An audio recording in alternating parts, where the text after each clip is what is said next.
Great. Good morning, everyone. Welcome to this meeting of the Montgomery County Council. Today is November 18th. We have a number of proclamations this morning. The first, we are going to kick off a proclamation celebrating Small Business Saturday. I'm going to turn it over to Councilmember Malcolm.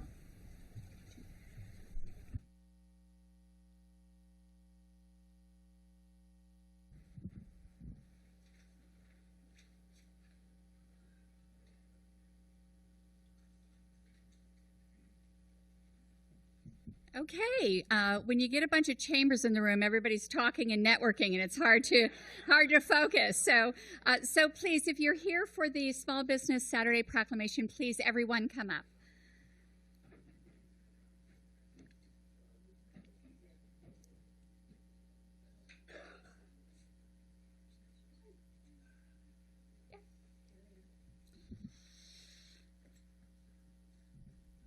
Okay, so, and there's make two rows. A wide array of us. Wide array.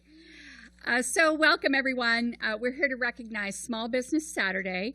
Historically, Small Business Saturday is the Saturday after Thanksgiving, but given that we're all already bombarded with Black Friday sales every 2 minutes, it's important to get this message out early and to get the message out often, and to try to combat that message that we really do need to shop small.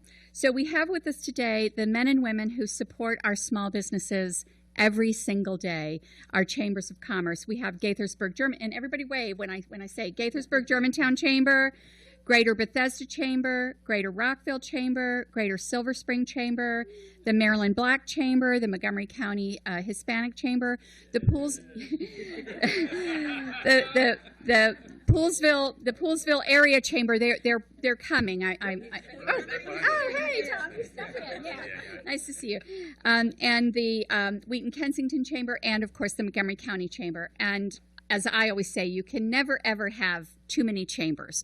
So they're all here today, and thank you all for everything that you do for small businesses. And we have several small businesses here joining us too, of course. Now, the reason that we're doing the proclamation is to highlight the importance of shopping small and shopping local every day. This weekend, I ran into one of the shops in my district, and I was greeted by, "Hello, Marilyn," when I walked in the door, and that's how she greeted most of her customers. And it was the Sweet Lemon in Poolesville, and it was just thriving. And people who walked in the door, they knew each other, and it was just really important to have this in the community. It's important for her as a small business owner, but it's very important for the community. We rely on our small businesses, whether they're restaurants, retailers, service providers. We rely on them to really provide the flavor of Montgomery County and the flavor of our communities. And when we think of our communities and we think about our local shops, we want them to be there. And the only way that they will be there is if we support them. And of course, we love to browse. We love to always talk about our small businesses, but we have to support them with actual money. We have to walk into their shops and we have to buy things. We have to go to those restaurants. We have to purchase those services. And so that's what we're here to talk about today. So before I read the proclamation, I want to have some of our small businesses talk to us. So one that many people know, Kefa Cafe, Lena Segev is going to say a few words. So thank you. I just wanted to say thank you for inviting me. So I wanted to say thank you for the chamber. There is especially our landlord, Chuck Levin, Fenton Village, Inc. So we strongly believe that we have to grow as a nation. We have to really grow as a community. So thank you. Thank you so much. And we also have Corey Luckett. Corey? Yep. He's a little taller. Good morning, everybody. My name is Corey Luckett. I'm the owner of the Branded Company. We are a full-service marketing firm. Branded is a small business, and we have worked with over 40 other small businesses in our community, some of which right here in Rockville. I want to thank Councilmember Balcom for the Small Business Saturday proclamation and for recognizing something we in this room already know. Small businesses are a big deal. We're actually a huge deal. Small businesses are the heartbeat of the local economy. We are the flavor and the spice of life of our community. Small businesses are more than just a place to shop. They're where passions have become professions. They are run by people who don't just live in the community, they invest in the community. We hire locally, we sponsor local youth sports organizations, we donate to school fundraisers, we join and participate in Chamber of Commerce. When you ask for somebody for help and they say, I got a guy, we are those guys and ladies. At Branded, we get to see something special. We get to see the moment when business owner realizes their idea, their product, their service is a story that matters. We get to see when their brand stands out in real life. We get to see that they impact other people and those people's families. We're lucky enough to be able to be the ones to help businesses communicate clearly, get noticed, and win. And when small businesses win, the entire community wins. That's why Small Business Saturday isn't just a shopping day. It's a reminder that we all play a crucial role in making our community strong, unique, and full of opportunity. So I encourage everybody here, not just on Small Business Saturday, but throughout the year, shop small, dine local, share a post of a local business, leave a glowing and authentic review. Support the passionate dreamers and builders that are sitting in this room today and all around our wonderfully diverse community. When we support small business, we're not just making a purchase, we're making an investment in the kind of community that we want to live in. Thank you all for your time. Thank you all for being here today. Thank you for support, and it truly means more than you know.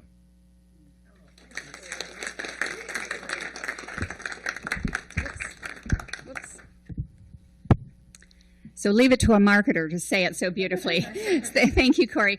And so lastly, I would like to have Angela Franco, the CEO of the Montgomery County Chamber, who's just celebrating her first year on the job. So Angela. Thank you. I'm going to put this here. Well, good morning. This is my happy place, you know, when I'm working with small businesses. And I think here in the county, we have the great, amazing fortune of having so many chambers of commerce that are working every day for your success. And like the small business owners have been saying, the way you support is little things. If you're ordering food, you always have a company that you order from, right? Call your local chamber and ask for a referral. If you go, just go to a local restaurant. That's the way we're going to continue to keep creating economic development that is so important. And I want to thank you, Councilmember Balcom, for being such a champion for small businesses. We're all here because we're passionate and we know the importance more than ever here in the county. First, to work together, and second, to create economic development. And economic development is investing here in our communities, supporting small businesses grow, and making sure we hire here locally and we spend our money here locally. So thank you and have a wonderful week. Thank you. So I'm going to read the proclamation. Whereas Small Business Saturday has been observed across the country since 2010 as a day to celebrate and support small businesses for their work bolstering our economy and communities. Whereas since the inception of Small Business Saturday, consumers have spent an estimated $210 billion at small businesses. And whereas there are over 604,000 small businesses in Montgomery County, accounting for 99.5% of all businesses in the state that employ over 1.2 million individuals. Whereas Montgomery County is proud to be home to thousands of small businesses, which add vibrancy and local pride to the county. And whereas we also recognize the strong support our small businesses receive by our local chambers of commerce who work tirelessly not only to promote Small Business Saturday, but to encourage the community to shop small and shop local year-round. And whereas our small businesses reflect the diversity and history of Montgomery County and provide more than just economic development. Whereas this November and every month, we encourage residents to shop small, shop local, and to support the small businesses of Montgomery County.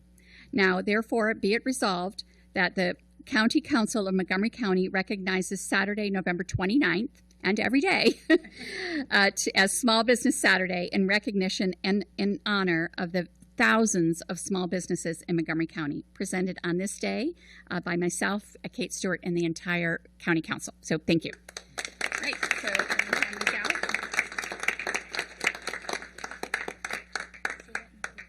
Corey.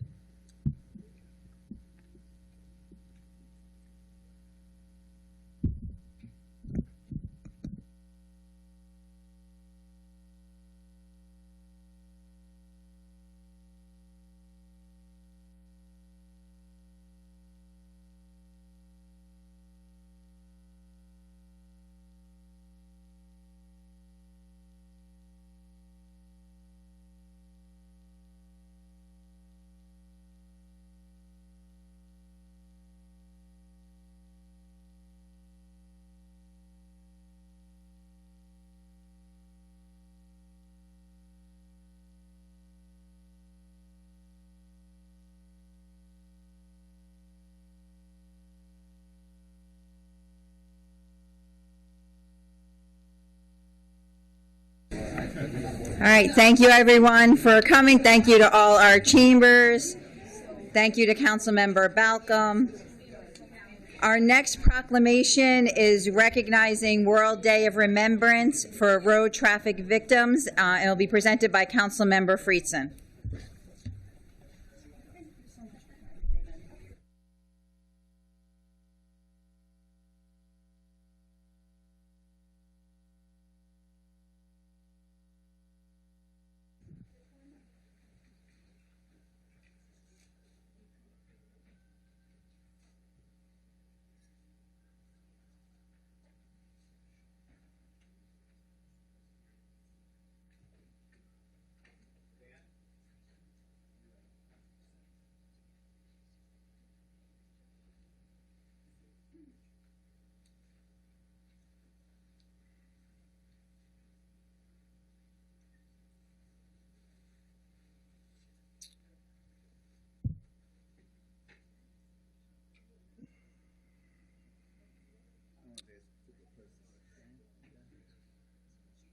We are here this morning to honor and commemorate World Day of Remembrance for road traffic victims, those who we have lost on our roadways from infrastructure that we know is dangerous by design, too many people.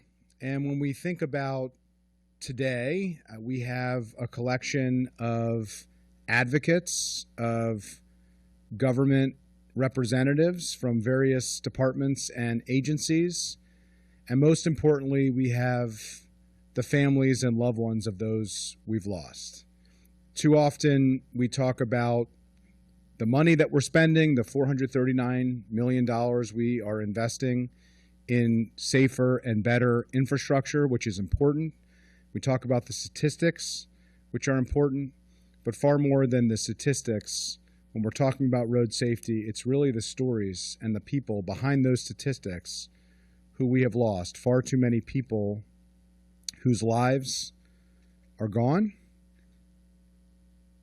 and whose memories are only kept through their loved ones and those they've touched. We're here to both honor those lives and their stories and the people behind those stories, and also to recommit ourselves to preventing the same tragedies from happening again, from ravaging other families like the ones who are here with us today. We've made progress, but we know that that progress is not nearly enough, as we have recently lost 2 more children on our roadways in recent months, and 2 more families, 2 more communities who are devastated and impacted and will continue to be impacted by the loss that they've experienced, a loss that is on all of us to recommit ourselves to improve. So before we begin the proclamation and hear from some of our special guests, I just wanted to have everybody introduce themselves. Good morning, everyone. My name is Shanika Whitehurst. I'm the president of Action Committee for Transit, and we advocate for the safety of all of our residents here in this county and hope for different transit alternatives and such to help keep pedestrians more safe on the streets. Hi, I'm Dan Langenkamp. I'm the husband of the late Sarah Langenkamp, who was killed on River Road in 2022. She was a mother and a U.S. diplomat. Good morning. My name is Kevin Fornell. I'm a committee member for the Pedestrian Bicycle Traffic Safety Action Committee. Hi, my name is Rochelle Sobel. I'm the president of ASSERT, the Association for Safe International Road Travel. My son, Aaron, was 25 years old when he was killed in a bus crash in Turkey, along with 21 other people. He was volunteering as a physician abroad and actually just about to graduate and was killed at his last rotation. ASSERT works both in the U.S. and countries around the world to save precious lives on the roads. Hello, my name is Marta Alvarado. I'm the daughter of Katie Alvarado, who was killed in a hit-and-run accident in 2006. My life hasn't been the same since then. My name is Ed Lyons, and I'm a committee member. I joined the Pedestrian Bicycle and Traffic Safety Advisory Committee, that's a long one, to honor my former wife in the tragedy that impacted our lives 19 years ago. So it caused me to understand the importance of safety, and that is my mantra going forward with everything that I do. So glad to be a member of the committee and also to honor our victims today. Good morning. I'm Jason Sartori. I'm the county's planning director, and we work tirelessly every day with our partners on Vision Zero and trying to plan for our safer streets. Good morning. I'm Chris Conklin, director of Montgomery County Department of Transportation, and working every day to make our roads safer than they are now. Good morning, everyone. My name is Wade Holland with the Office of the County Executive, the Vision Zero coordinator. As Councilmember Friedson mentioned, there's a lot of things that we're working on, and there's not quite enough that we want to see in terms of progress every year.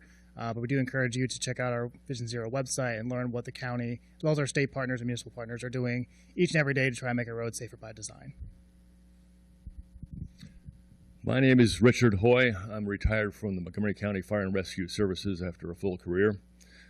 I am been a traffic safety advocate, urban advocate, and member of the boards of numerous organizations promoting traffic safety.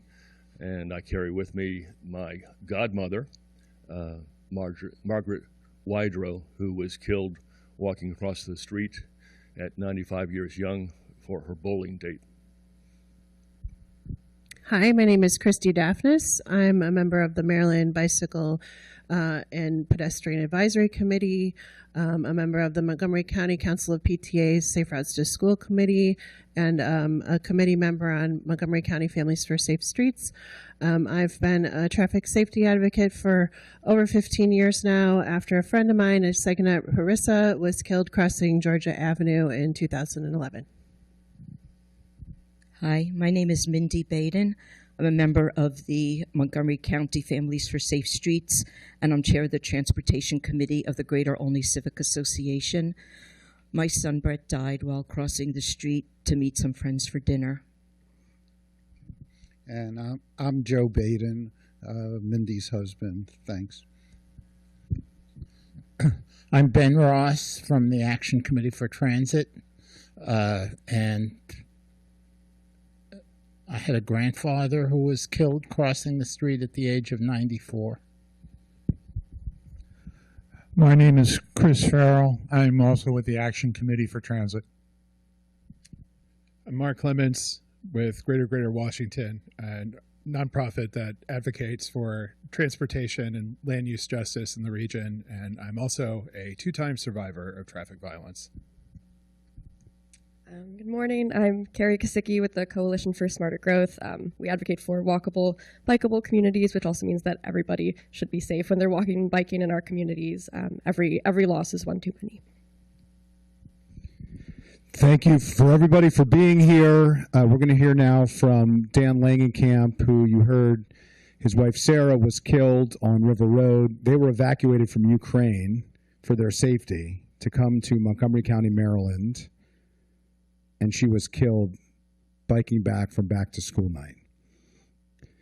I was with Dan and several hundred others on a bike ride, and he is just an inspiration in the way that he has channeled the tragedy that his boys and he have faced into a way to make our roads safer for everybody. So now we'll hear from Dan.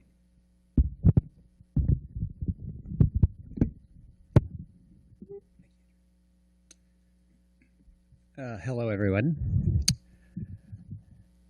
They say when someone dies, may their memory be a blessing in the Jewish tradition.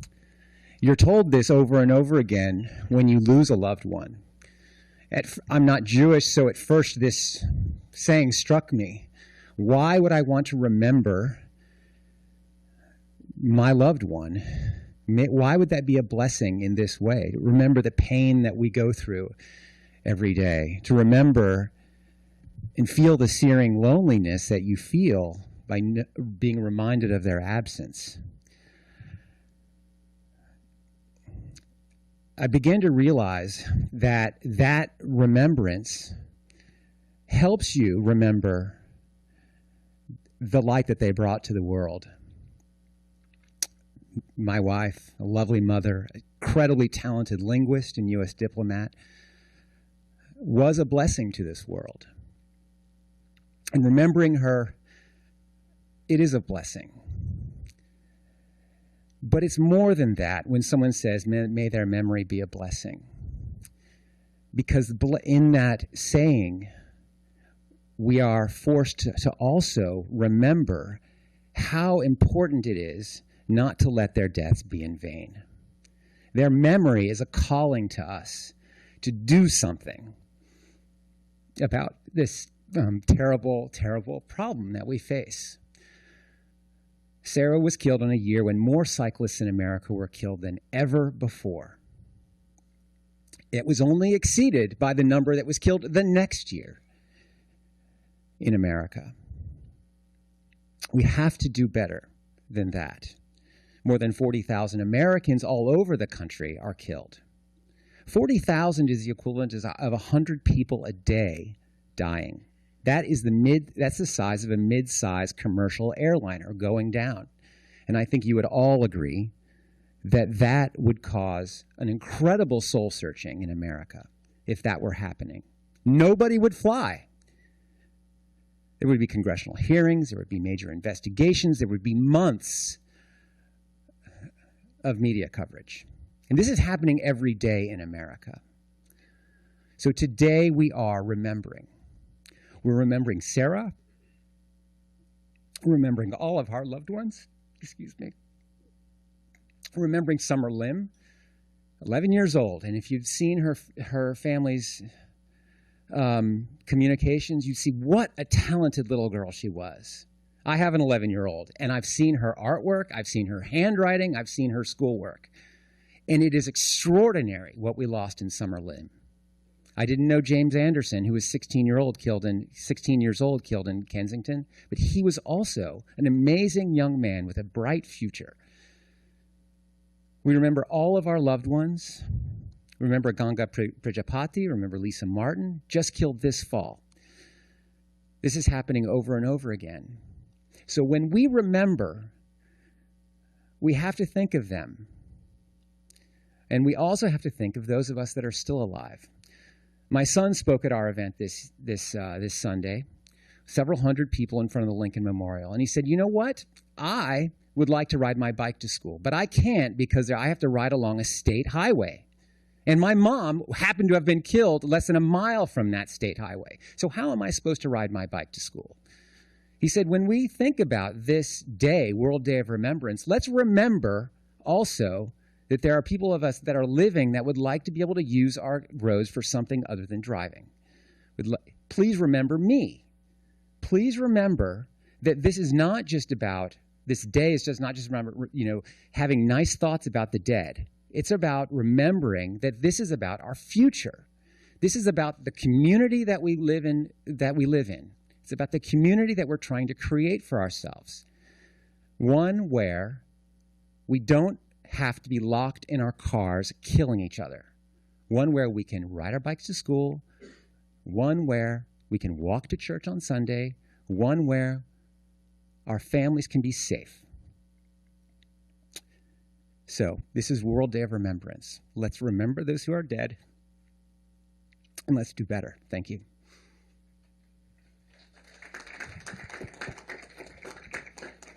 Thank you, Dan. And now we're going to hear from Mindy, who will talk about her son, Brett. Okay. Thank you, Councilmember. This is okay. Good. Okay. Thank you, Councilmember Friedson, and thank you to the members of the County Council for having this proclamation ceremony. There are many people who have selflessly dedicated time and energy to making our roads safer. Some have adopted this cause simply because they saw their need. But others of us began fighting for safer roads because we lost a loved one. For my husband Joe and me, we lost our beloved son Brett on January 16th of 2020. For me, and for, I imagine, for all of us who have lost loved ones, my life is now divided in two, the before and the after. When I recall family functions or activities I've been involved with, they're always separated into before Brett died or after Brett died, and this is the normal that's now my life. The tears haven't ended, and I don't think they ever will. And there's so much sadness that surrounds my heart, but I do have hope. I hope that our legislators will continue to pass more meaningful traffic laws. I hope that the Transportation Department can engineer our streets and modify our infrastructure to be safer for everybody. I hope that drivers, pedestrians, and bike riders will realize that it's a shared responsibility to make sure that everybody gets to their destination safely. And I hope that despite our grief, our memories of our loved ones can bring us some comfort and peace in the weeks, months, and years ahead. Thank you. Thank you. All right, we'll now read the proclamation, and we will try to recommit ourselves to ensuring that Sarah and Brett and everybody else who we've lost on our roadways, their memories will be a blessing. Whereas the World Day of Remembrance for Road Traffic Victims, commemorated annually on the third Sunday of November, honors the millions of people killed or seriously injured in road crashes and recognizes the profound and lasting impact these tragedies have on families, communities, and first responders. And whereas road traffic injuries remain one of the leading causes of death globally, claiming more than 1.19 million lives each year, and the burden is disproportionately borne by vulnerable road users, pedestrians and cyclists, highlighting the urgent need for safer, more equitable transportation systems. And whereas Montgomery County has made a steadfast commitment to Vision Zero, an ambitious initiative to eliminate all traffic-related fatalities and severe injuries through comprehensive efforts that include safer street design, reduced speed limits, improved pedestrian and bicycle infrastructure, and expanded education and enforcement initiatives. And whereas community organizations such as Families for Safe Streets and events like this Sunday's Ride for Your Life and the annual World Day of Remembrance memorials in Montgomery County play a vital role in raising awareness, supporting victims' families, and advocating for policies that prioritize human life and safety on our roadways. And whereas the Montgomery County Council reaffirms its commitment to achieving Vision Zero, where no preventable road safety deaths occur, and ensuring that every resident, whether walking, biking, driving, rolling, or riding public transit, can travel safely and honors those lives that have been lost or forever changed by traffic crashes.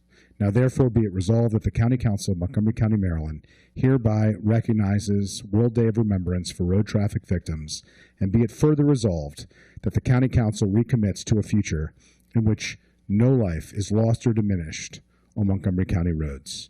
presented on this 18th day of November in the year 2025 by myself, Andrew Friedson, Council President Kate Stewart, and the entire Montgomery County Council.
Thank you, everyone, for being here to recognize World Day of Remembrance for Road Traffic Victims.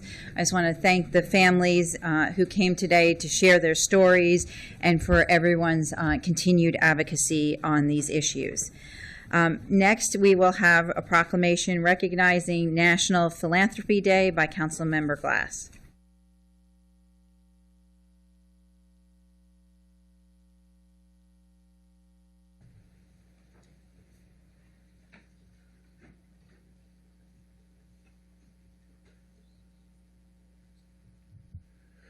Good morning, everybody. If you are here for National Philanthropy Day, and if you are also here to support the special appropriation in which we are helping our community, please come on down. It is a day for giving in Montgomery County, and that's what this proclamation is all about. So I want to honor National Philanthropy Day because so much of what we do here in our community is to help other people, and we can only do it with and because of the kindness of so many of our neighbors, those who want to give back and give a helping hand to those who need it. We actually have 7,200 nonprofit organizations here in Montgomery County, each one of them playing a role in supporting so many aspects of life, from helping our children grow and be healthy and safe, helping our kids after school, helping with housing and food and health care. There is so much need in our community, and it is only able to be supported because of our philanthropists, those who have made something of their lives and have decided to help give back to those who need it. Not only do we want to thank the donors, but we want to help the staff who help inform so many of those philanthropists about the good work and the good organizations here in Montgomery County. Here behind, here at the council, there are a number of incredible organizations that help with our philanthropy. There are also organizations that benefit from that philanthropy. So I'd like everybody to introduce themselves, share their organization and why they're here. My name is Anupam Ghosh. I'm a board member of College Tracks, also a longtime resident of Montgomery County. I'm here to support College Tracks and other philanthropy in the county. Thanks. I'm Matt Boyer, the Chief Development Officer with College Tracks. I'm Terry Blandon, the Director of Development Communications for Interfaith Works. We serve 35,000 Montgomery residents every year who are experiencing poverty and homelessness. I'm Jou Wietjens. I'm the Executive Director of Shepherd Staple, serving people in need for food security in Montgomery County. I'm Matt Heyman. I'm the chair of the board of the Sandra Lee Heyman Foundation.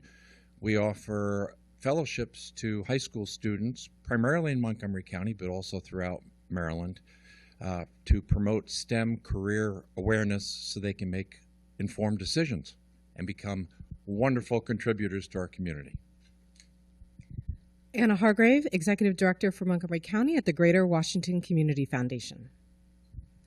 Robin Cameron, Chair of the Montgomery County Advisory Board for the Greater Washington Community Foundation. Good morning. I'm Mary Mulcahy from the Morris and Gwendolyn K. Fritz Foundation, which funds throughout the DC metro area, but Montgomery County is absolutely a priority for the foundation. Good morning, all. Olusegun Adebayo. I'm the Executive Director at Rainbow Place Shelter for Homeless Women. We've been serving Montgomery County for the past 43 years, offering hypothermia shelter. Hi, I'm Sandra Jones, Chief of Staff at Mary Center. And I'm Lida Vanegas, Vice President of Marketing Communications at Mary Center, which is a community health center that has been providing services for 37 years. And right now we serve 65,000 community members from all over the world. And we are in Montgomery County, Prince George's County, and Washington, D.C. Thank you, Councilmember. Hi, Mana McNeil. I am the Executive Director at Career Catchers, and we help county residents who are unemployed and underemployed get onto a career path with education and coaching. And my colleague is here. Yes, hi, William Hegwood, lead coach at Career Catchers. Good morning, everyone. My name is Philip Alexander Downey. My pronouns are he, him, and I'm the CEO at the Montgomery County Pride Family, MoCo Pride Center, Inc., and we're the consortium of LGBTQIA+ advocacy, arts and culture, and service organizations that serve Montgomery County, Maryland, and the region. Hi, good morning, everyone. My name is Maddie, pronouns she, they, and I'm the Program Director of MoCo Pride Center in Bethesda. Thank you, Maddie. It takes a village to serve our community, and this is the village. So thank you all for everything that you do. And to provide some additional comments from the foundation perspective, I'd like to invite Anna Hargrave to make some more comments. Thank you so much, Councilmember Glass, and to the entire council for raising up the importance of philanthropy. It is my honor to serve as the Executive Director for Montgomery County at the Greater Washington Community Foundation. Through this work, I have seen groups of friends band together to pool their resources to make sure none of their neighbors would go hungry. I've seen families find healing as they helped others through the grief of losing loved ones. I met a donor who was so moved by the needs, he sparked a movement that raised millions to make sure people who didn't know how they were going to keep a roof over their heads would find relief and a path forward. And then there was the social worker dying of cancer who left her life savings to ensure that children across our community will get the resources they need to thrive. Time and time again, I have seen generous people step up for our community. One lesson I have taken away is that true transformational giving is not about the number of zeros on the check. Rather, it's about how the experience of truly giving generously transforms you, how it compels you to invest your time, your talent, and your treasure into a cause. That is how you make the deepest impact on all the causes closest to your heart. I joined the County Council in commending all the generous donors in Montgomery County, but we implore you to tell your friends the needs across Montgomery County are great, and we need others to discover how powerful it is to give locally and to see the impact of your giving firsthand. I love it, Anna. True transformational giving. The needs are only continuing to grow with federal cuts on the horizon, in addition to those that have already occurred. And so thank you for your call to action, especially as we enter the holiday season. And from the nonprofit side, I'd like to invite Matt Boyer up to make some additional comments on behalf of College Tracks and all the nonprofits. Thank you so much, Councilmember Glass, and thank you to the whole council for your leadership in building a really powerful community to support people across Montgomery County who really need it. I'm Matt Boyer, the Chief Development Officer with College Tracks, and we believe in a more prosperous, fair, and equitable future for everyone across Montgomery County, and we think that higher education is a critical way to make that happen. I'll be really brief because I know you've got work to get on and attend to, but what I just want to say is I'm reminded today that philanthropy is not really financial, and it's certainly not transactional. Philanthropy is about finding a shared vision, finding a belief that we can build a better, stronger, healthier, more fair and safer future for all the people around us in our community, and for taking the actions that are available to us as people to make that happen.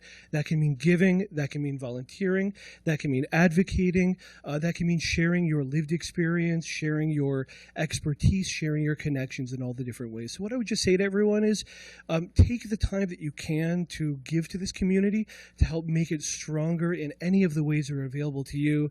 I'm reminded by the powerful proclamation earlier about road safety that philanthropy doesn't necessarily have to be joyful all the times too. It has to be passionate and serious and committed to a better, safer future. Thank you to everyone who standed with all of our organizations. Thank you to everyone who's given and volunteered and supported it. Thank you to our incredible public officials who wake up every day thinking about how to make our county more prosperous, more safe, and more fair for all of us. And thank you, Councilmember Glass, for giving us this space and time today. Thank you very much, Matt. I think you hit on the commonality of all three proclamations today: a safer, stronger future for our residents, for our small businesses, and for our community at large. And so with that, I'm going to read the proclamation. You all can come in. A lot of space up here.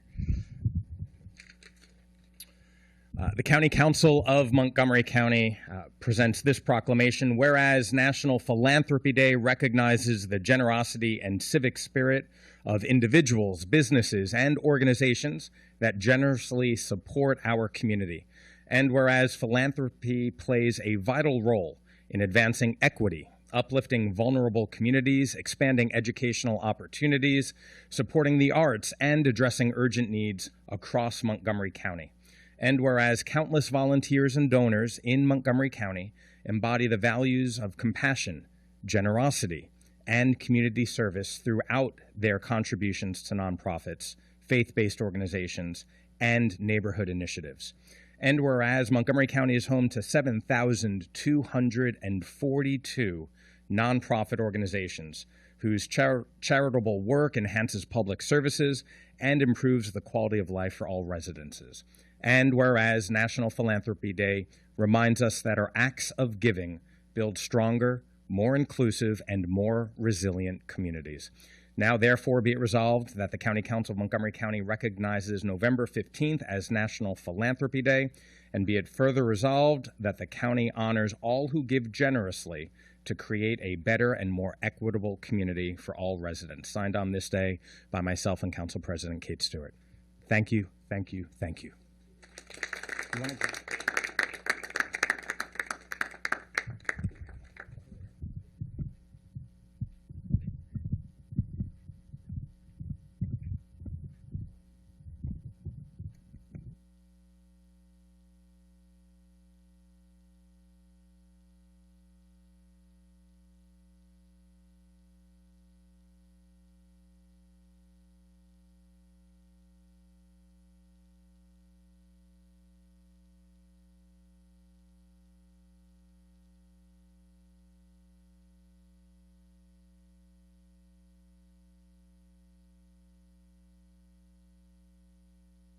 All right. Thank you, everyone. Thank you for coming today. I think we'll see a number of you later this afternoon for the public hearing. So thank you for spending your day with us. We are now moving on to our general business. Madam Clerk, will you please share today's announcements? Good morning. There's one change on today's agenda. Item 2R has been added to the consent calendar. This is the introduction and action on a resolution to approve an amendment to the FY26 operating budget, Resolution 20-820, Section G, FY26 designation of entities for non-competitive contract award status, Manna Food Center, Inc., Montgomery County Food Council, Inc., Capital Area Food Bank, Inc., and the the Maryland Department of Agriculture. Thank you, Madam President. Thank you. The minutes from the October 7th, 14th, and 21st, 2025 council sessions have been circulated to the council for review. Are there any objections to approving these minutes? Seeing none, these minutes stand approved. Now the council will sit as the district council for agenda item 1A. This is a work session on the University Boulevard Corridor Plan. The Planning, Housing, and Parks Committee recommends approval with amendments. Before I turn it over to the chair of the Planning, Housing, and Parks Committee, I want to remind folks that today is a work session. We are not going to be taking a straw vote on the overall plan today. What we are going to be doing for the next couple of hours is walking through the packet and the committee recommendations. We're going to take our time and hopefully get through the full plan this morning. As we have done in the past, staff will walk us through each committee recommendation, and there will be time for council members to raise questions and amendments or ask for additional information. If no objection is raised and no additional information needed, staff will proceed with the recommendation for purposes of drafting the final resolution. If there are committee recommendations that council members would like to spend more time considering or need additional information or time, or just more time, these items can be noted and revisited at a future council meeting before the straw vote on the full plan. But basically, our goal today is to get through the committee recommendations, get through the staff packet, so that staff has the opportunity to prepare the draft resolution for December 2nd. With that, I'll turn it over to the chair of the PHP.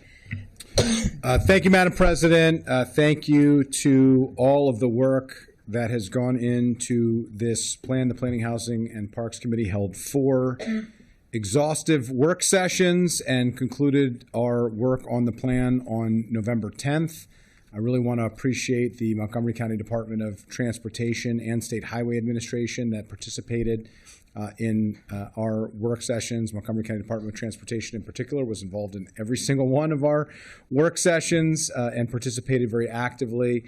And thanks as well to the Planning Department and council staff for their work, and to committee colleagues for your thoughtfulness and engagement. I want to thank also the other district council members, since this encompasses 2 district council members, one of whom is a committee member, but Councilmember Mink, in addition to Councilmember Fanny Gonzalez, for your active engagement, as well as those members of the public who have really been part of this process for the last several months at the council.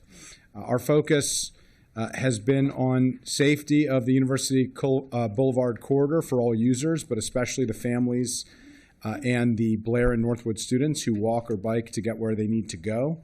The committee made several changes to the Planning Board recommended draft to reflect quite a bit of the feedback that we received from the community. We listened to the concerns, we responded, we forged compromise, and that's what's before us today. First, given the concerns about cut-through traffic, we rejected the recommendation, which was an updated recommendation for new street grids by funneling traffic from University Boulevard into and through the neighborhoods. We had concerns about trading one set of safety concerns with another set of safety concerns. Noted the fact that if we were building a new neighborhood now, best practice would be to create a street grid. But unfortunately, repurposing the existing conditions from cul-de-sacs and other dynamics from a suburban-style neighborhood is challenging and could lead to significant unintended consequences, including many of the streets which don't have sidewalks or on-street parking, given the size and width, so it wouldn't be safe or desirable to direct more traffic through the communities, and so we made that recommendation and only allowed for pedestrian and bike facilities. The benefit of the street grid, we thought, was really focused on the pedestrian access points, and so we made it so that the pedestrian mobility would be prioritized, but not car connectivity, auto travel through the neighborhoods.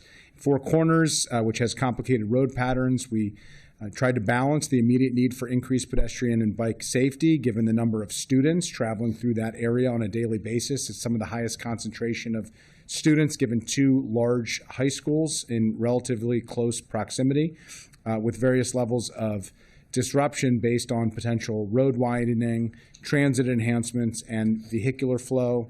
We've prioritized pedestrian safety, choosing the option embraced in the planning staff draft, which the public hearing draft, which we can hear about more from the staff going through this with Ms. Dunn. While the committee supports the BRT network introduced by the county executive many years ago and codified in the 2013 Master Plan of Transitways, we had to make choices in this challenging stretch through Four Corners. There was a request from the Montgomery County Department of Transportation under the county executive to study this question and revisit the bus rapid transit through Four Corners and the question of dedicated lanes, but ultimately we thought it was unlikely that this would happen and that the challenges to engineering wouldn't be justified. So we stuck to the 2013 Master Plan of Transitways for this particular recommendation rather than the added language as requested by Montgomery County Department of Transportation. We rezoned several institutional properties to allow for mixed-use development should that building take place in the future. But we did recommend lower heights than what was originally recommended. There were a number of heights at the 100-foot level. We lowered those heights to what we thought was a more realistic and appropriate number at 60 and 65 feet for those properties, not only to be more compatible with the neighborhoods, but also just more realistic to what would be a reasonable redevelopment for those sites given the context of what is around them. Ms. Dunn will review those recommendations in greater detail when we get through them because we went site by site and intersection by intersection through this plan. The committee also recommends rezoning only the single-family homes abutting the corridor, leaving the non-abutting parcels further into the neighborhood unchanged. That was a consistent approach to what we did in the recently approved More Housing Now zoning text amendment as a way to balance consistency with what we have recently done with our need to offer more housing options for more people and to prioritize that in the master plan process. Our recommendation does, however, allow for rezoning to CRN, which will be limited to only residential on the abutting properties.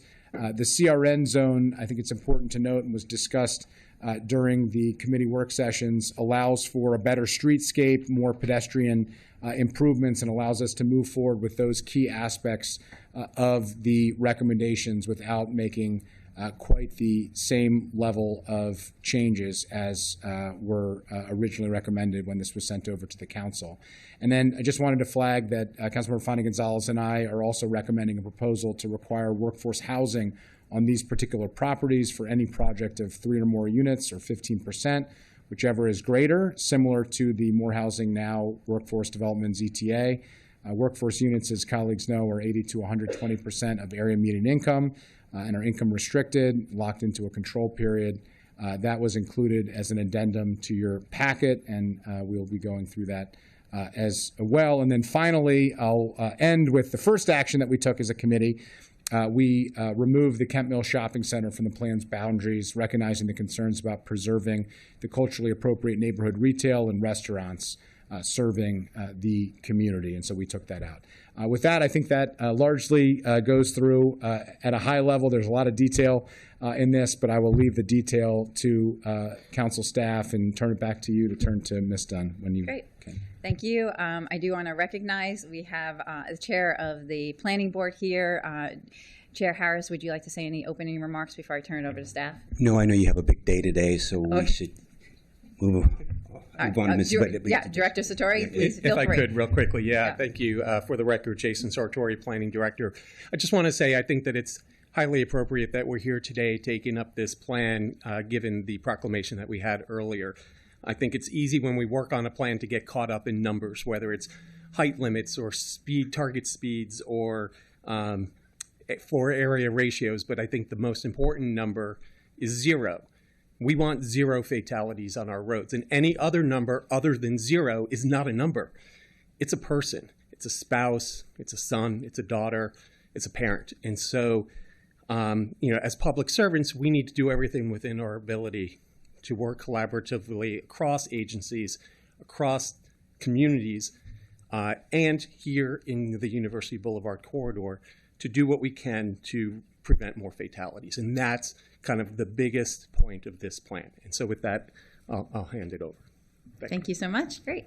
Ms. Dunn, I will turn it over to you to get us started. Great. Thank you and good morning, Council.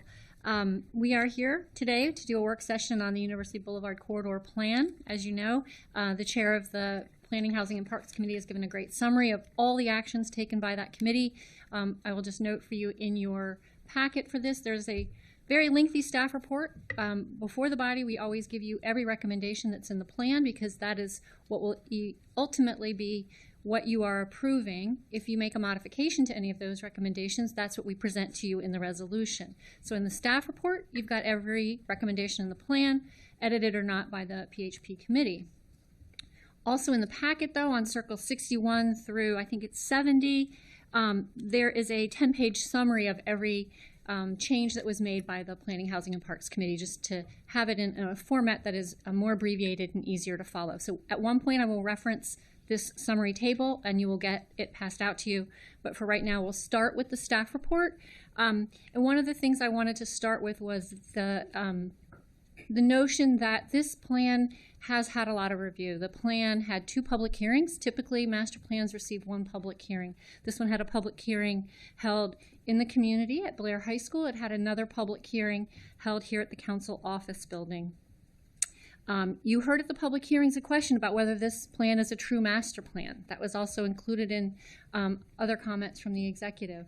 And in fact, I just want to clarify that in fact it is a master plan. It is a true master plan. It follows all the procedures of a master plan and the definition of a plan in our land use article. Basically, all master plans are amendments to the general plan, and a corridor plan is just simply a type of master plan. You'll notice in the staff report, I've listed many of the different types of names that we've given our master plans based on context of size and focus of the area. Those are on page 2. And just to note that the University Corridor is not the first corridor master plan we've had as well. We've had the Great Seneca Science Corridor, which was adopted in 2010, and we've had the Veers Mill Corridor master plan adopted in 2019. Also on page 2 of the staff report, you'll note that we have some high-level summary of the public testimony. We had over 80 speakers at these 2 public hearings. It was a lot of testimony to listen to and a lot of submitted written comments to go through. So these are very high level, but these are the recurring things that we heard. There was concern with upzoning of the single-family residential areas. There was concern whether that would lead to large-scale multifamily buildings and mixed-use developments. There was concern with replacing relatively affordable housing, whether infrastructure would keep pace with development. There was concern about the displacement of cultural anchors provided by the Kent Mill Shopping Center. Lane reductions, bus-only lanes, turn restrictions, and the new street connections were all things people mentioned in testimony. The pilot, bus-only, and bike lanes were made permanent without public engagement was another ongoing theme that came through the public testimony. And lastly, a concern by some residents that the Planning Board's recommendations didn't incorporate all of the community's input.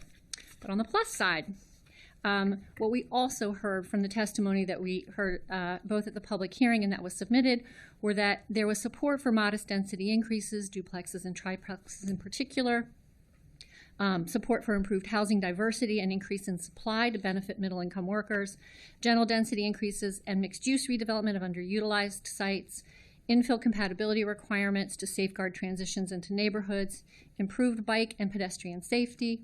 There was support also for the bus-only lanes, bus rapid transit expansion, and bike infrastructure to help improve mobility and access in the area, and the many environmental improvements to increase tree canopy and improve stormwater. As I will note for anyone who's kind of joining us for the first time on this plan, the plan is organized around certain elements within the area that are being proposed for recommendations. So you have a chapter on zoning, a chapter on transportation, one on housing, and we'll go through them chapter by chapter. But that'll take us to the very first issue where we have a change, which is the plan area. It is shown in Figure 2 on page 14 of the plan. It includes both sides of University Boulevard, east and west, between the Capitol Beltway and Amherst Avenue. It includes segments of residential neighborhoods, public facilities, private schools, public parks, and institutional uses, including places of worship. During the first committee work session, Councilmember Fanny Gonzalez proposed a change to the boundary of the plan that would remove 3 properties: the Kent Mill Shopping Center, Kent Mill Urban Park, and the Yeshiva of Greater Washington site. There is a map of the new boundary line, which is depicted in blue. It's on page 3 of the staff report, and that was a unanimous committee recommendation to the council. I'll pause. Okay. Not seeing anyone with any questions. I think we all very much agree with that one. Thank you very much. Great. I will continue. In addition to showing you the plan boundary, I'll just note the plan has been broken into 4 districts. And within these districts, there are neighborhoods, and that is how all the land use, zoning, and urban design recommendations are presented in the plan. Those 4 districts relate to the planned BRT station area. So there's Amherst Avenue and Chestnut Ridge District. There's Arcola Avenue District, the Dennis Avenue District, and finally the Four Corners District. So we will go through them district by district, and we'll note where there are changes in land use, zoning, or urban design, which is the next section. But before diving into exactly the minute part of those recommendations, I just wanted to give a general overview of the CRN zone. I know that the chair of the PHP committee has kind of done that for you already this morning a little bit. I'll note just a couple other things. The intent of that zone in the zoning ordinance, every zone has an intent statement. The intent for CRN is to encourage development that integrates a combination of housing types, mobility options, commercial services, and public facilities and amenities, where parking is prohibited between the building and the street, to allow a flexible mix of uses, densities, building heights, appropriate to various settings to ensure compatible relationships with the adjoining neighborhoods, and to integrate an appropriate balance of employment and housing opportunities. The CRN is the least intensive of the CR family of zones. You can actually set the commercial FAR component to 0, which has been done for those properties abutting University Boulevard that were mentioned earlier. It is a standard method only zone, which means that someone who is in the CRN zone that wants to develop can apply for a building permit with the Department of Permitting Services, does not require optional method approval or public benefits. The development standards are well suited for infill development with lot coverage of up to 90%. And an open space requirement of 10% depending on housing type. It has setbacks between 4 and 6 feet for the front and side setbacks of 10 and 15 foot for the rear. There was considerable community concern over CRN replacing single-family properties in the plan area, so the Planning Board has transmitted an overlay zone for the UBC plan area. So it's important to note that the overlay is designed to modify elements of the CRN zone to more specifically meet the needs of the plan area and address these concerns. First, it recognized that if you have a C of 0, there are certain commercial, institutional, civic uses that are allowed in our R60 and R90 zones currently. Those would then not be allowed if the C is 0. Only residential uses would be allowed. So the overlay modifies that to allow all the uses currently allowed in R60 in these areas. So it wants it to act more like R60. The overlay also states that for properties that are less than 15,000 square feet in size, the overlay restricts the development standards to that of a duplex building type. And I think that's important to note. If you have an average or a minimum lot size in R60 or R90, your development standards are going to be for a duplex. If you have multiple lots, if it's over 15,000 square feet, then the CRN zone standards apply.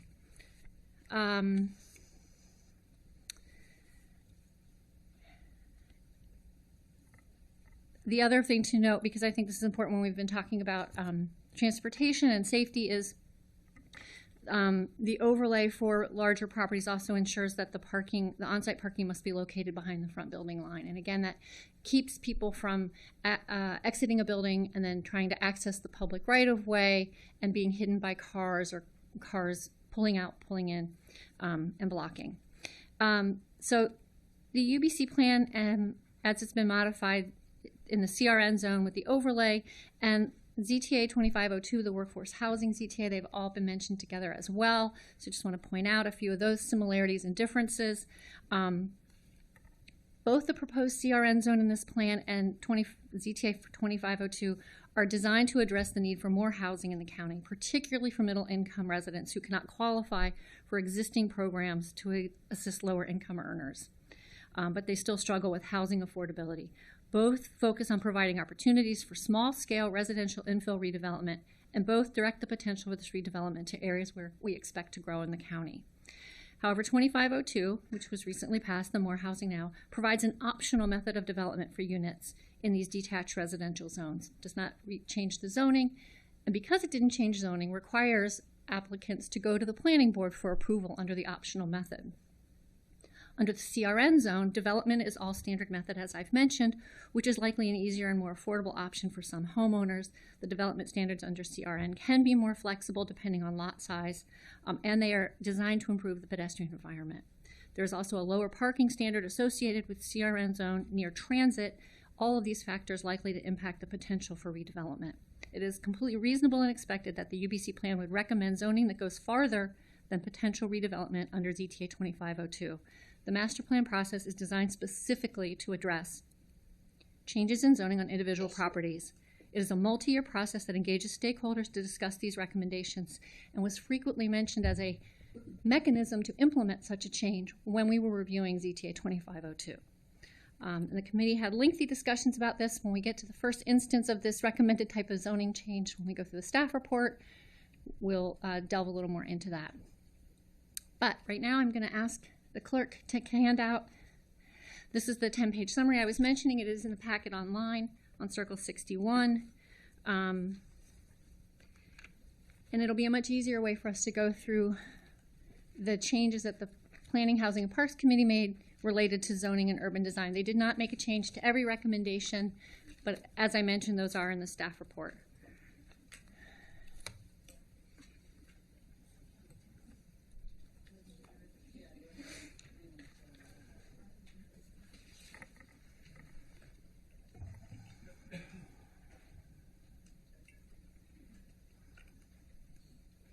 Okay, what you will notice on the first page, we've already covered the first recommendation, which was the removal of the Kent Mill Shopping Center, Kent Mill Urban Park, and Yeshiva of Greater Washington from the plan boundary.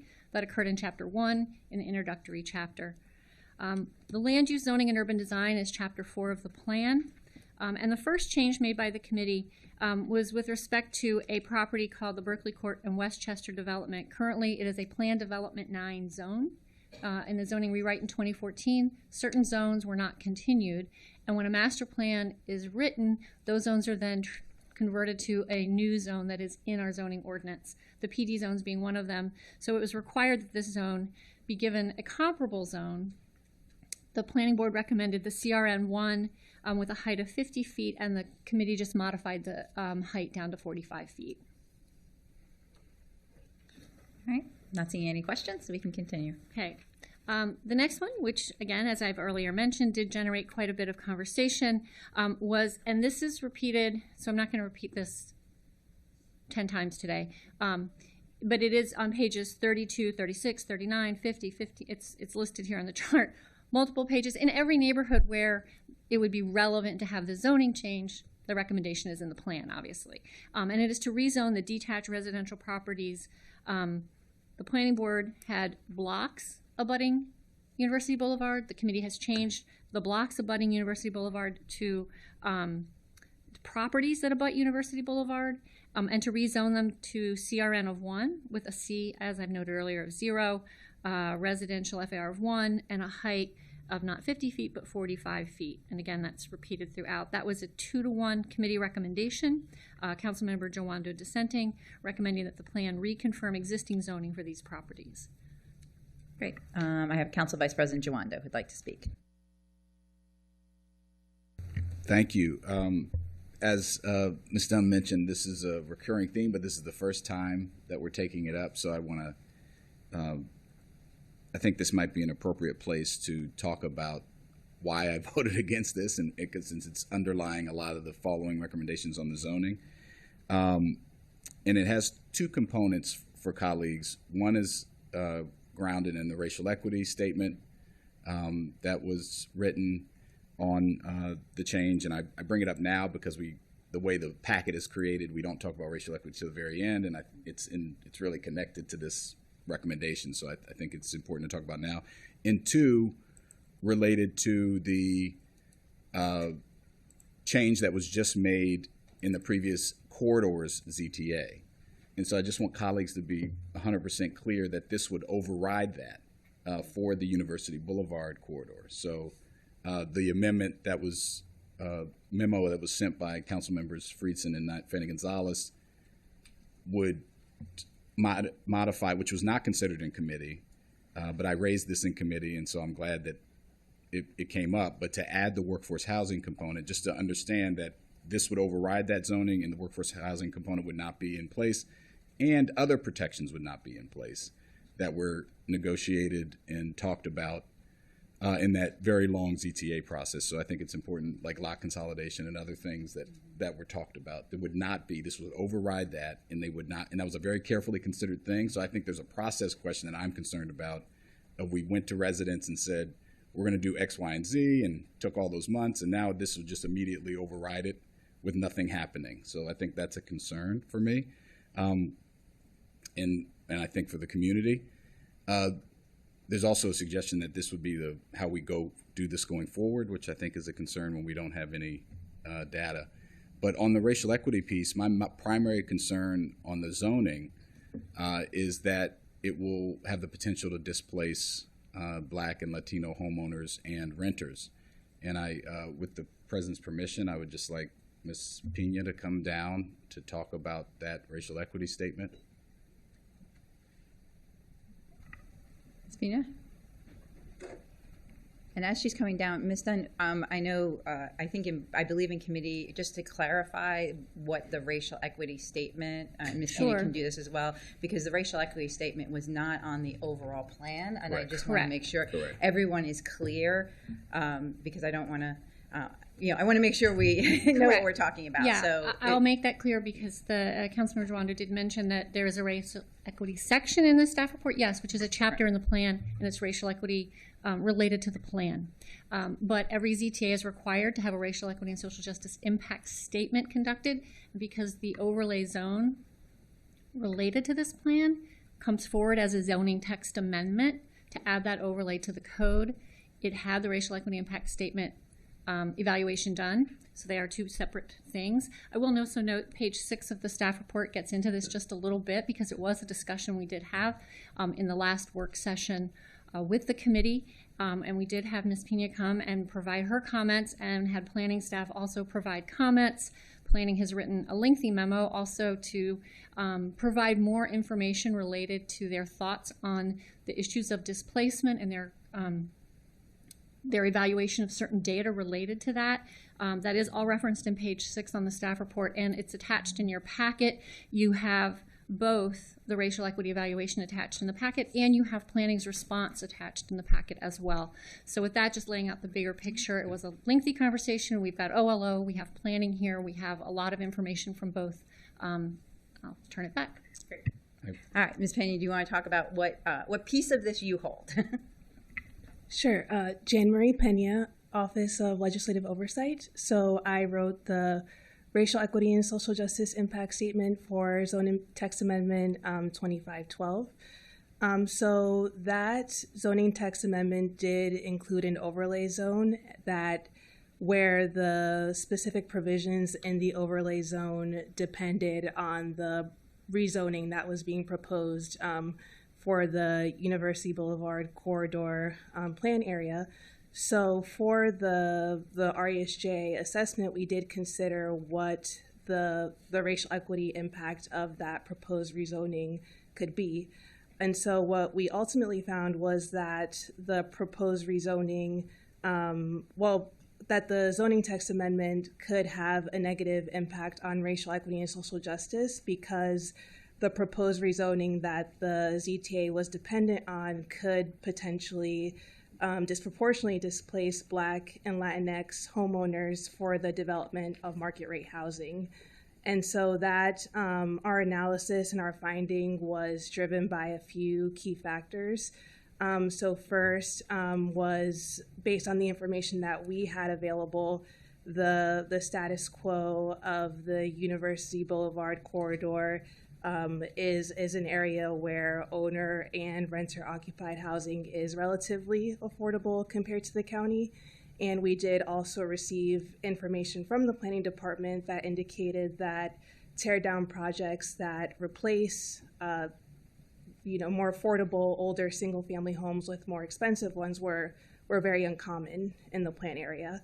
So that was one key factor. Another key factor in that assessment was that the planning department's market analysis for the proposed rezoning did find that it was most likely to result in smaller scale market rate development, so duplexes, townhomes, that would not include moderately priced dwelling units that would be more affordable to households at lower incomes. And so our assessment there was that, you know, allowing the development of market rate properties in this area that is already relatively affordable could increase property values, and that increase in property values could increase property taxes and cause a financial burden on current homeowners that could potentially cause displacement. And so, you know, the final key factor is that to the extent that displacement could occur, what we found is that Black and Latinx homeowners in the plan area would be most vulnerable to that displacement because first, Black and Latinx community members do have really high rates of homeownership within the plan area, but also the Black and Latinx homeowners who live in the plan area, also based on data that we received from planning, we did see that they do have higher rates of housing cost burden, and they also have lower income levels. So they are more vulnerable to increases in property taxes that could cause displacement. So those were the key factors that led to our finding. But ultimately, we did have, you know, 2 recommendations to advance the racial equity impact of the ZTA, and those were to engage with Black and Latinx homeowners to amend the ZTA to better advance racial equity and social justice, and also to adopt policies that prevent the displacement of Black and Latinx homeowners in the plan area. So that was what we found, but I'm happy to take any questions. Thank you, Ms. Pena. I very much appreciate it. I know the Planning Board and the Planning Department has submitted a memo. I don't know, Chair Harris or Director Sartori, if you want to speak to this at this moment. Sure, thank you. Again, for the record, Jason Sartori, Planning Director. I think that the memo does a pretty effective job of outlining, you know, some of our responses to this. I think some of the things I wanted to highlight. First, the proposed zoning changes don't really change the types of units that can be built in the CRN, what's proposed to be CRN. What it does is it makes it an easier process for a property owner to be able to pursue that. It makes it less costly, which means that those that own properties along there now, which do tend to be more people of color, have a more affordable opportunity under the proposed zoning to be able to take advantage of these new types of units. Same if it's a developer or a home builder who ends up purchasing a property and wants to rebuild it as a duplex. It will make it that less costly, and those homes can then be offered more affordably than could be today under the existing zoning, which includes 2502. So I think that the effect of this zoning change and then the effect of the ZTA, which really addresses the development standards and the types of other uses that are allowed there, actually can have a very positive impact on the community and on the people who live there today and the people who could live there in the future. The other thing I would highlight is that displacement is not something that we've seen when we've studied this as big of an issue in Montgomery County. What we have seen is concentration of poverty. And with that, you get deteriorating housing quality, you get disinvestment. Where we have seen new development is where we've actually seen inclusive growth in populations of all different income levels. Where we haven't seen development is where we run the risk of that concentration of poverty. And so there's a positive outcome that we've seen across the county in having opportunities for more investment and development. And I think the key thing about this is this creates opportunities for more affordable housing, actually. Turn it back to Council Vice President Joando. Thank you. I appreciate that. I know there was the response, and then there was a response to the response that I got. I don't think colleagues got from OLO on some of the claims, but maybe I'll just ask questions to illuminate so you can respond. One thing another reason this was concerning to me was not only the disproportionality of homeowners that are Black and Latinx in this corridor and affordable homes, but also potential renters that would be displaced. In the session we had in PHP, We talked about the most likely things to be redeveloped here, which is a real big part of the analysis in the OLO, are townhomes or a duplex, and there's no requirement that any of those be affordable. They will most certainly be more expensive than what's currently there. I mean, that's just, I don't think anyone's denying that. And so the idea that it's creating more affordable housing, it doesn't jive, because you're going to tear down something that's older and more affordable and build something that's newer, even if the process is quicker and allowable. I get that. To do the thing, it's still going to be sold for more. And so could you speak to that? I mean, or if you disagree with that, tell me why. No, I think that's an excellent point. I think I want to touch upon the renters issue. Could you just tell us your name? We sorry, know who you are, sorry but it's okay. Just for the record. I promise, not my first rodeo, but I make this mistake. So for the record, Zubin Adrianwala, planner with Montgomery Planning. And these are also absolutely valid concerns, which is what do we do about renters? The renter population that we largely reached out to and spoke with were living in multifamily housing. And their biggest concern was housing availability and housing access. So if they wanted to continue staying in the area, there is nothing for their price points. So for an aspirational renter who wants to get to a homeowner, and I'm glad we keep calling it relative affordability, the relative is doing a lot of heavy lifting in this neighborhood because it's affordable to maybe half the population at this point. In a neighborhood that is 64% already owner-occupied, if I'm doing my numbers right, anybody who could afford a house, they could buy it, they have already bought it. Everybody else is priced out of this market at this point. So, and to Mr. Sartori's point, the idea that when a single family home comes on a market, the buyer and the seller both want, a certain price point. But if that seller is being forced out of that market and they have to move, if they have an opportunity instead to build another unit on their property, then they now have an opportunity to actually stay in place, tap into their equity. And this will be very important for especially people who are empty nesters, who are seniors, for them to be able to age in place and stay in place. I think this optionality, frankly, will be very valuable just from that perspective. Also, I'm a little concerned that we would say that, oh, this is largely Black and BIPOC ownership, but let's not increase property values here. I think that's a problematic place to begin with from a racial equity perspective, which is to say, let's keep home prices suppressed in neighborhoods that already have high BIPOC rates. Instead, if we can do a both-and approach where we can increase housing supply and increase opportunities for potential home price increases, that would be important too. Yeah. Also, with the idea of property taxes, I think Director Sartori has pointed it out in a previous occasion, which is that a duplex has a comp as a duplex.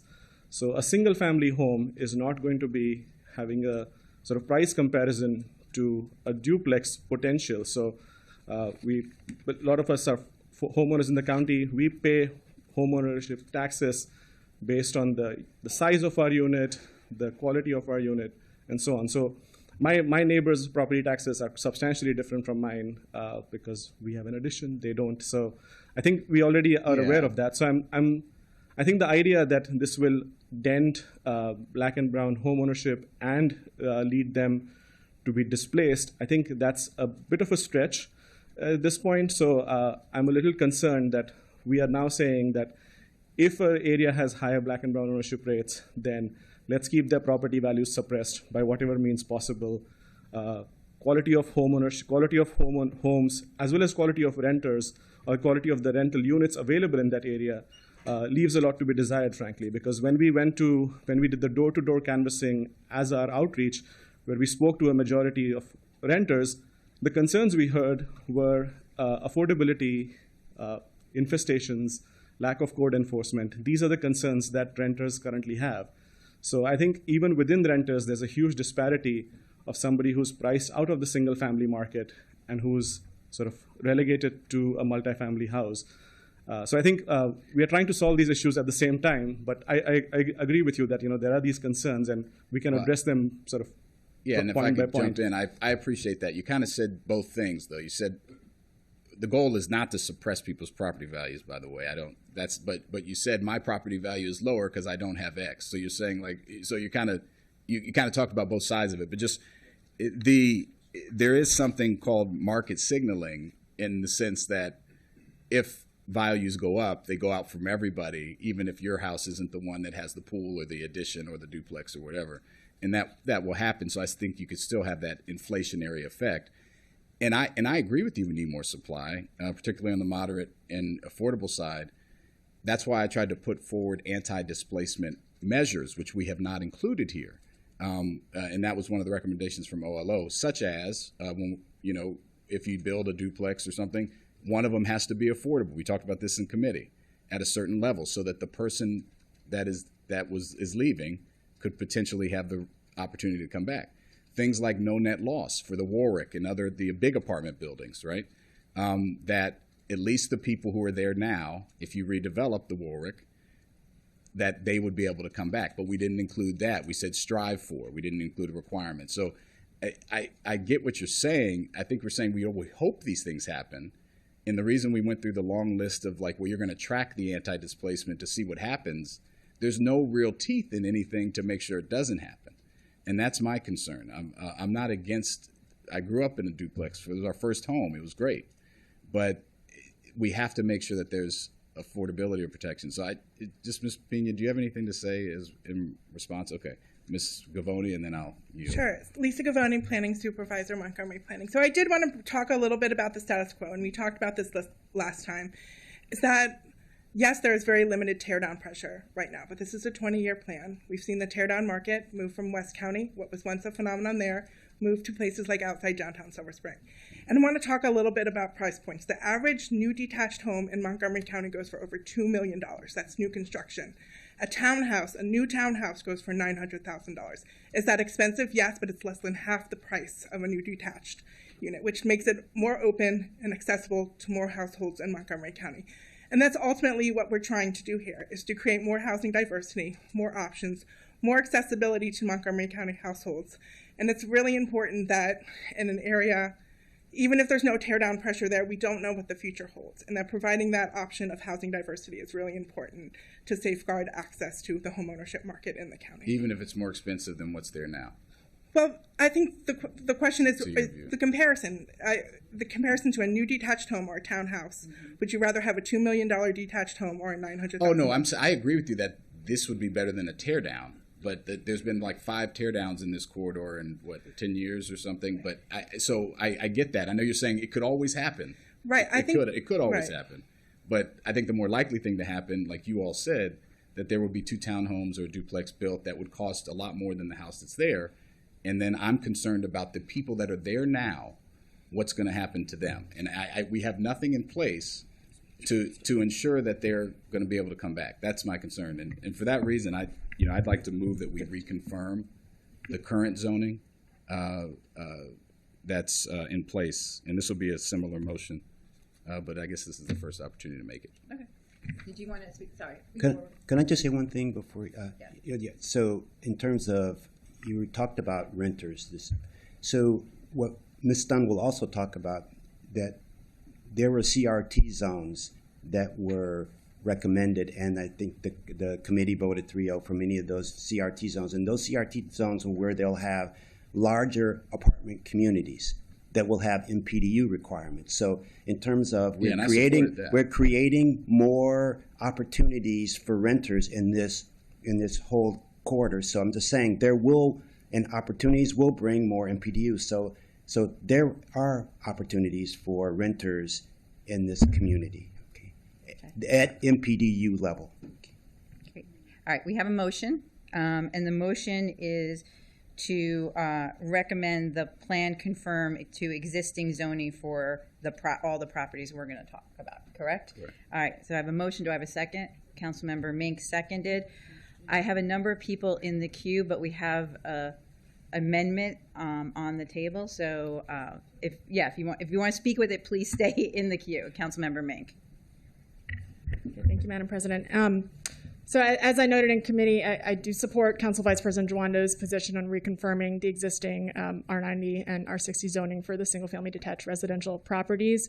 On the conversation that we've just been having, I would be remiss if I didn't note that in regards to the racial equity and displacement concerns, that I had brought this up before we had this statement because of my firsthand experience knocking doors in my district and who I was meeting when I knocked doors on the corridor versus inside the single family home neighborhoods. And so seeing that statement did reconfirm my, not data-based, but certainly what I was seeing firsthand experience there. Additionally, we have heard from many, many residents who would greatly appreciate seeing how ZTA 2502 plays out before changing the standards. I think very understandable. And the additional housing yield, as we see in the packet here from the rezoning, is relatively marginal. We're looking at maybe an additional about 300 units, which will be, generally speaking, more expensive than the existing properties, potentially with the exception of a small percentage of those if there's the addition of workforce housing requirements. Meanwhile, right now, looking at my district alone, we have, for example, the Hillendale Gateway development coming online, bringing almost 500 units, with more than half being permanently affordable. Viva White Oak will be bringing nearly 5,000 units. So again, given the concerns discussed today and those we've heard from residents, I do ask colleagues to support this motion. Thank you. Councilmember Sales. Thank you. I just had a few questions about the overlay zone, and you've explained why MPDUs were excluded. Is there a provision for first right of refusal? The county has the first right of refusal already. Okay.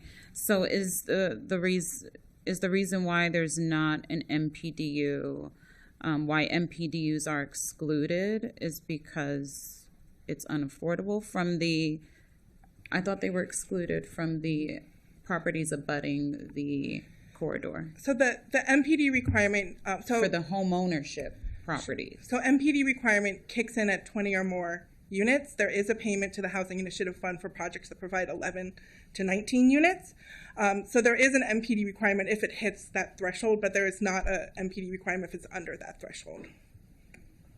Okay.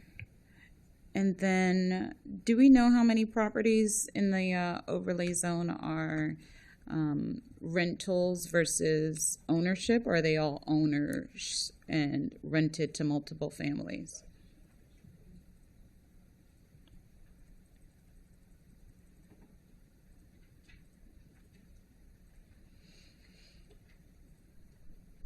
We do. We're getting that. Oh, no.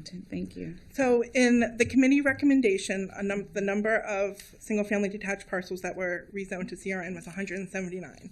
Of those 179 parcels, 33 are not occupied by the principal owner. That is an SSTAT designation that says that they're not occupied by the principal owner. It could be, it most likely means that they're renter, but it could mean second home. I just wanted to make that clear. Mm-hmm. Okay. Which is 18% of the parcels rezoned. Okay. And that's on Circle 46. Okay, thank you. Okay, that's all I had from you. Great. Councilmember Fanny Gonzalez. Thank you, Madam President. I will not be supporting this amendment. I'm going to just highlight a couple of things just because we covered this already at PHP. We covered this already during the Housing Now ZTA. And during the Housing Now ZTA, I'm just gonna say the looking back at the Racial Equity and Social Justice report from OLO, the two recommended amendments that they put. Number one, engage with Black and Latino homeowners in the UBC plan area to amend ZTA 2512. Okay, we're talking about this sector plan right now, but hey, let's read this. Just the fact, or just making the assumption that we haven't talked to Black and Latinos already for years, it's offensive. I door knocked in my neighborhood. I had events that I personally held in Spanish. I went to events hosted by the planning department where Latinos and African Americans, Black and Latinos were at. Just the fact that we're making that assumption is just so wrong. 2, because it doesn't stop there. Adopt policies to prevent displacement of Black and Latino homeowners in plan area. Okay, I think we have covered that in the sector plan already.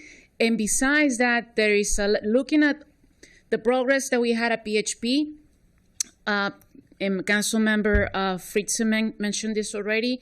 He and I went back, and after we finished with PHP, and made a recommendation that we're going to cover today about requiring workforce housing if you have more than 3 units in any property to align with the CTA corridor plan that we had already worked on and passed.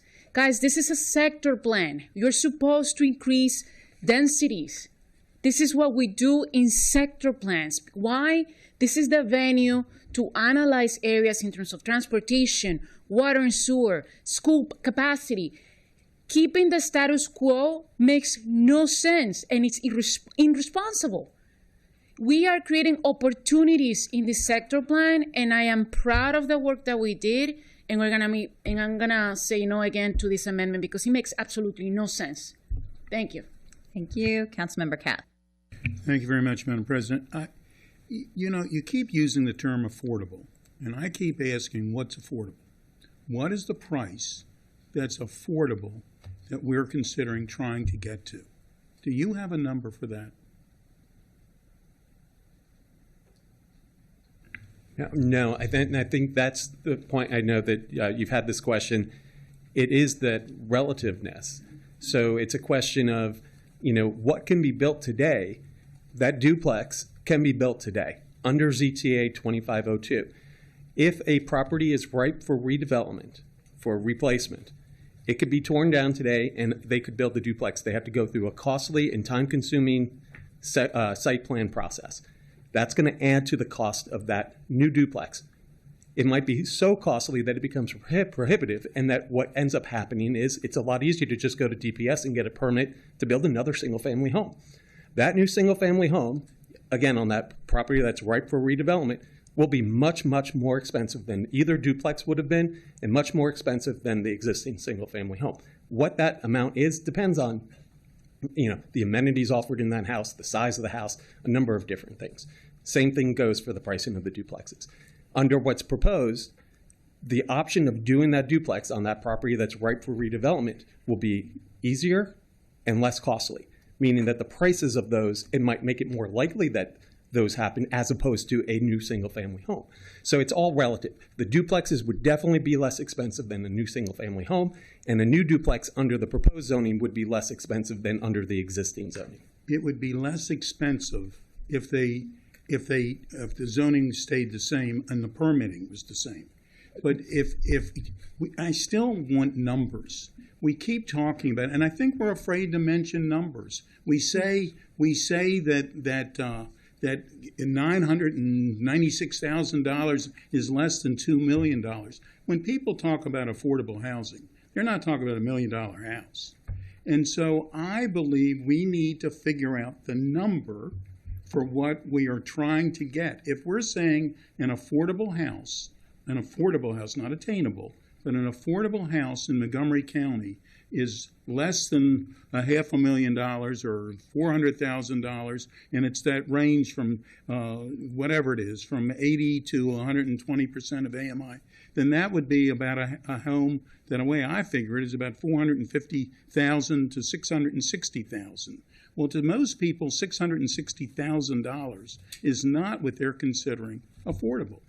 And I don't know how we can get to that affordable number if we keep playing the idea that $1 million is less than $2 million. That's not what I'm after. I believe we need more housing. I don't know that it should be here, but I believe we need more housing. I believe we need housing that's a regular number, a good number for people to be able to afford and rent. And I don't see how we're doing it this way. And to the point of the amendment, and let me just say, that the PHP committee deserves a great round of applause, as does the planning department and our staff, for trying to make this better. This is better. This just isn't good enough, in my opinion.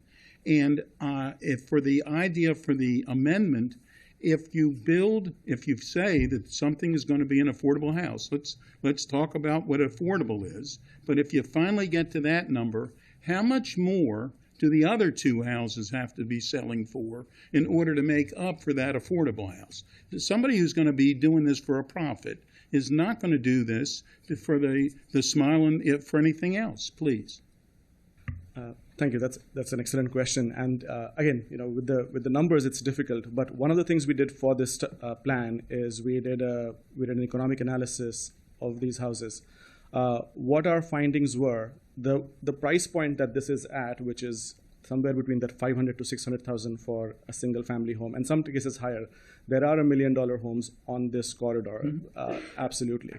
So the price point that this corridor is currently at, what our economic analysts told us is that the duplex construction pencils in from a financial perspective only if the primary homeowner actually takes the lead on it. Because for a developer or a flipper, so to speak, to come in to buy that house, then go through the permitting process to keep that house kind of on the market for while all this is happening, those numbers don't pencil in simply because the housing prices currently are so expensive.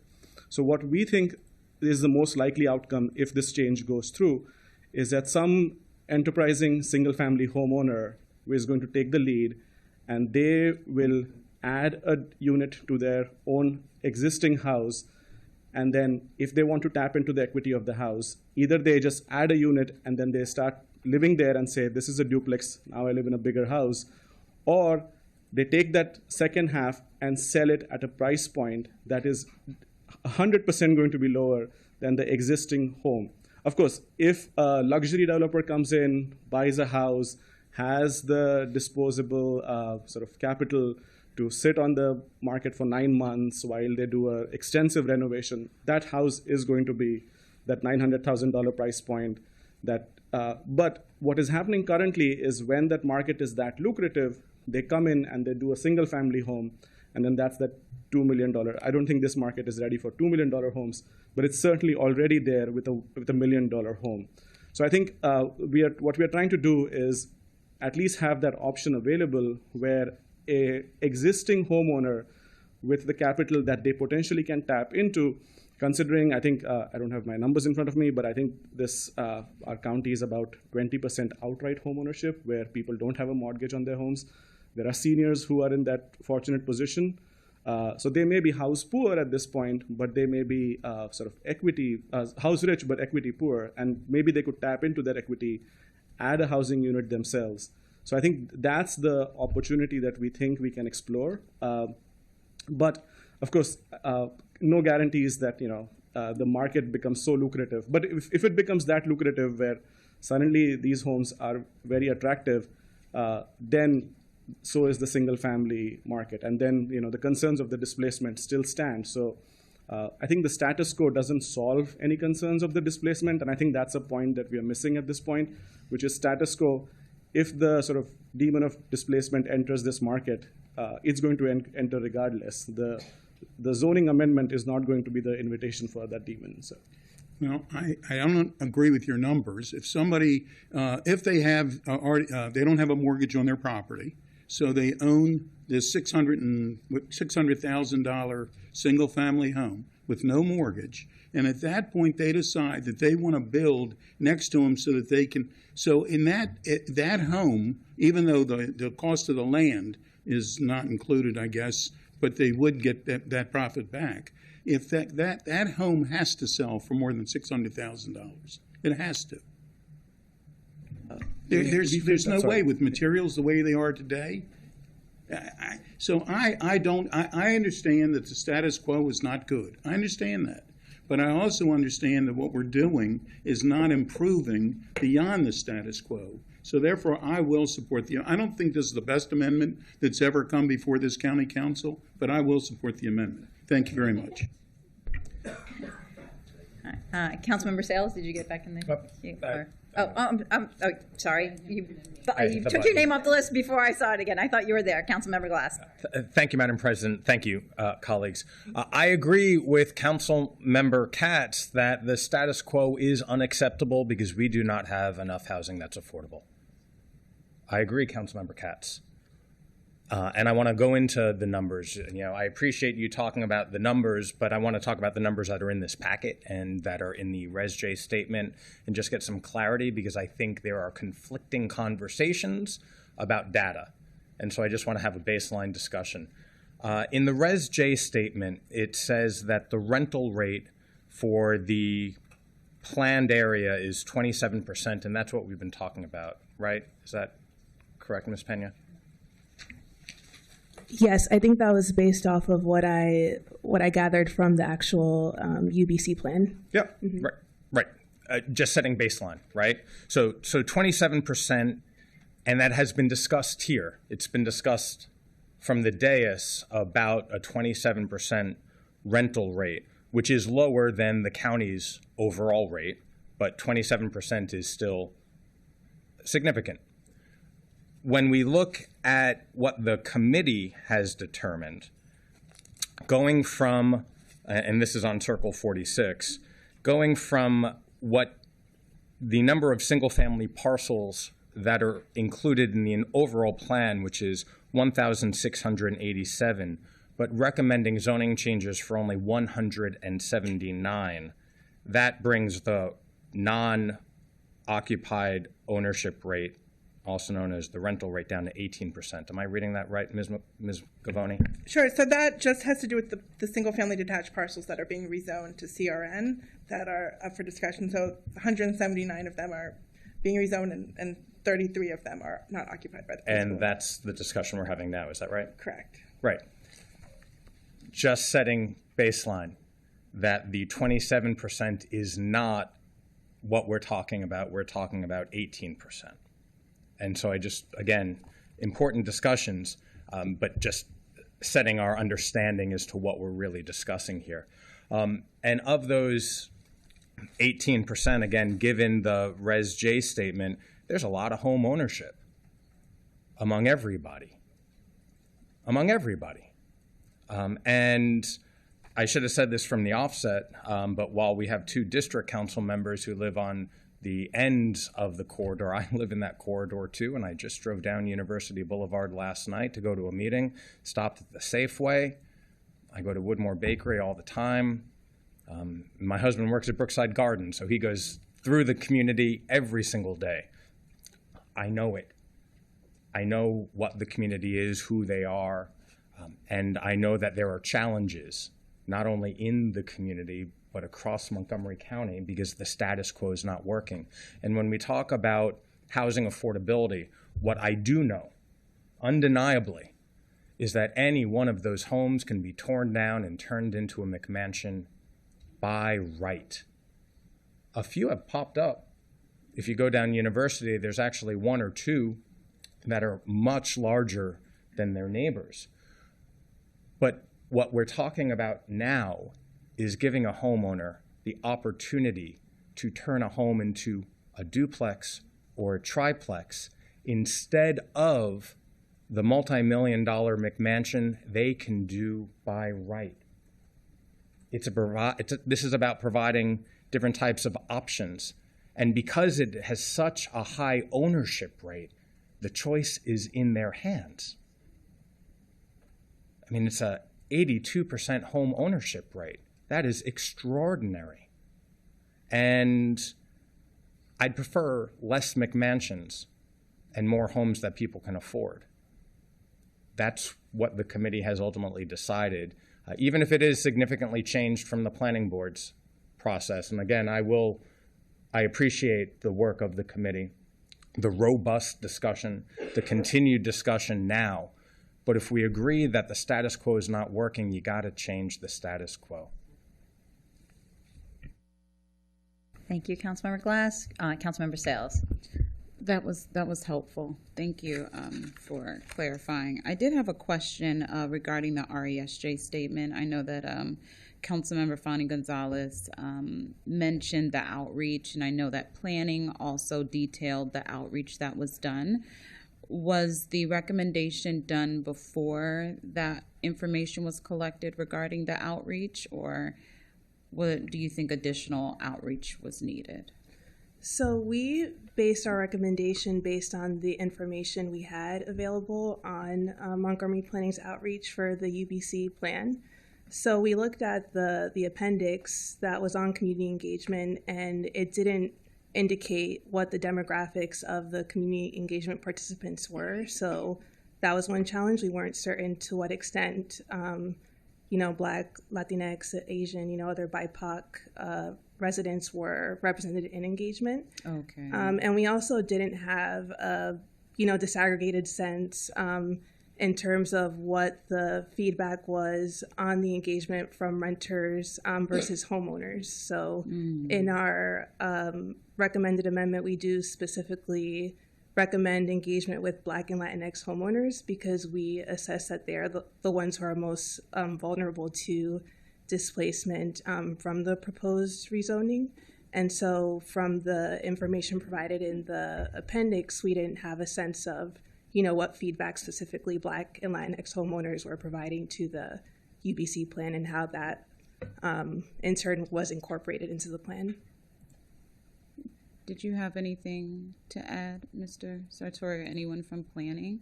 Because I see here, canvassing knocked on 1,000 doors, resulted in 239 conversations, 41% were African American, 20% were Hispanic and Latino. So I'm not sure if... Yeah, again, Zubin Adrinala for the record. Thanks for the question. So I think the disaggregated data that you see here, that is because we collected that data. But in the process of outreach, we typically don't have the wherewithal to ask everyone who comes into a meeting to say, give us your preferred gender or preferred race. So we don't have that data. And I think one of the reasons that we didn't include it in the appendix disaggregated was that reason, because we cannot sort of forcefully say that we engage with X percentage for X ethnicity. So I think because we don't have that data for every single outreach point we didn't include it. But of course, because we did the door knocking, and at the door knocking, we had the questionnaire where we spoke with people and said, give us your self-identifying race. That's why for that particular effort, we have that data. Of course, that effort was in multifamily housing, so it's fair to assume that most of these 239 odd voices are already renters. But they're all in apartment dwellers, so we didn't knock on single-family homeowners' doors. Okay, because that was going to be my next question. Of the contacted populations, we don't know which ones were homeowners versus renters. Sorry, that question was never asked whether you're a homeowner or a renter, even in meetings, so we don't have that disaggregated data of homeownership versus renters. Okay, thank you. Okay, Councilmember Malcolm. Thank you. I just wanted to clarify when we looked at the prior discussion about housing and we changed the ZTA that we went through, the issue of the protections of the bundling lots and the flag lots, where do those protections fit in this master plan, or do they? Ms. Dunn, do you want to take that? Sure, and I'm happy to try to answer that question. When the planning board first brought the recommendation, they did blocks of rezoning. And as the committee went through and deliberated how much of that area should be rezoned and literally went neighborhood by neighborhood and ended up doing the abutting, they didn't go even farther to say, should we put even more restrictions that might result in a fewer number of these properties coming forward for this type of redevelopment. And I think part of that might have been, and I'm just inferring this, they can chime in, but take one, for example, the corner lots. If we have a corner lot that doesn't front on University, in 2502 that would not be eligible, but in the plan area and the ZTA and overlay that you're looking at, it would be eligible. And I think in this area, one of the things that was noted was the difficulty of people entering and exiting University Boulevard with a driveway. And so in this case, those corner lots would actually be a benefit they could take advantage of this program. And as Councilmember Glass mentioned, this is something that somebody could get a building permit for, just like a redo of a house into a larger house. They could go get a building permit now for a duplex or triplex. And if it doesn't front on University, that in this case might actually be a benefit to the safety and to the pedestrian environment, but could still take advantage of this project. Okay, thank you. Council Vice President Jawando. Just to be clear, Ms. Dunn, I appreciate that explanation, but just to be clear on Councilmember Balcom's question, the SRA requirements are not a part of this. They are not a part of it. They are not applicable to it because they are applicable to the optional method of development for workforce housing, and this is by right. Right. Okay. So I just want to make sure that's clear. Like the arduous process that we went through on that, with a lot of community input, in a month or two has the potential on this corridor to just be totally overridden. And I think people need to understand that it's hard for the public to have trust in our process when we're saying, well, we go through all that and we do the SRA and we go through everything, and now we're saying, never mind, on this corridor. Do you understand? Sure. And what I would just point out is through all the conversations we had about attainable housing and work for or more housing now and all that, we kept hearing a lot about how this needs to be handled through master plans. And here you have a master plan that includes a really extensive process. So I don't want to belittle the process that the team and the community has gone through over the course of 3+ years. That was a process that involved a lot of conversations with community members and resulted in the recommendations, and that process also includes the PHP committee process and gets us to where we are today. So there has been a lot of process and a lot of interaction and conversations around this. I just want to make sure that that's sure. clear. But the fact remains that we just said we were going to do one thing on the corridor, and then we just completely changed it 2 months later, and all the protections are gone. And in the workforce housing proposal that's being brought back, while I appreciate it, it wasn't going to be brought back. It's because I had this intensive conversation at the last committee hearing. And the racial equity stuff wasn't even going to be discussed in the way it was discussed. And it wasn't even mentioned in your packets. In response, that OLO report's been around for a while. And until I went into that session, it wasn't addressed. And so I think that's the problem I'm talking about. If I may, I didn't want to interrupt you, sorry, but if I may just make one small point, Carrie Sanders for the record. I do think it's really helpful when you're thinking about this corridor to think about it in the context of the land use and the transportation. Of course, yeah. We're going to get to that where there's a lot of agreement. So I think one of the concerns I think we have with retaining the existing zoning is it doesn't address some of the transportation concerns and safety concerns that we have about the corridor. And I think we've had a very emotional morning with seeing the victims of traffic crashes this morning. And I think we are really striving with this type of zone to make the corridor safer. And so I think that's one of the reasons we have picked this type of zone versus the existing zone. So I'll be quiet because I know you've indulged us with a lot of time. So, but I just wanted to make that point. And I appreciate that. And one of the things, you actually are leading me perfectly, Ms. Sanders, which I really appreciate, to my next point. If my colleagues would, turn to page 7 in the packet, the potential housing yield here, the stuff that we agreed upon in the committee, it's at the top of page 7. The existing zoning has 2,691 units possible. The planning board draft has had 4,584. The committee recommendation had 4,060, and my recommendation had 3,780. So there's no status quo here no matter what. We're going way up in the amount of housing that's allowed, because there was agreement on the multi-family properties being changed to this zoning, which is where you have the concern around safety a lot with those very dense properties, and the kind of vacant lots, the business lots, the commercial lots, excuse me. And so there's still a lot being done here. The last point I want to make. The most likely outcome here are duplexes or townhomes. The concern, there is no requirement for any affordability with those. And to Councilmember Katz's point, there's not going to be a scenario where you're going to have or it'll be an exception, not the rule, where you're going to have one of those units being affordable unless you require it. Again, I tried to do that in the ZTA. That's called an anti-displacement measure, or unless you require no net loss in the Warwick. But if you don't do it, there's no incentive to do that. You may have one person that wants to do an ADU-like thing and have a family member with them, and maybe they do that, and that's great for them. But why don't we incentivize that and require it? And that's the challenge here, and I think that's why you got the OLO report you did, because you're concerned of this pressure on these homeowners in relatively priced units. So, and that, along with the ZTA requirements around flag lots and all the stuff we did just kind of being tossed, I just don't think this is responsible. Thank you, Madam President.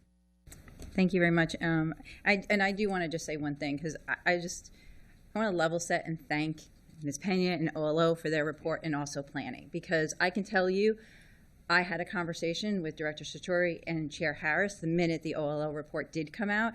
They started thinking about, okay, what is the communication we need to understand this? So that everyone is coming here doing their best job. And I do want to point out, both in what planning has put out and what Ms. Pena has put out, is the difficulty in predicting and using the data. And it says in our OLO reports that this is to help inform us, just like the work of the planning department. So I just wanted to ground us in that, because you all are incredible at your jobs, and this is really hard work. And I just want to say I appreciate each and every one of you and what you bring to this conversation. And it is our unenviable position to take this all in and then make what we think is the best decision for moving our community forward. And I think we just all need to understand that we're all coming here with the same goal and the intentions of doing that as we go through the rest of the morning. Okay? All right. Councilmember Almaraz. Thank you, Madam President. So, start with, I think this is my 4th or 5th master plan as a member of this body. And, I've been involved in a lot of master plans on the other side of the aisle, because, recreation is a component of every master plan as it's developed. And every single one of them has had their fair share of controversies, of pulls and takes, and challenges. But all of them have had the same reasonable and thoughtful goal, which is to try and plan ahead decades in advance in ways that are responsible and reasonable. And we're basing a lot of our conversations today on the current market, which is sadly, in the short term, about to change pretty significantly, because all arrows are pointing in the direction of a housing crisis, not just in our community, but across this country, that will depress the value of home values for the foreseeable future, because of the possibility and the likelihood of a looming recession when you add the layers of the federal policies that have been implemented that are going to come home to roost very soon. So, and I do believe, and it's been my experience all of these years, that the planning staff has very much taken into account racial equity and those concerns in their recommendations. But what I have also felt is that our OLO process has evolved in a very productive and positive way. And at a high level, and I don't have any proposals today, and I won't have the opportunity to work on this moving forward, but it just strikes me that we need to include OLO and their team earlier in the process as you all begin to engage in communities, because you all need help. We have not provided a sufficient amount of staff and personnel resources to our incredible planning team. And I felt this very much during Thrive, during that entire process, which is why we actually hit the pause button on Thrive as we were discussing it. And this body, and I as council president at the time, took a lot of heat for pressing the pause button. But it felt appropriate at the time so that we could make sure that more voices are heard.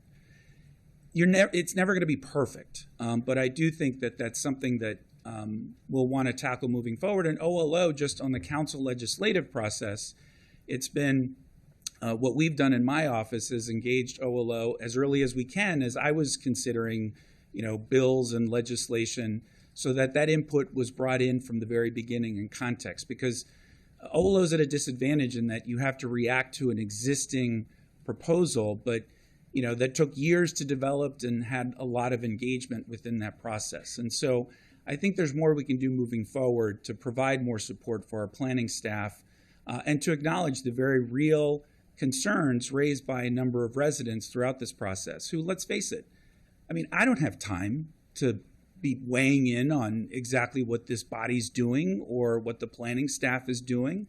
All of us are just trying to live our lives and hope and trust that the elected officials and policymakers that we've appointed and elected into these positions have our best interests in mind. So again, don't have a solution, but it just strikes me as we're thinking about all of this. But I do have just a couple of general high-level questions. So the other concern I have is we pick and choose. You've presented to us a general plan. We've modified it. We've made adjustments that I think are reasonable. But when you take something out, how does that impact the rest of the plan? And so I want to go back to Ms. Sanders' point that she just made now. And you may need more time to assess this, but if this amendment were to move forward, what would the impact be on the rest of the plan as it has been recommended, specifically with regards to transportation and safety, or any other element of the plan as has been presented?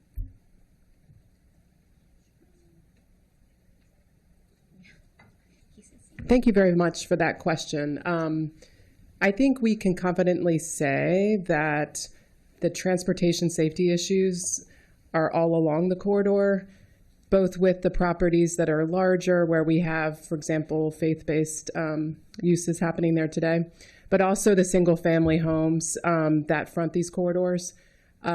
We actually see just really, really tricky and terrible situations going out there during the school hours in particular. We have folks that are lining up on the sidewalk against 6 lanes of traffic waiting for the bus. And that can be in front of a single family home, or it also can be in front of the high school.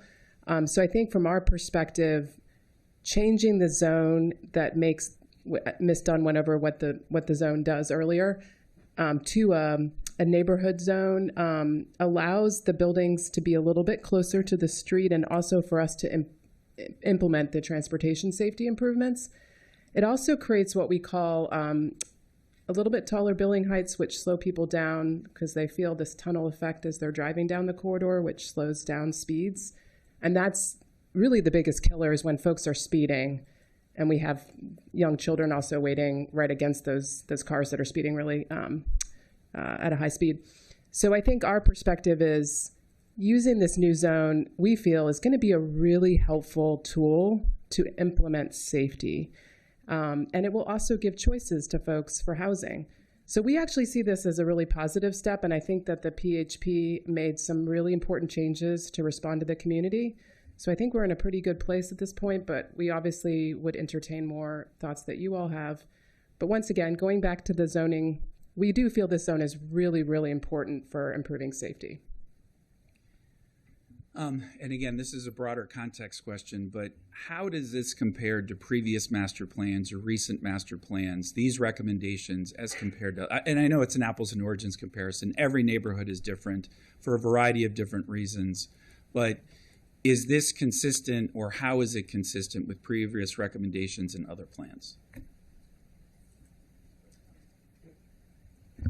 We do see a consistent theme in all of our corridor plans where we have these larger highways going through communities. And we really actually feel that communities deserve better.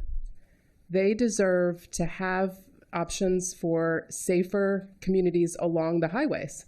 And so I do think we see this theme across the county. This is not unique to University Boulevard. But what does make this a little bit different is that we have a lot of educational institutions along this stretch. Upwards of 6,000 young people in a given day are on this corridor. The largest high school in the state of Maryland, the gateway, to our county at Four Corners, is insufficient and unacceptable in terms of its safety, in terms of its walkability, and the way that those sidewalks lead to very important small businesses. So I guess to answer your question directly, how does this compare? There is a theme where we have large highways cutting through communities all throughout the county, but this is a bit different in that we have a lot of young people in this area, and it's our responsibility to make it safer for them. And if I could add to that, and first I just want to say we appreciate everything you've brought to those 5 master plans over your time here, and we're going to miss you here in Rockville, but I know it's a little premature, but we look forward to welcome you with open arms to Wheaton headquarters in Wheaton. This is the first plan that we have taken through completely the whole entire process after the adoption of Thrive. And so there was a change in how we have to think about these plans. And so, with Thrive, the emphasis is on focusing on growth in our existing, commercial areas, our activity centers, and along our corridors. And so here we had our first opportunity to really take that corridor approach to a master plan, completely with the guidance of Thrive. And so this in some ways is a little bit unique. There have been other plans in Fairland that were informed by, some of the recommendations in Thrive, but that had started earlier than Thrive's adoption. And so I would say, this is kind of a first step in a new direction based on that guidance. Thank you. Ms. Dunn? The only thing that came to mind was my first plan here for the council was the Veers Mill Corridor Plan. And in that plan, we had some homes along the corridor that really did abut the corridor. We know we have a lot of the service roads there, but we had a handful of homes. And in that case, the tool we used was a floating zone to recommend CRN zoning for these properties. And what we realized is the floating zone, while it's a tool, it's useful, it's relatively impractical for the single-family homeowner to get a local map amendment. It's a long process. It is actually a very expensive process, and it's much more expensive than even the optional method. So what I've seen in my 6 years is this evolution of, well, let's recommend a floating zone because this is the form we really want to take, and if these homeowners want to take advantage, they can ask for a rezoning, to a ZTA that was countywide, that is, okay, we're doing it countywide, we're not doing it by master plan, so let's make sure that there's a review, and we'll have the planning board involved with optional method. And now here we are after a 2 to 3 year master plan saying, we're still looking at corridors, we're still concerned with them, and here we have an option to do something that allows a property owner to do something very similar to these other instances, but to go to DPS and get a building permit for it. It would be interesting to see if this is like a really great option for our county, that people take advantage of it to do this in a way that provides protection but provides more housing and provides it with less expensive process. That's my 2 cents. Thank you. So just a couple closing thoughts. I'm, regardless of my unique set of circumstances today, would not be in a position to be able to support up or down this amendment at the moment because I'd like to see and pull the string more on what the implications would be for the rest of the plan if the amendment were to move forward, and give you all an opportunity to formally respond to what that projection might look like, both in the short, medium, and long term. And I also just want to sort of close with this thought, and there'll be a lot more to discuss, later with regards to the plan this morning. But I do want to reinforce something I said at the beginning, and that is, how can we help planning staff do more on the front end so that we don't have the same conversation that we have over and over and over again, where people feel that they have been shut out or left out as part of the process. And sadly, disproportionately, the people that feel left out of the process are BIPOC communities. And so I think there's an opportunity for a stronger alliance moving forward. That's something I will be working on in the future from a different perspective, but I appreciate you all bringing these recommendations to us today. Thank you. Councilmember Katz. I'm going to do Councilmember Katz, Councilmember Friesen, and Councilmember Sales, and then if it's okay with the body, move us forward. Thank you. I think we should move forward. I will try my best to be very, very fast. You mentioned, Ms. Sanders, that the safety concerns for the corridor, which I do agree with. But I have asked for, though I haven't seen an answer on this, if I missed it, I apologize. What safety concerns could be done right now without any changes that we could start. When we're talking about safety concerns, we shouldn't wait for a master plan. We shouldn't wait for rezoning. We should do safety concerns. What safety concerns could be done right now without any changes? Thank you for that question. I think there are minor changes that could be implemented today that could be low cost, such as improved crosswalks. None of these actually are low cost, to be honest with you. Everything is, as you start to look at a transportation issue, you realize it's very complex. It's more than just painting a crosswalk. You need the ramps that lead to it. You need the traffic signalization. All of a sudden, it becomes more costly. But I will add that we have some great examples of where we've seen transportation safety improvements go into place after a master plan. And one example I will give is Veers Mill Corridor. I think a number of you worked on that plan. We have the Bushy Drive recreational site that has added a lot of different mix of housing types and a very nice transportation safety improvement along the frontage of that. And that's a great example of how a master plan with new zoning and some new tools like Ms. Dunn described can really enable the transportation safety improvements to come forward with the housing. Because like I said, it's never just a quick fix per se. There's lots of pieces that go into it. You may paint a crosswalk, but that may require you to add a new traffic signal. You add a new traffic signal, you have to then upgrade all the ramps. All of these things can add up very quickly. So when we have a large project that can help us move that forward, that's really helpful. Because we know that we also don't want to put the burden on the private sector as well. So things like BRT are another way that we can see these things move ahead. But yes, to answer your question directly, there are certainly quick fixes, but I do think it's going to be more of a comprehensive approach, which is something like a master plan is really helpful for us to get there. Well, I think we need both. I think we need what we can do right now and then discuss what should be and could be done in a better way or whatever through the plans of a master plan. And then did you say that a taller building slows down traffic? Yes, I can speak to that. Alex Rixey, I'm a supervisor with the Transportation Planning Division.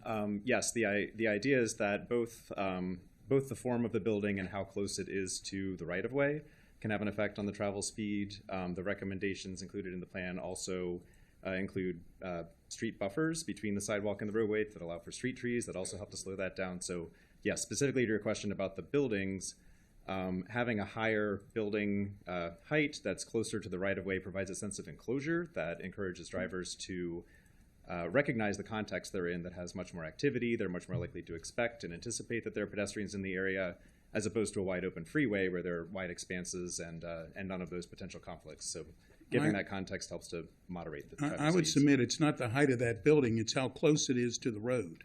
And that, I believe, is part of. And I believe that depending on how you build that building, if it's a parking lot in front, it's very different than if the parking lot is behind.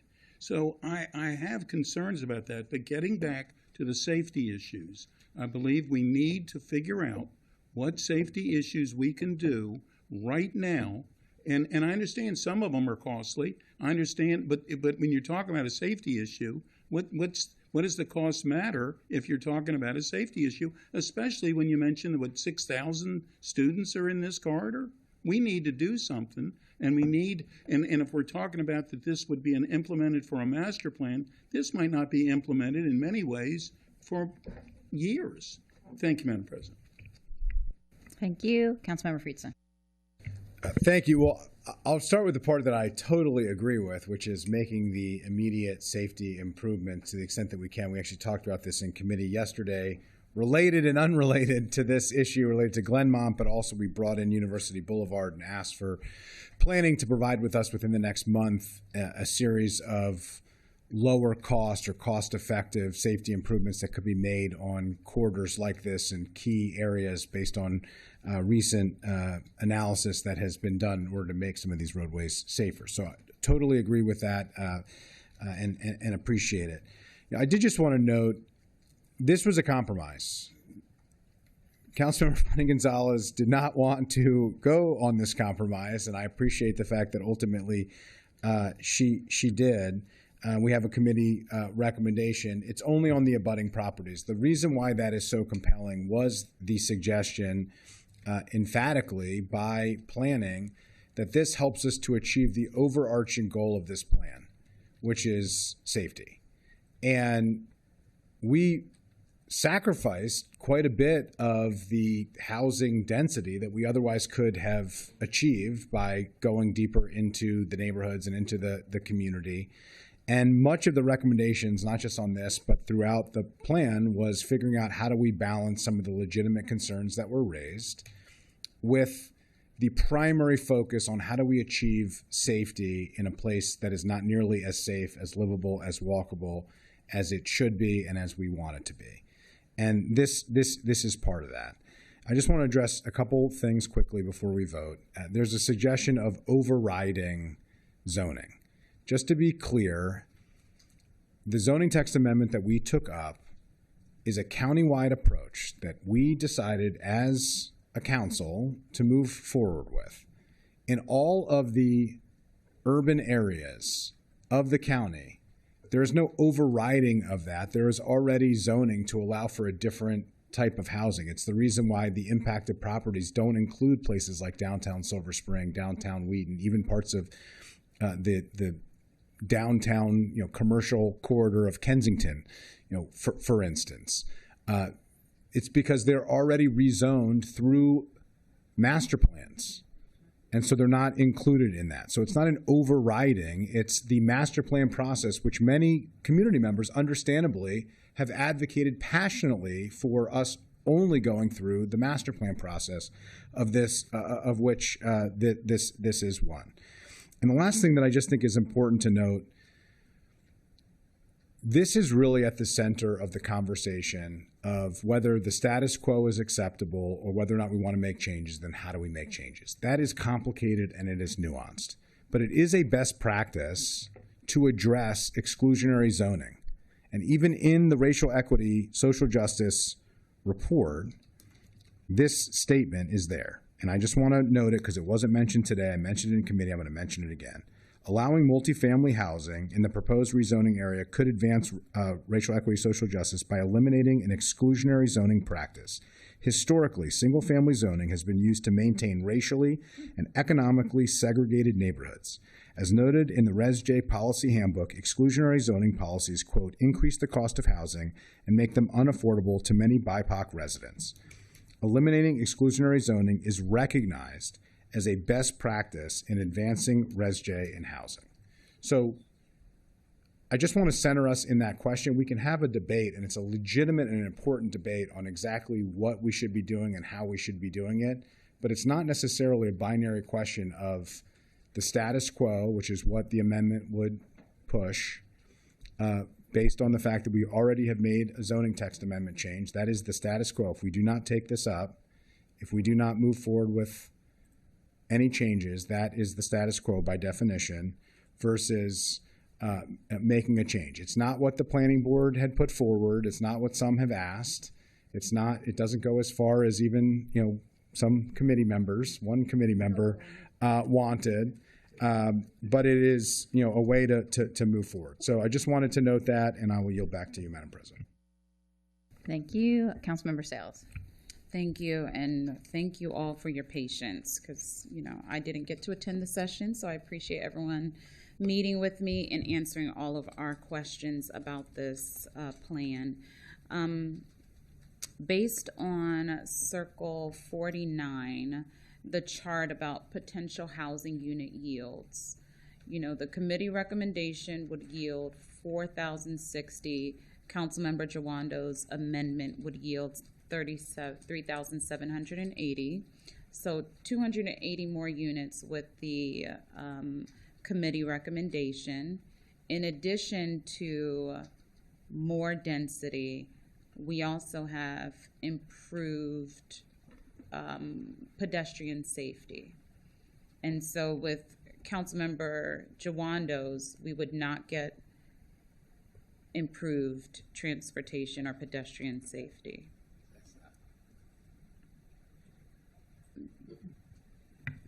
So Councilmember Jawando's proposal is to retain the existing R90, R60, and our proposal. Current height as well.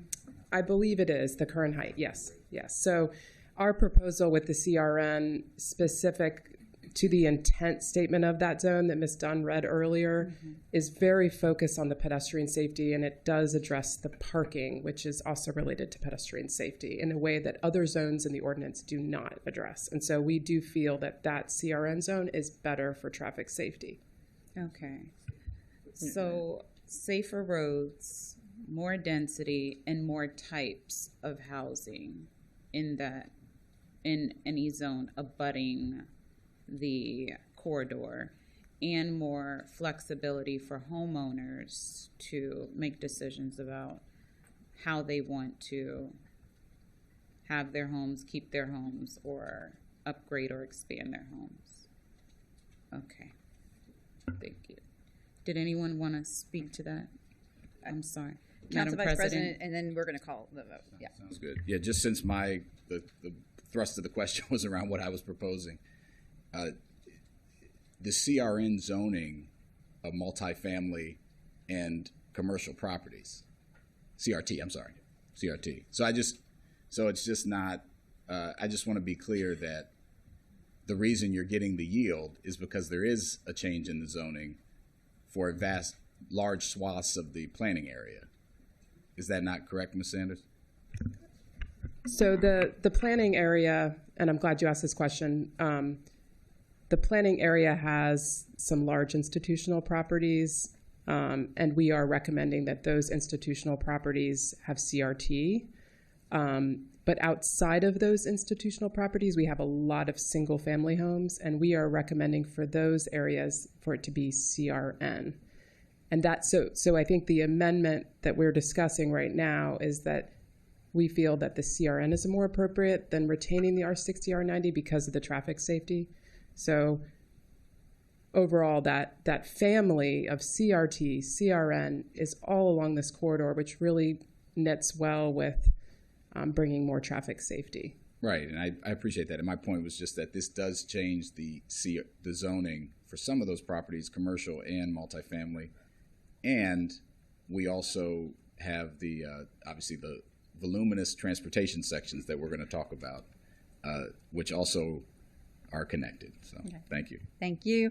I just want to say thank you to Ms. Sanders and to Councilmember Albanaz, who we are going to miss, for help pulling us back out again and understanding we are looking at a master plan and all these pieces fit together as you have thought about them. And so, Ms. Sanders, thank you very much for that. We have an amendment on the table right now, which would recommend the plan reconfirm existing zoning for the properties that we're looking at in Chapter 4. All those in favor of the amendment, please raise your hand. I have 1, 2, 3. All those opposed? I have 1, 2, 3, 4, 5, 6, 7. Abstaining? 1.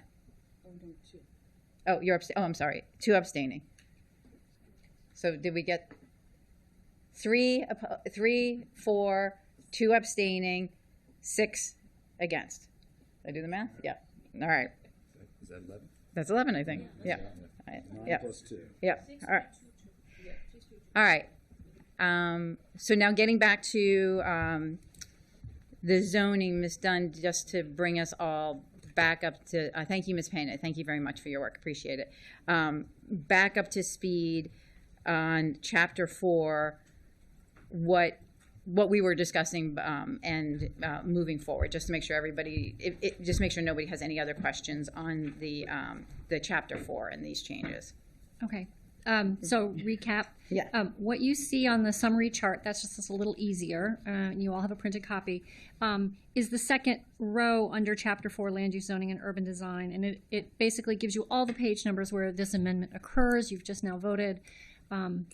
So I'm not going to repeat it every time we go through every one of the districts and neighborhoods because it is consistently the same. And then we will just move forward with all of the recommendations from the PHP committee as they made changes to either a recommendation related to land use and zoning or to the urban design recommendations. Is that appropriate? Okay, so if you continue looking at this page, you will see that there are just some minor editing changes related to the WTOP property. Again, it gets back to just master plan language that should be more guidance oriented than regulatory, so using a word like should instead of must. Same with the one below that, which is about redevelopment around intersections. They should strive to implement, and then there was a large list of concepts below that. Again, these were tweaks by the committee to make sure things are operating like a master plan. If we turn the page, we have a committee recommendation. This is related to urban design language for the Inwood House neighborhood, and more specifically about the Glen Haven Elementary School. And they modified it just to make sure that, one, they can a recommendation in there related to making improvements to anything that would happen near that surface parking lot, but that it wouldn't be predicated on a redevelopment of the school property itself or the school building itself. Next, okay, so we're on the second page of the summary. You are going to see 8 of the next recommendations are all related to the boundary change related to the Kent Mill Shopping Center, and it's simply removing language or making an edit to language to make sure that as we remove those properties, the recommendations in the plan are consistent with that. Is there any question on any of those? Relatively straightforward. We're on page 3. We're in the Brewood Park neighborhood now, and there was a recommendation related to property that is at the end of a right-of-way at Brewood Road and Ten Brook Drive, and the committee had a lot of discussion about this and discussion with the park staff, and just wanted to make it clear what part of this unimproved right-of-way they were talking about and what they intended to happen there. So this is just language for clarity on the second row of page 3, or circle 63. There's no comments. The next has to do with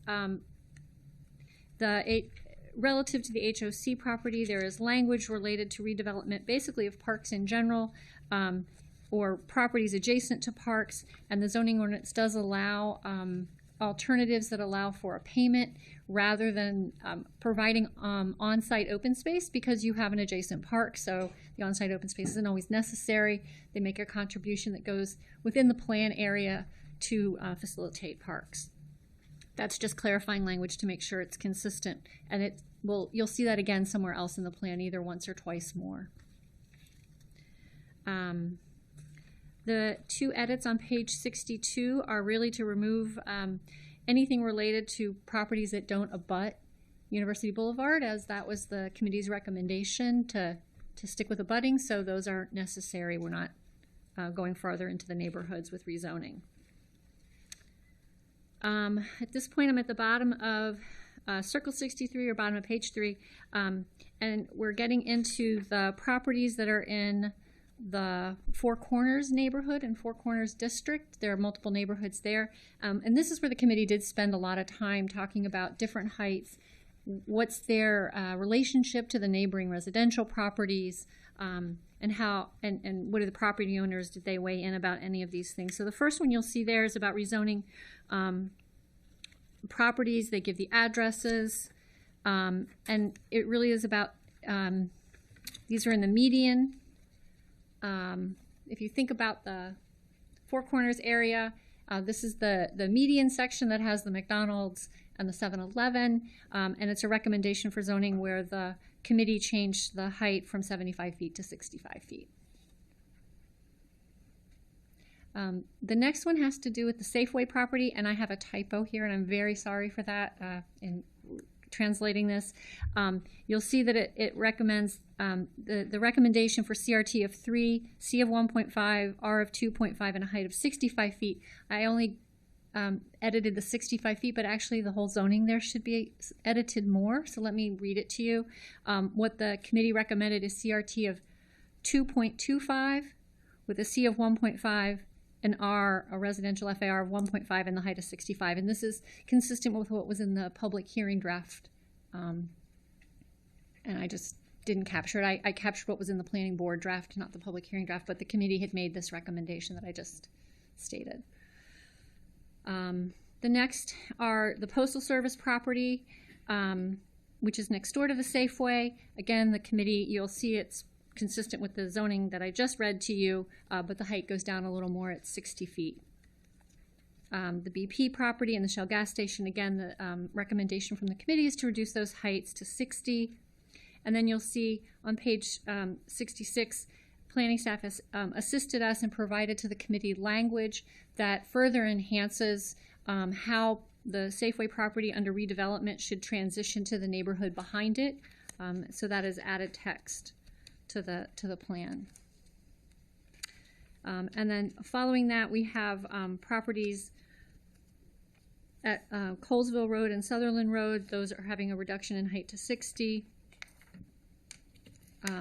Same with if you turn the page, either page 5 or circle 65. The commercial properties at 101 University Boulevard, also recommended for 60 feet in height. The commercial properties at University Boulevard West from 105 to 111. Those are, again, this goes back to the public hearing draft, recommended zoning with a height of 60 feet. And then there's the next one, which were properties, these are pretty much at the corner of Colesville Road.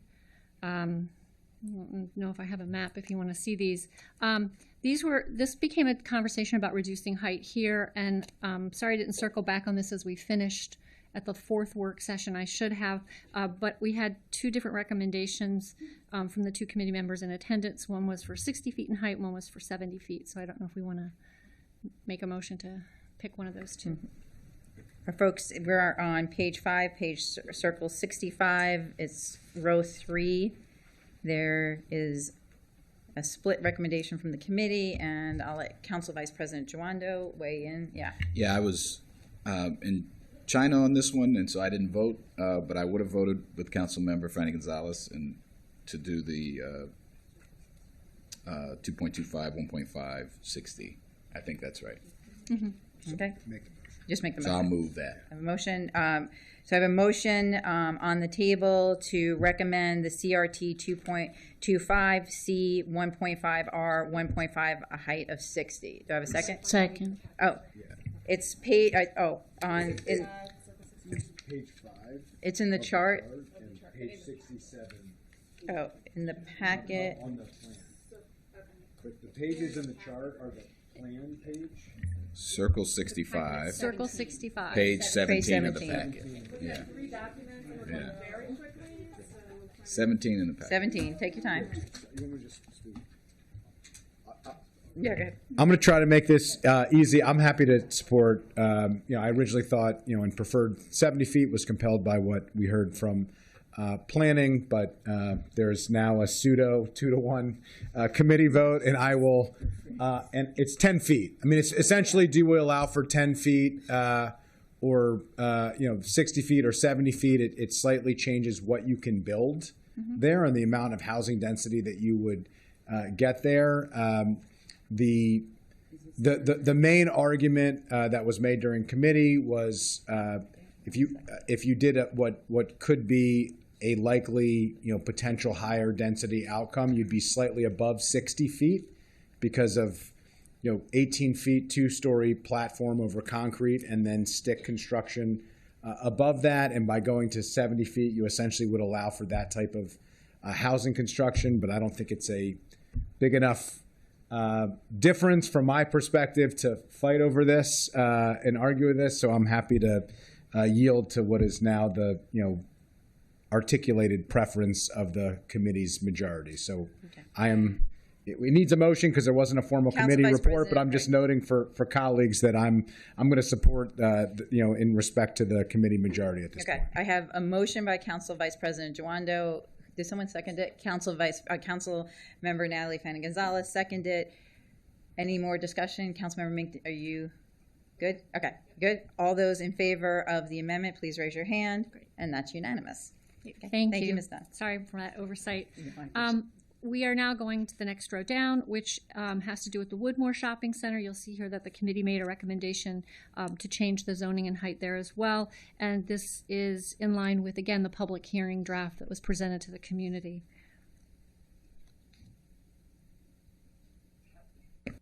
Sorry, Councilmember Mink.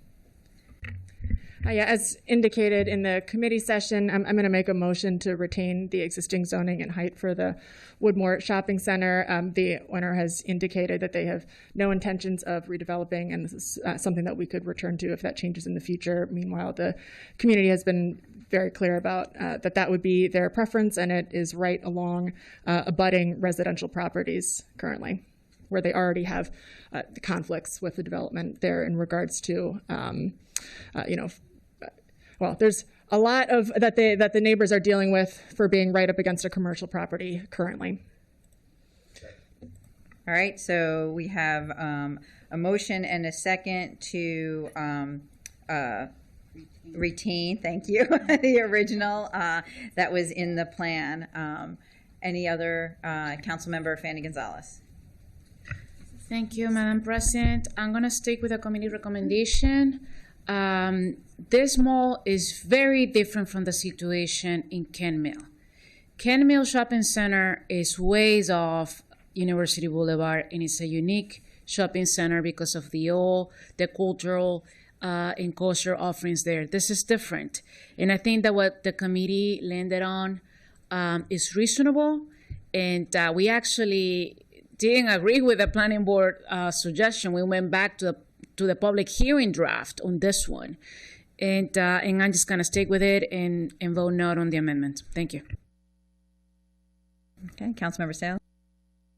Yes. So the current height is the 100? No, the or current, the 40? Yeah, the current zoning is a CRT of 0.75, a C of 0.75, residential of 0.5, and a height of 40 feet. And the recommendation is highlighted in red there in the middle of the page. The planning board had recommended a height of 100. Yeah, the committee reduced it to 60. 40. Yeah. Okay. Not change it. Okay. All right. Thank you. Councilmember Albanese? Sorry, did the developer ever ultimately weigh in? I know did they ever provide formal comment or feedback on their intentions or anything that might be helpful? Good morning, Jessica McVeary, Planning Supervisor with our East County Division. In our engagement with the property owner, they did not indicate that they had plans for any near-term or mid-term development on this site. We felt as though this was an opportunity in looking at a 20-year plan to zone the property appropriately, given the proximity to planned bus rapid transit on University Boulevard and active bus rapid transit on Colesville Road, and to accommodate infill development on the parking lot, should they be interested in doing that over the next 2 decades. Artie Hirsch, Chair of the Planning Board, also gives more flexibility and it reduces costs down the road. If someone wanted to redevelop this, they'd have to go through a local map and get this. And the cost of doing that and the timing and the uncertainty. This is the time to do it when you were doing this master plan. Just comment. It's a little bit of, in my opinion, 6 of one, half dozen of the other. The development projects are very challenging right now, especially in the current market. And so I'm not surprised that there's no interest in the shorter midterm. Shorter midterm relative to a project like this probably outlives the life cycle of the master plan that we are discussing. So, but I do acknowledge adding it as a potential incentive could create a mechanism for them to be able to redevelop if they so chose. But I also very much am sensitive to the community concerns, particularly in that area. Councilmember Mink? Just wanted to add additionally, and thank you for the emphasis on the community concerns, that I have heard from a significant number of community members, and as someone who grew up in this neighborhood myself, also the small businesses that exist there really are treasures. So many of them are ones that we grew up walking to already, and there are great concerns about there being disruption to that in addition to the to the development concerns. Thank you. Okay, great. Not seeing any other questions or comments. All those in favor of the amendment, please raise your hand. I have 1, 2, 3. Oh, wait. All right. That's all right. All right. I have 1, 2, 3, 4, 5, 6. The amendment passes. All right. Right. Retain the current. Ms. Hey, Dunn? thank you. You'll see that the next recommendation is in line with the same shopping center, and it is to add back a recommendation that there is a future evaluation of the Woodmore Shopping Center for listing in the master plan for historic preservation. That had been in the public hearing draft. It was removed by the planning board, and the committee is recommending unanimously to put that back. Okay. Sorry. Thank you. I think we're about to move on to housing, right? I have a general comment before we. Oh, one more. Actually. One more. Okay. So.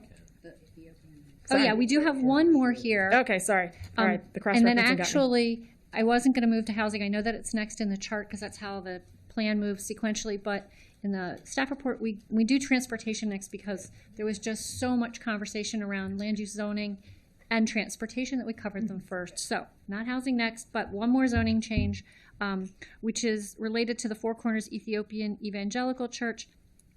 There's a typo here. I do apologize. The recommendation is to CRT. It's 2.5. The 2 in the 2.25 is wrong. It should just be 2.5. C of 1.5, R of 1.5, and a height of 65, because this mirrors the recommendation from the committee for the other property that's across Colesville in the median, so that the two median properties have the same zoning. So it was just my typo to put 2.25 there. Thank you, Ms. Dunn. Now, Mr. Kenny, you're in the hot seat.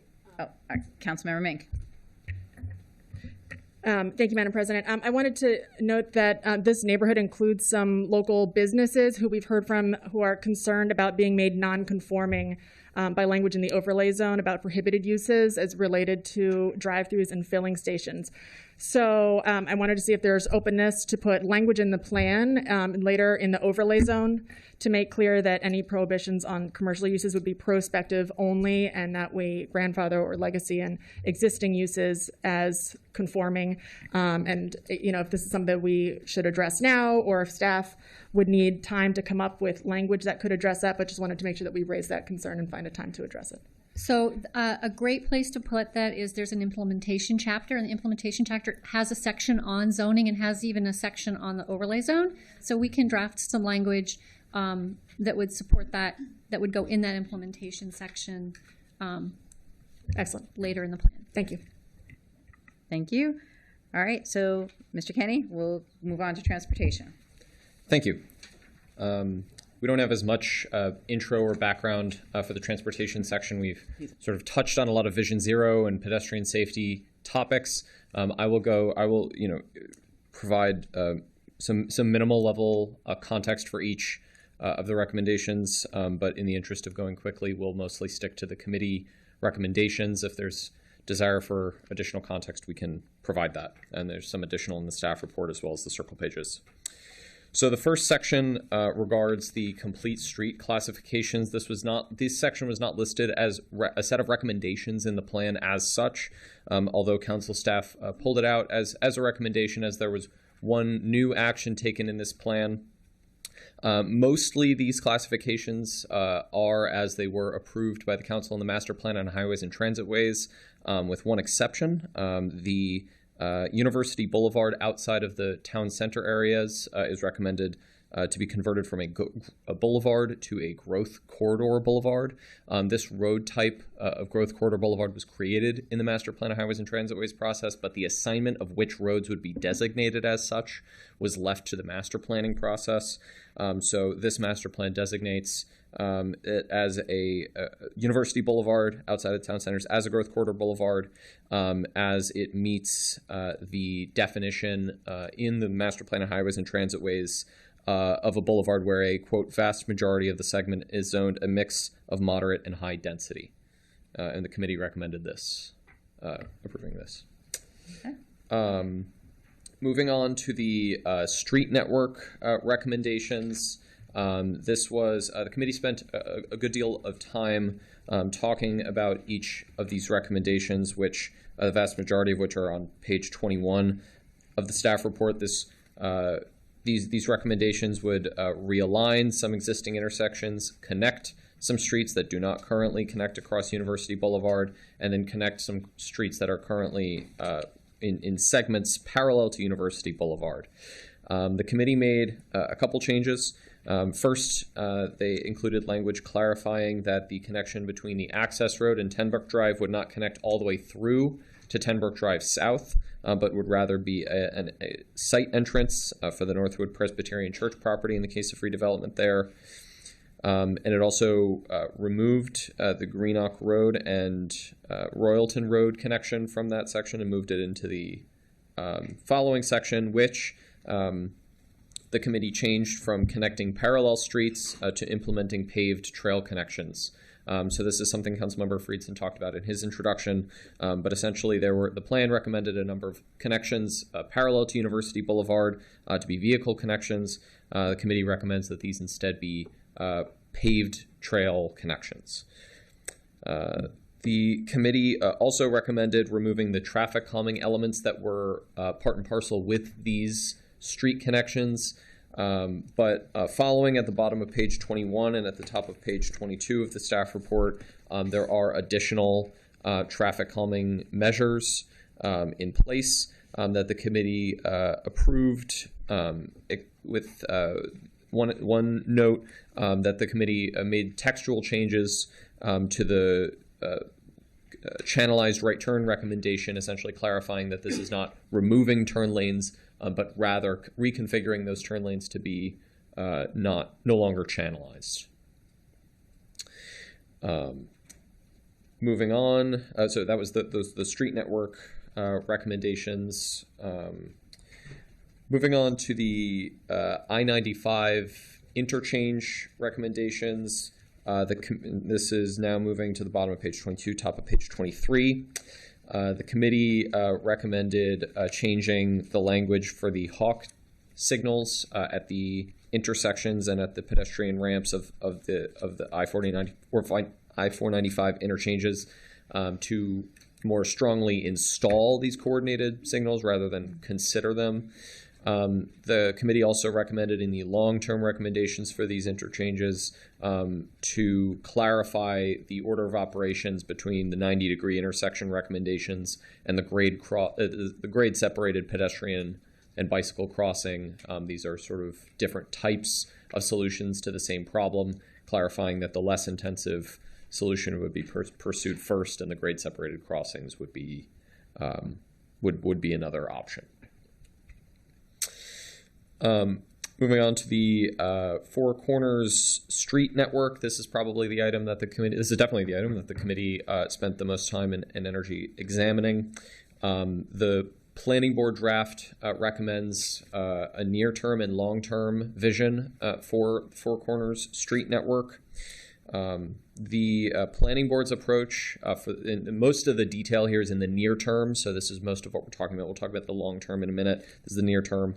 The planning board recommends a two-phased approach, the first phase of which installs bus lanes through Four Corners and makes some modest pedestrian improvements. Phase 2 widens the right-of-way of University Boulevard, couplet through Four Corners to make pedestrian improvements in addition to those bus priority facilities.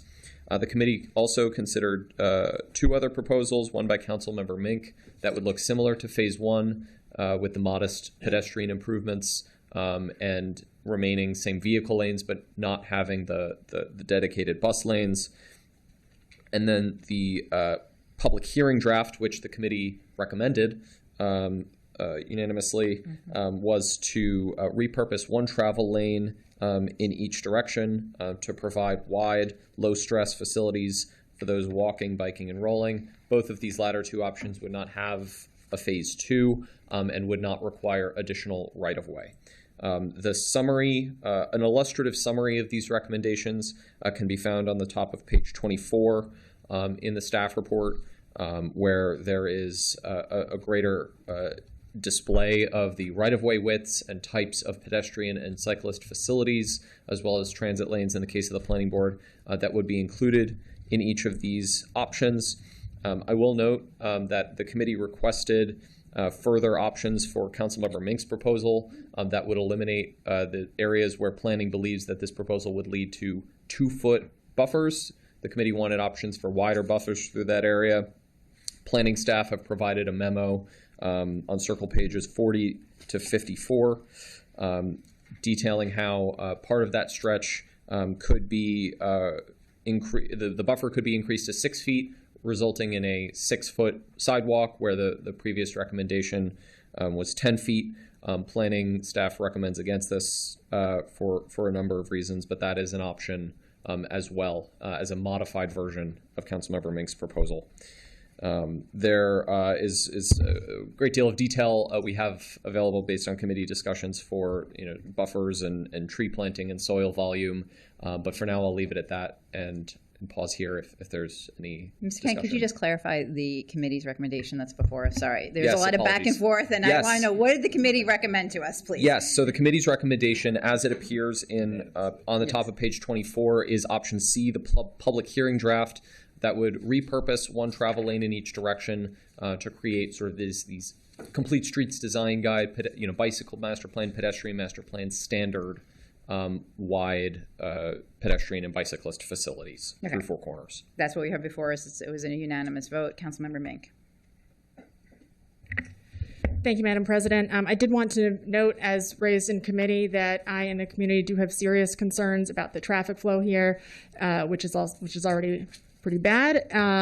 At the same time, understanding the importance of pedestrian improvements, which I know that I and the community also feel very strongly is badly needed. So I appreciate the conversation that has been had at committee, and understand that there has been consensus there. I'm continuing to have conversations with the community about it, and so I will let colleagues and staff know if I have intent to bring a motion or further discussion at the next council session.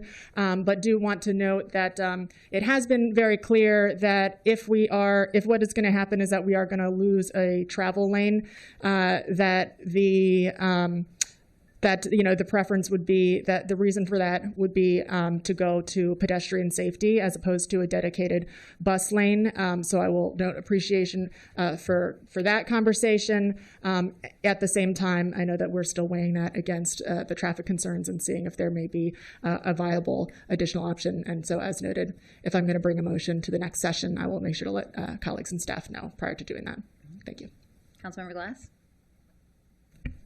I appreciate the committee's deliberation on this. I have serious concerns every time I see students pour out of Northwood and Blair High School. Just drive down. My heart skips a beat every time I see them crossing any one of those streets through, and that bookends the corridor. And so, as Nancy Pelosi says, do it for the kids. We got to do it for the kids. And some of the other considerations we'll be getting to in the transportation and with the BRT concept and all of that, but I have not weighed in on any of the other improvements that have been made up until this point, but definitely understand the give and take that is here.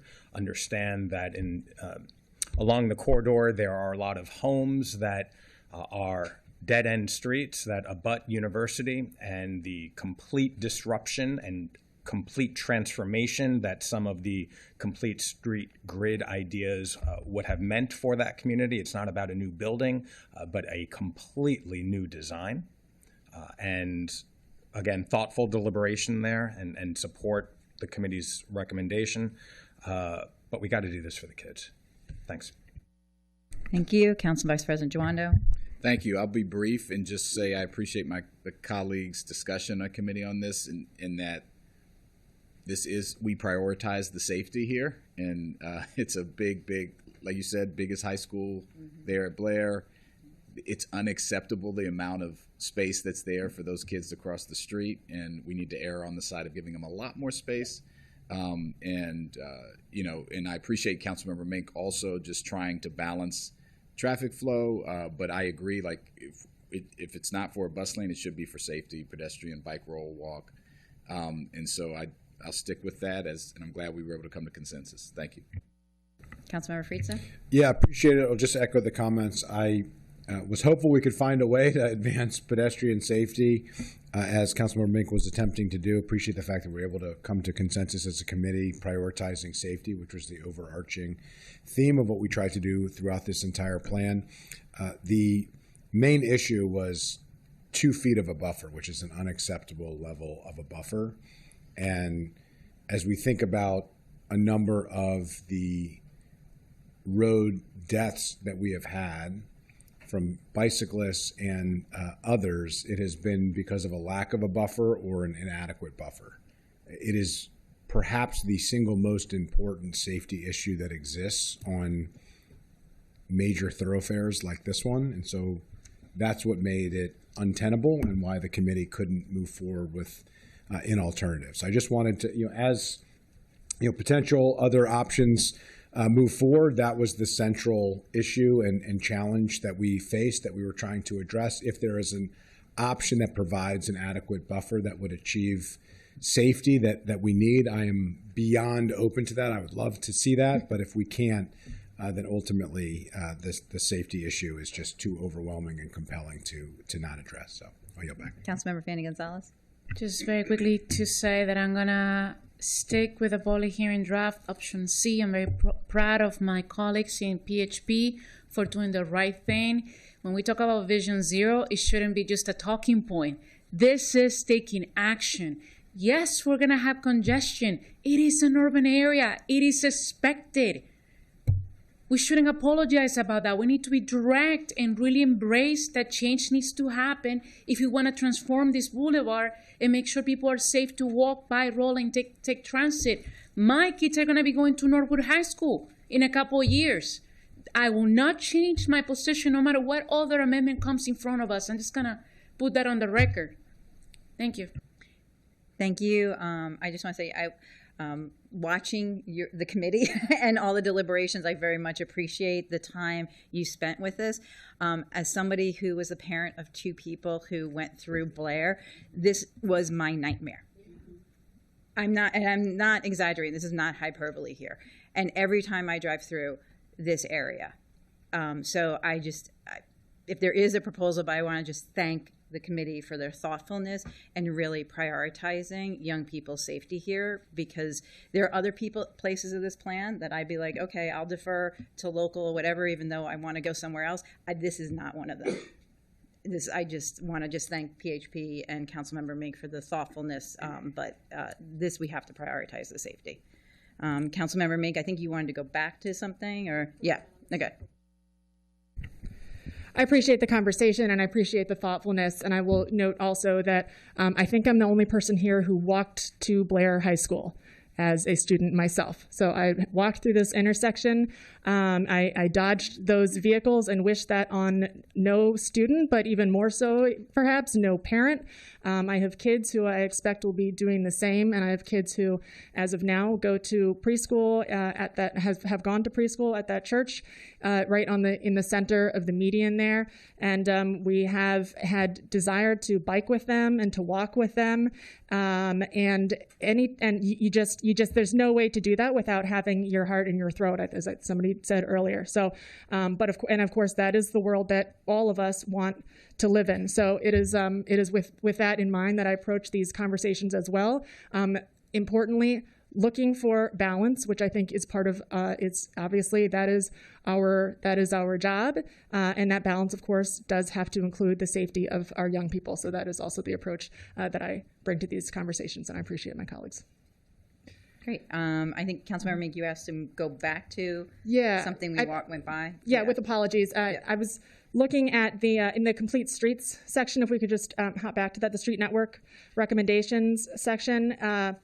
The bullet points there, looking at the bullet points under the 3.0 recommendations. There is a part first that I had thought, if I had recollected correctly, that I believe that the committee had removed, but please correct me if I'm wrong. A few down, it says repurpose general purpose travel lanes. I'm in my personal notes, so let me go find that. 20, yes, thanks. 20, and so this bullet point itself is on the top of 22, the very top bullet point on page 22 of the staff packet. The the repurposed general purpose travel lanes to provide dedicated transit lanes and improved facilities. I thought that if I had recollected correctly, but maybe I'm wrong, that the committee had struck that. I don't believe so. I believe the committee recommended concurring. There may have been a similar one.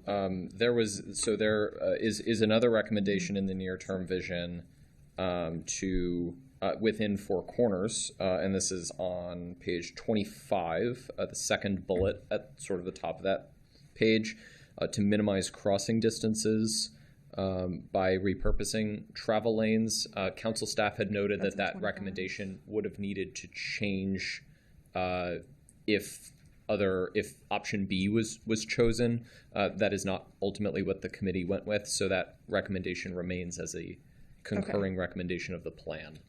Okay, thank you. The other one that I wanted to check on is the first bullet point in that section, implement a connected network of streets. And this was as related to the discussion that we have, pedestrian safety, of course.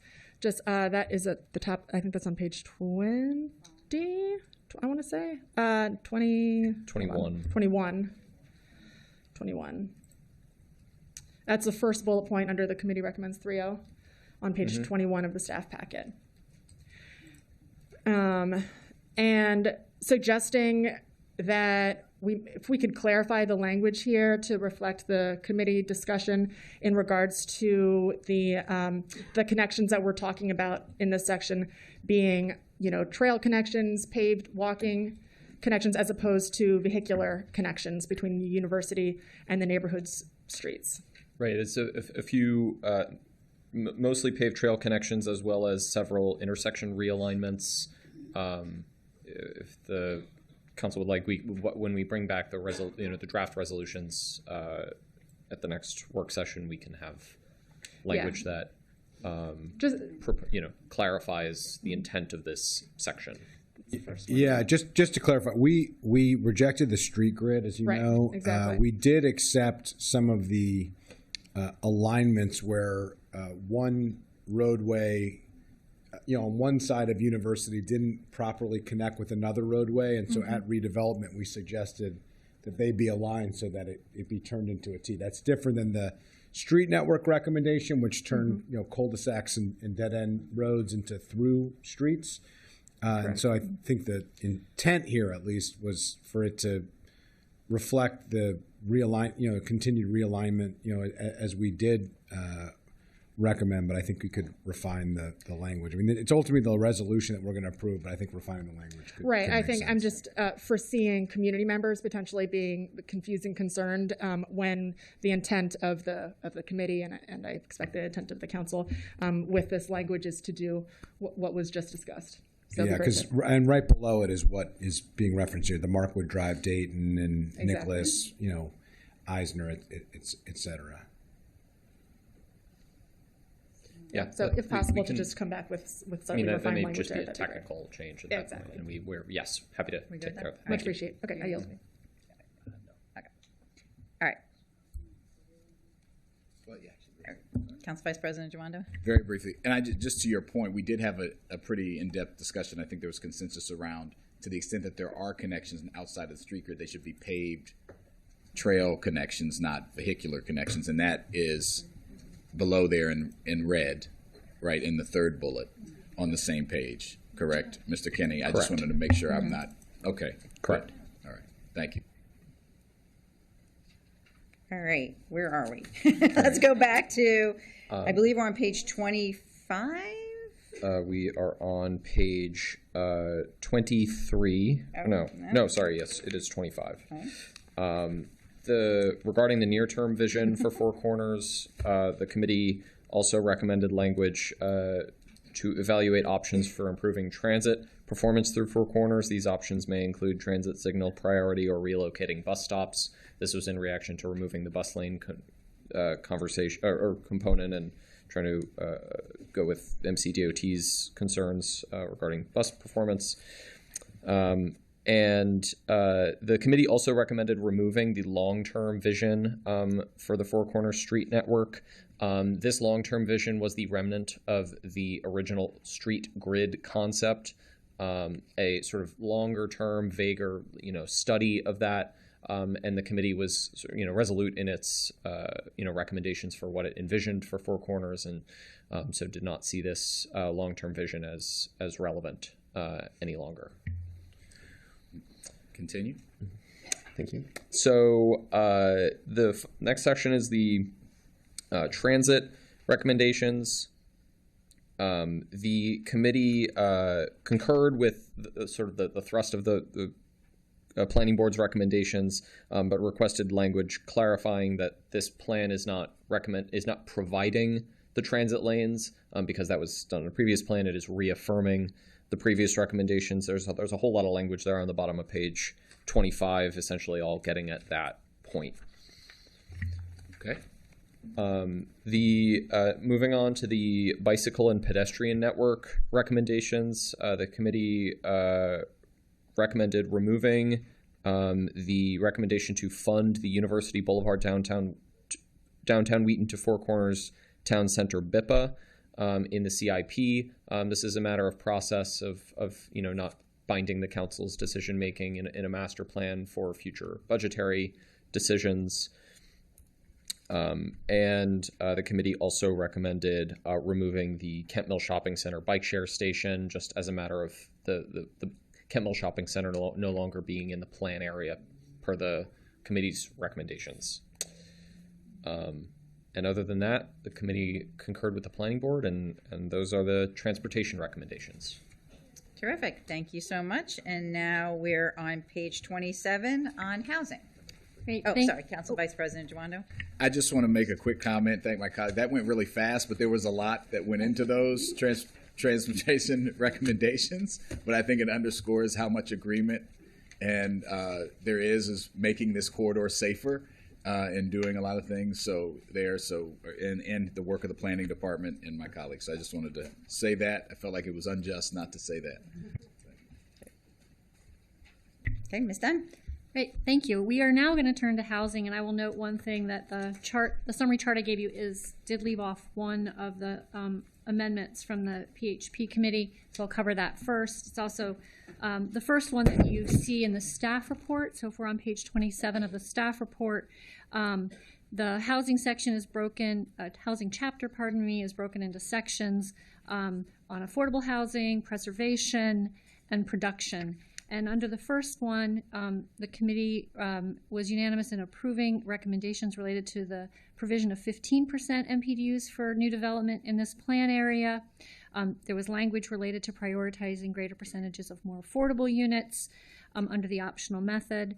And then there was a third recommendation related to public properties. This has been in the last 3 to 4 master plans, consistent language that the council has approved, that the master plans basically require a public property to provide a minimum of 30% MPDUs, with 15% affordable to households earning the MPDU level and 15% affordable to households below that.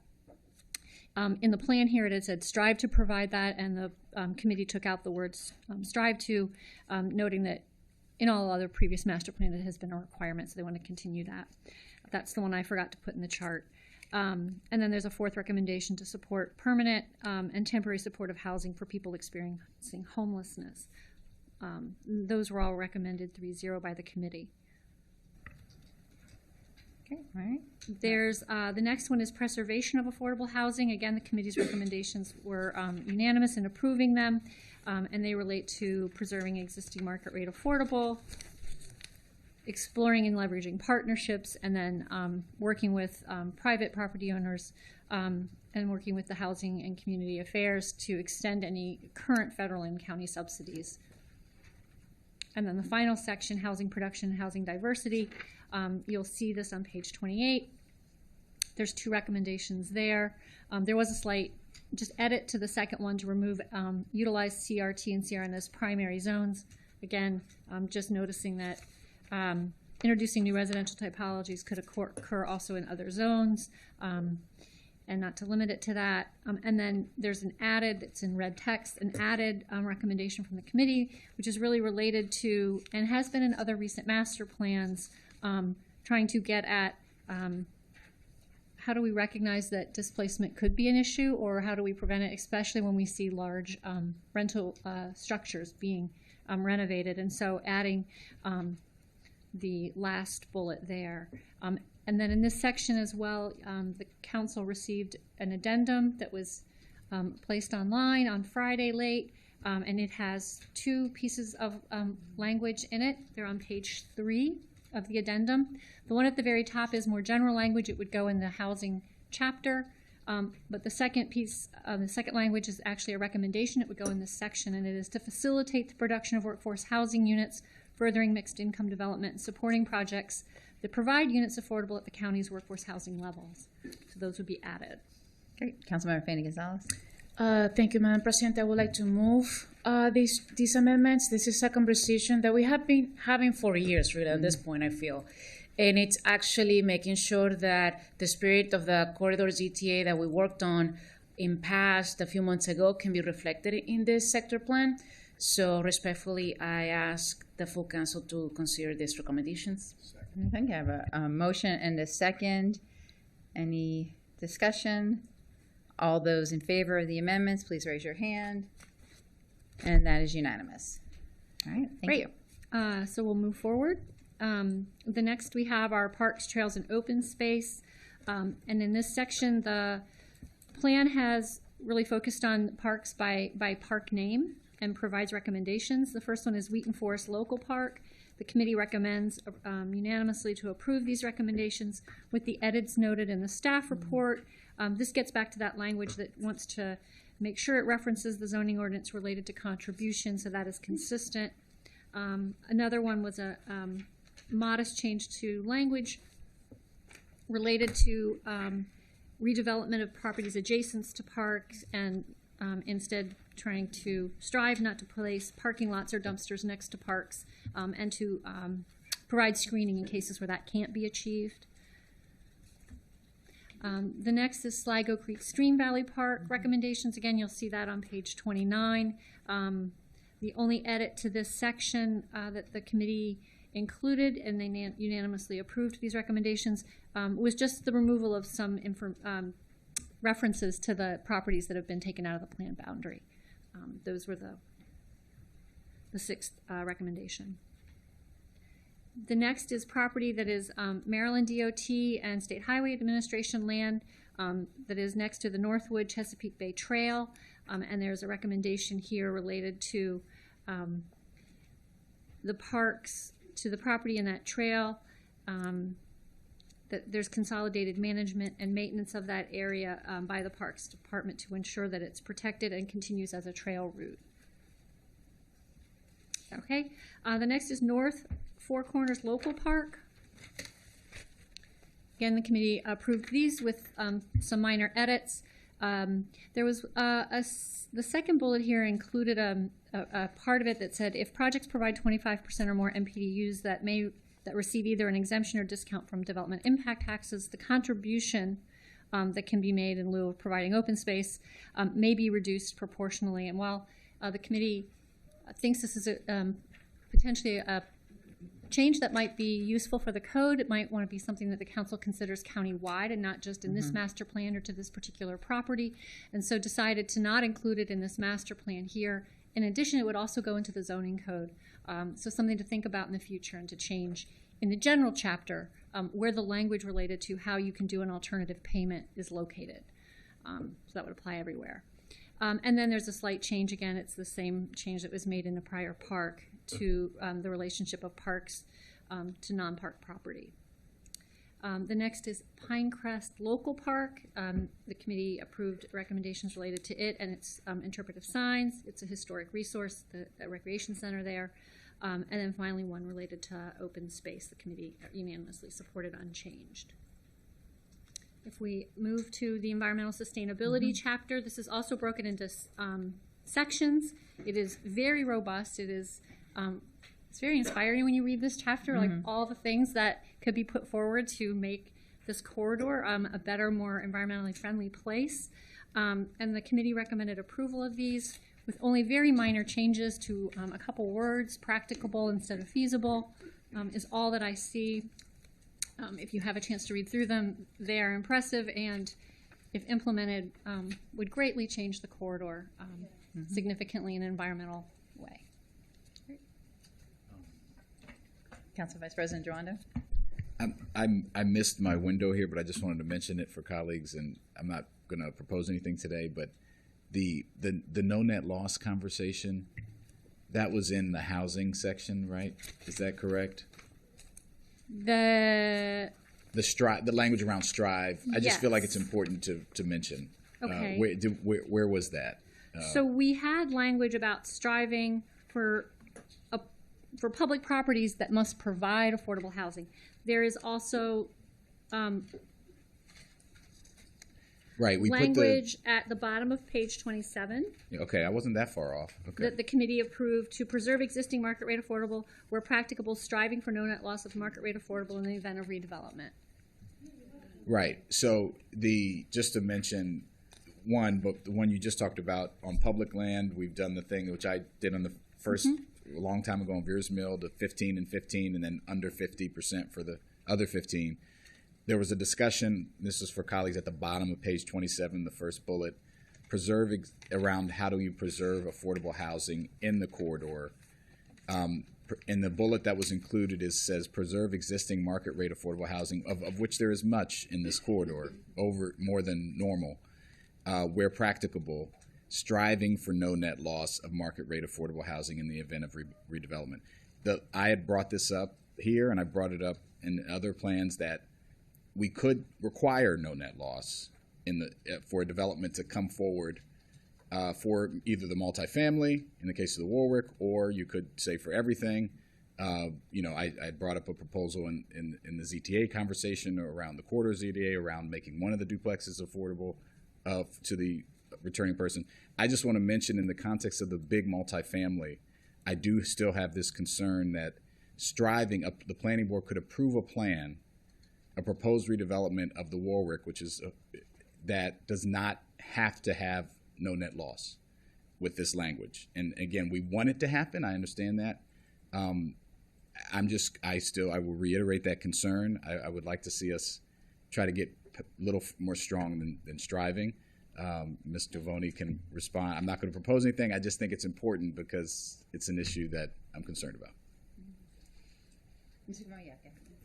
For the record, Lisa Gavoni with Montgomery Planning Supervisor. We talk about rental agreements and stuff. Y'all know. Sure, I can touch on all of those things. So the no net loss language has been included in a lot of our previous master plans, starting with we included in Great Seneca, Tacoma Park Minor Master Plan Amendment. It's been standard boilerplate language. We haven't seen any projects redevelop under this language.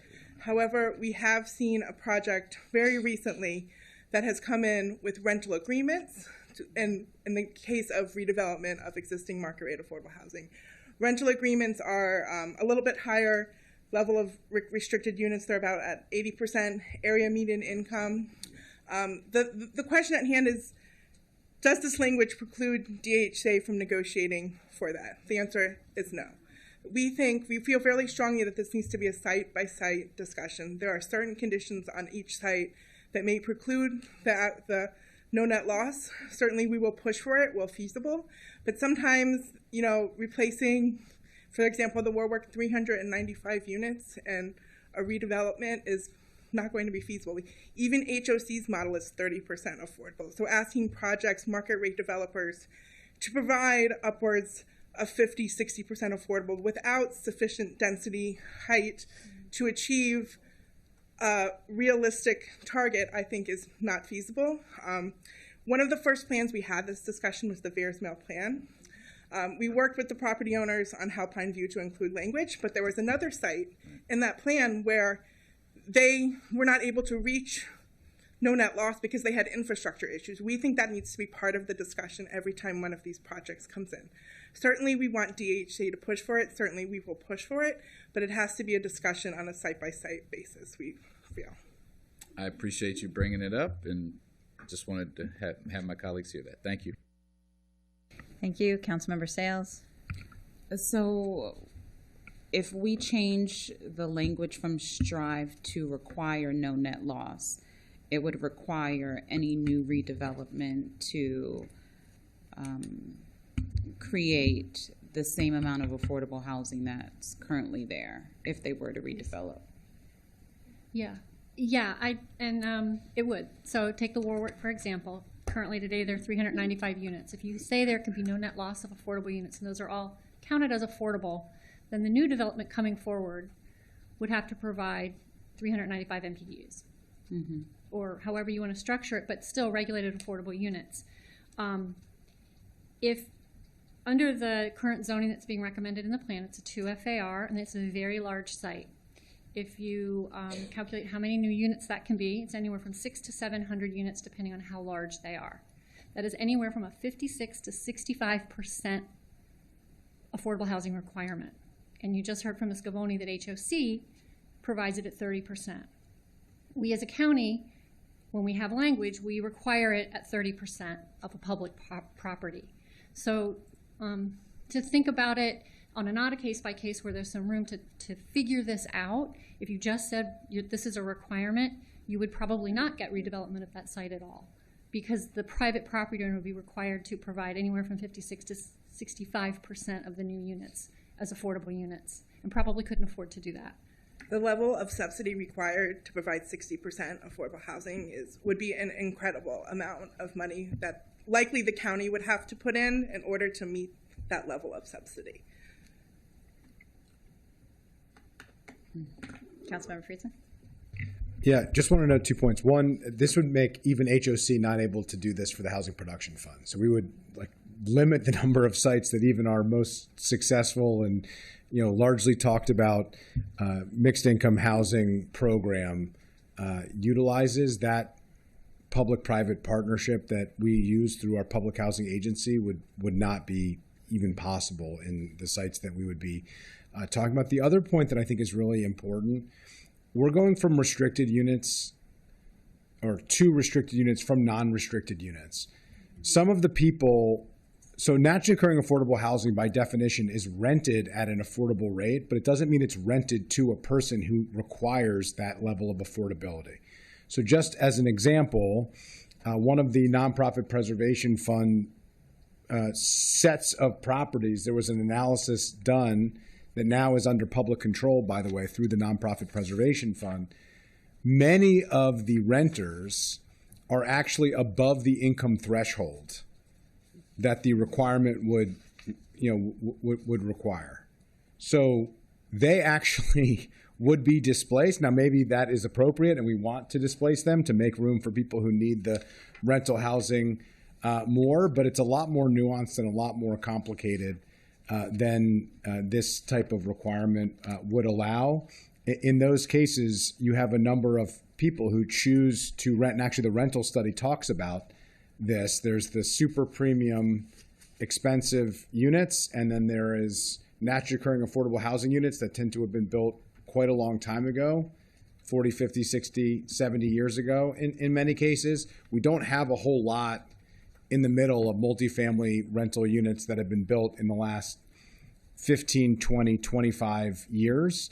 And as a result, you have quite a number of people who are above the income threshold for what the naturally occurring affordable housing would require. And we would be faced with a very difficult situation of what would happen to those people. So I urge caution here when we go from strive for to require. That sounds like it's a small change, but it could have a major implication and have some serious unintended consequences, while well-intentioned, that we wouldn't want.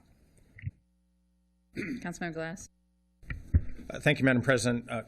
Another good conversation, Ms. Gavoni. I appreciate you articulating the heavily subsidized aspect of the conversation. I was going to ask about that. Clearly, in order to affirm a no net loss policy, the funds would have to be there to be able to build those units that are deeply subsidized. The other component of the conversation is about zoning, right? There would need to be increased zoning in order to mirror the number of affordable units and also build what would then be economically feasible. according to our existing policies, some of which exist in various forms, as was noted, in striving for no net loss, does it automatically come with a density bonus or the ability for the home builder to be able to build as much as they want to cover the no net loss and then some? Density bonuses are only associated with moderately priced dwelling units. You have to provide more than the minimum. So if you provide 15% MPDUs, you get a 22% bonus density, for example. Oftentimes, a lot of these more suburban types are not in a product type that's able to take advantage of the bonus density, so that's another part of the equation. Also, rental agreements, which was part of the project that I had discussed that was preserving affordable units through redevelopment, does not come with a bonus density. Okay. I think that's a missing part of the conversation as well, that if we want to require no net loss, not only is there the financial component, which has to be built into the budget and has to be readily available, but then allow the home builder to create market rates so that we have the mixed income communities that we're striving for. We have to have mixed income communities. And if the constraints in zoning are such that that is not possible, then I think this is a perfect combination, and one perhaps we look into outside of this particular discussion. Thank you. Thank you. There's no amendment on the table, so I think we are done with the housing section. I think we, thank you, finished up the environmental sustainability, and I'm going to say we're going to stop there. Because we have public hearings this afternoon and other things, and I do not believe we're going to get through community facilities, historic resources. Sorry, Ms. Ballo, you're sitting here. Apologies. Got to come back again. The racial equity and social justice and the implementation section.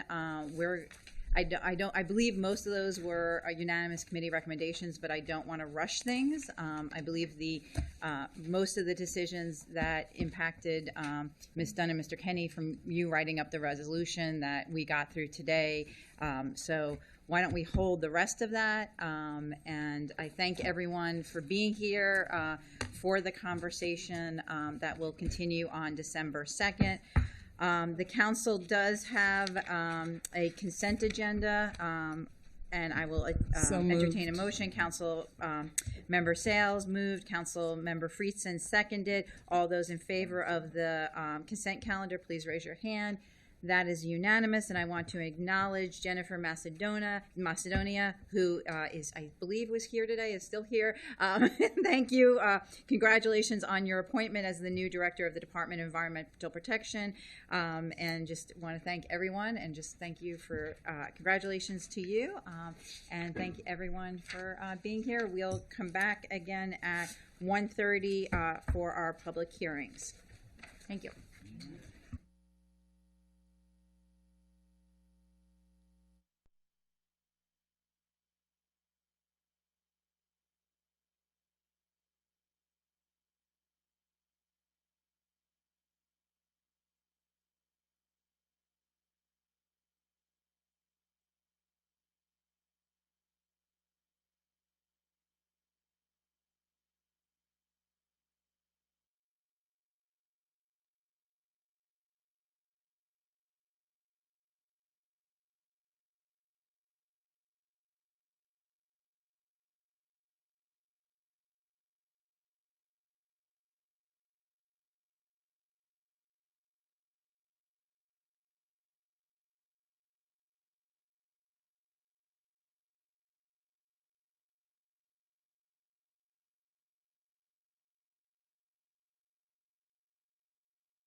Good afternoon, everyone. Welcome back to the November 18th Montgomery County Council meeting. Agenda item 3 is a public hearing and action on a resolution to approve special appropriations to the FY26 operating budget, Montgomery County Government Community Grants Non-Departmental Account, $2.25 million, source of funds, general fund, undesignated reserves, economic development fund for $500,000, source of funds, general funds, undesignated reserves, Department of Health and Human Services, $1.5 million, source of funds, general funds, undesignated reserves, and the Office of Food Systems Resilience in $3.5 million. The source of funds is general funds, undesignated reserves. Council action is scheduled immediately following this hearing. As a reminder for our public hearing testimony guidelines, your comments must be limited to issues relevant to the public hearing topic for which you are testifying and are appropriate for a public meeting. You will hear a tone when your time is up, and we appreciate everyone abiding by their allotted time. Our first speaker is going to be Delegate Shetty, who is joining us virtually. Delegate Shetty, thank you for joining us, and I'll turn it over to you. Thank you, Madam Council President. Thank you, Montgomery County Council, for allowing me the opportunity to speak. For the record, I am Delegate Emily Shetty, representing District 18 in Montgomery County. I'm a proud resident of Council President Stewart's district. So thank you for the great leadership to all of you that you have shown in your time in office. Thank you very much. So in addition to being one of the 3 delegates in District 18 and one of the proud Montgomery County delegation members, I also happen to serve on the House Appropriations Committee in Annapolis, where I chair the subcommittee for Health and Social Services. In that subcommittee, we oversee about 40% of our state budget, and that includes programs like SNAP and TCA and all of the programs that help our most vulnerable communities here in Montgomery County. Through that work, we do a lot of partnership with our county here in Montgomery County, as well as our counties across and jurisdictions across the state. But Montgomery County, like we have many times, has stepped up to lead on efforts related to hunger. And for that, I'm incredibly grateful, not just as a representative of this community, but also as a constituent. I grew up very poor with little access to food, often no electricity, and sometimes no hot water, and doing homework by candlelight. So I can tell you that our most basic needs of being fed and housed, it is something that I don't take lightly for our community, and I'm incredibly proud to support the council resolution and ask all of you to support this incredible work that you all are doing. While the SNAP emergency has temporarily ended, the number of layoffs and workforce challenges that we're seeing across the region have significantly increased, even with the federal government reopened. And so this work continues. I'm grateful that you all are continuing to press this issue forward, especially as we're heading into the holidays. So just wanted to thank you, to ask for all of you to support this, and to remind you that the Montgomery County delegation is here to support and partner with you at all times as we continue to move this and many issues forward together. I will yield the balance of my time. Thank you for your consideration. Great. Thank you again, Delegate Shea, and thank you so much for your leadership and partnership in Annapolis. We very much appreciate it. So now we'll turn to our folks here in person, and our first panel is Rich Madaleno, Craig Rice, Bridget Howe, Thomas Gibson, and Katrina Emerson Kudel. And Mr. Madaleno, you can kick us off when you're ready. All right. Thank you very much, Madam President, Mr. Vice President, members of the County Council. My name is Rich Madaleno. I'm the Chief Administrative Officer for the county government, here on behalf of the county executive and the executive branch to express our strong support for this supplemental, and to express on behalf of the county executive his appreciation and thanks to you, Madam President, and all of you for co-sponsoring this special appropriation.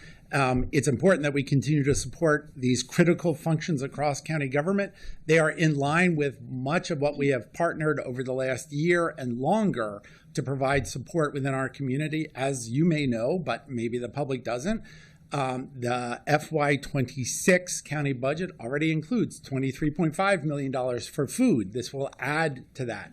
The budget already includes more than $30 million for support in community grants. This will add to that, as well as funding for our housing programs and the other items that are included in this request. So the county executive looks forward, and I look forward to moving changes to Section G memos across to you to get this money out as quickly as possible so it can hit the community, because that's what you want, that's what you expect, that's what the county executive expects. So we're working very hard already to do that.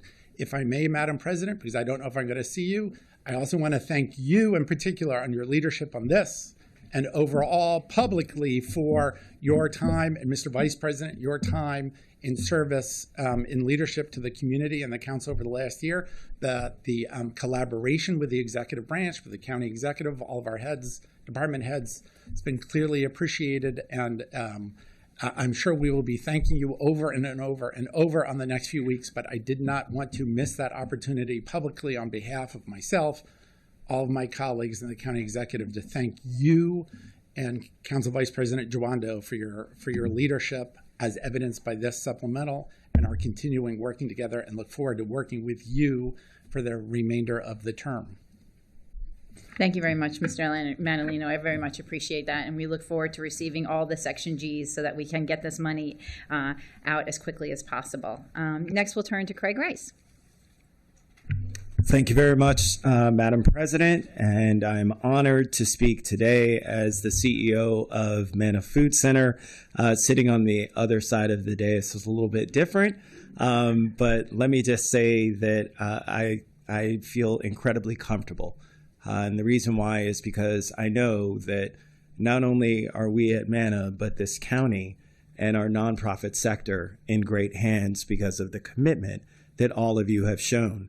On behalf of our staff and volunteers and the thousands of which we serve each and every year, I want to express our deepest gratitude for the County Council's $7.75 million investment in nonprofit support, including specifically the $3.5 million that's specifically dedicated to food assistance providers. This funding is not just an allocation. It is an investment in our Montgomery County safety net and affirmation that we don't look away from struggle, we confront it together. Council President Stewart, Council Vice President Jawando, Council Members Friedson and Balcom, and to the entire County Council, thank you for guiding with clarity and compassion. Thank you for your longstanding commitment to nonprofit sustainability that will make a tangible difference in the lives of families who worry about everything from healthcare to housing to food. Thank you for recognizing that when nonprofits are strong, our community is even stronger. At Manna, we often say that food is more than nourishment, it's dignity, stability, and hope. This investment ensures that providers like us can keep refrigerators from being empty, deliver healthy meals, and respond when families face crisis. It also allows us to innovate, to reach underserved areas, and to meet growing need with both efficiency and empathy. But most importantly, it sends a message to every resident in Montgomery County that they are not alone. Whether they need a meal, a partner, or a pathway forward, there are organizations ready to stand with you because this council has made that possible. On behalf of everyone at Manna Food Center and the thousands of families who will sleep easier tonight, thank you for your trust, your partnership, and your vision of a county where everyone can thrive together if we stand together. We are honored to meet the moment with you and look forward to continuing to face the rising crisis that continues to befall us from this current administration. Thank you. Thank you. Thank you very much. Next, I'll turn to Bridget Howe. Good afternoon. My name is Bridget Howe, and I'm Executive Director of Nonprofit Montgomery, an alliance of nonprofits that provide services to county residents. I am testifying in favor of the supplemental appropriation. Last year, we conducted a nonprofit needs assessment and released a data-packed report on the local nonprofit sector in March 2025. Those findings led us to 4 sets of recommendations. First, we made concrete recommendations around sustainable funding, and we appreciate steps this council has taken toward those recommendations, such as convening the County Grant Strategic Work Group. We also recommended including nonprofits intentionally in community development to ensure that office, programming, and warehouse space are strategically located where they can best serve clients. We urgently recommended investments in organizational infrastructure for new models of collaboration, up to and including mergers. Finally, we urged all elected officials representing Montgomery County to stand for policies that benefit low and middle income residents, which includes much of the nonprofit workforce. Then we started to see the impact of the administration on nonprofits. So between July and September of this year, we did a follow-up survey to capture impacts on nonprofits from the federal government's actions since January. And that's this report, which you can access on our website. We learned that nearly 3/4 of nonprofits in Montgomery County have experienced a decline in individual giving. We learned that 2/3 have seen a decrease in corporate and foundation giving. We also learned that 60% had clients or staff who have been harmed by federal immigration actions. One nonprofit leader shared, there is growing uncertainty in the landscape due to impacts from tariffs on our costs, job losses, general economic uncertainty, and the impact from that on our donations. All the variables in our formula are impacted. Our recommendations related to our follow-up survey include a request that all officials representing Montgomery County recommit to supporting at-risk populations and underserved communities, not just with words, but also with action. We also strongly recommend that policymakers recognize the unique vulnerabilities of the nonprofit sector and choose to invest in its future. This looks like support for indirect costs, investment in capacity building, and a willingness to explore new models of collaboration. And that is exactly what this supplemental appropriation is doing. Your targeted investments align with our recommendations, and we wholeheartedly support this action. Thank you for your commitment to keeping Montgomery County's nonprofits strong. I also want to just take this opportunity to say thank you to Councilmember Albornoz for his leadership and commitment to the nonprofit sector in his time on the council. I've always appreciated your willingness to learn and listen and your genuine belief that we can do better together. Thank you. Thank you. Next, Thomas Gibson. Good afternoon. Oh, bring your microphone, Mr. Gibson. There you go. Thank you. Thank you. Good afternoon. My name is Thomas Gibson. I am a resident over at the Neville Street Emergency Men's Shelter, so I want to thank you guys because I'm alive because of your work and the work of Jen Schiller and Christine Hong and the rest of them. I'm also here with Housing Justice Montgomery, and they're a great advocacy group, so I want to thank them as well. I'm here in support of the $1 million investment into the SHARP program for the Special Appropriation Resolution. Although the shutdown itself has technically ended, residents across this county are still dealing with delayed federal pay, paused contracts, increased debt, and housing instability. Many have come within inches of losing their footing, and some still may. Once you fall into homelessness, it can take months or years to climb back out. SHARP is one of the county's only tools designed to stop that slide in real time. SHARP funds can help pay short-term arrears, prevent evictions, cover move-in costs, and when someone has to relocate, they can stabilize people while they wait for income or benefits to resume.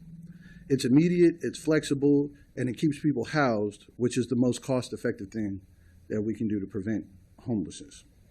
The $1 million investment will save families, individuals, and seniors from entering homelessness this winter. It will ease the pressure on the emergency shelter system and protect residents who did nothing wrong except live through a federal shutdown they had no control over. SHARP keeps people in their homes and gives households a short-term bridge so a temporary federal crisis doesn't become permanent local homelessness. This is one of the most cost-effective, human-centered interventions this county can deploy. I urge the council to approve this appropriation so that people who were hit the hardest by the shutdown can keep their housing, keep their stability, and keep moving forward. Thank you. Thank you very much, Mr. Gibson. Katrina? My name is Katrina Emerson Kugel. I'm Government Relations Manager at SEEK. We're a nonprofit that supports over 300 adults with intellectual and developmental disabilities, and we employ over 200 staff that allow them to live the lives of their choosing. I'm also a proud member of Nonprofit Montgomery, and I want to thank Council President Stewart, Vice President Juando, and the entire Council for your support of this initiative. And another special thank you to Councilmember Albornoz for your leadership and commitment to our community. While we look forward to your leadership back at the Department of Recreation, you will be missed. The disability community has been at the center of two perfect storms. First, earlier this year, the governor's budget had a 15% cut in our services, which we were able to claw back to 5%, thanks in part to the leadership of Chair Emily Shetty. This is a reduction we've already absorbed. In addition, we have ongoing challenges with the Medicaid redetermination process through the Eligibility Determination Division of the Department of Health. We are working through it with them, but we are currently owed about $680,000 for services rendered. With the additional burdens dictated by the current administration layered onto an already stretched system, we expect the situation to get worse. H.R. 1 is the second storm heading for us out of Washington. While it doesn't specifically spell out disability programs, make no mistake, a cut to one Medicaid program is a cut to all Medicaid programs. Our supports come through the Home and Community-Based Services Waiver Program, which, unlike Social Security, is not an entitlement, meaning technically our services are optional. With almost $1 billion cut to Medicaid funding over 10 years, the budget of every state in the union will be affected, and Maryland is no exception. Our state is facing a structural and cash deficit of $2.7 billion in fiscal 26 and 27. As a non-entitlement budget item, home and community-based services face a grave risk. In addition, there are new administrative burdens that will impact our community. People with disabilities are not subject to work requirements, but they need to prove that they are exempt. To make it worse, the current administration has canceled a Biden-era rule that would make the redetermination process less onerous for people with disabilities, including a provision that people with disabilities not be required to report in person to have their eligibility reapproved. This opens up the possibility of additional barriers that could ultimately result in people with disabilities being disenrolled. Other federal actions, including the RIFs and furloughs, which have affected the people we support, the disrespect shown to people with disabilities, which have led to an increased need for mental health services, the decrease in special education funding at the Department of Education, meaning perhaps more need for support for transitioning youth. In addition, well over half of our direct support professionals are immigrants. The disability community in Montgomery County continues to work together to meet these challenges, and we welcome your support as we face these headwinds. Thank you. Thank you, thank you, thank you to our first panel here. Thank you very much. Next, we'll have Mandy Thompson, John Ross, Shannon Bave Thompson, Eddie Amin, Deborah Monk. Not there.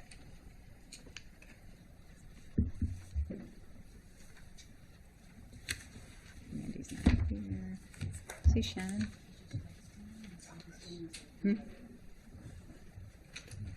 Yeah, I don't think I saw her. Okay. All right, we're going to start with John Ross. Thank you, President Stewart.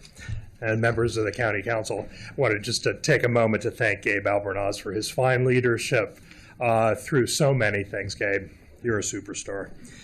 I'm here to thank you all for your prompt action to support emergency supplemental funding for Montgomery County for food insecurity organizations in these trying times. I run Nourishing Bethesda, a food pantry that serves currently more than 8,000 people a month. The impact of the federal shutdown hit us like a tidal wave. Our numbers of new clients jumping more than 20% in 5 weeks. We're up 244% in the number of new monthly households from 1 year ago. And we're breaking records, and believe me, these are records that we are not looking to break. Last week, we served more than 1,100 children, a record. Last week, we served 2,300 individuals, a record.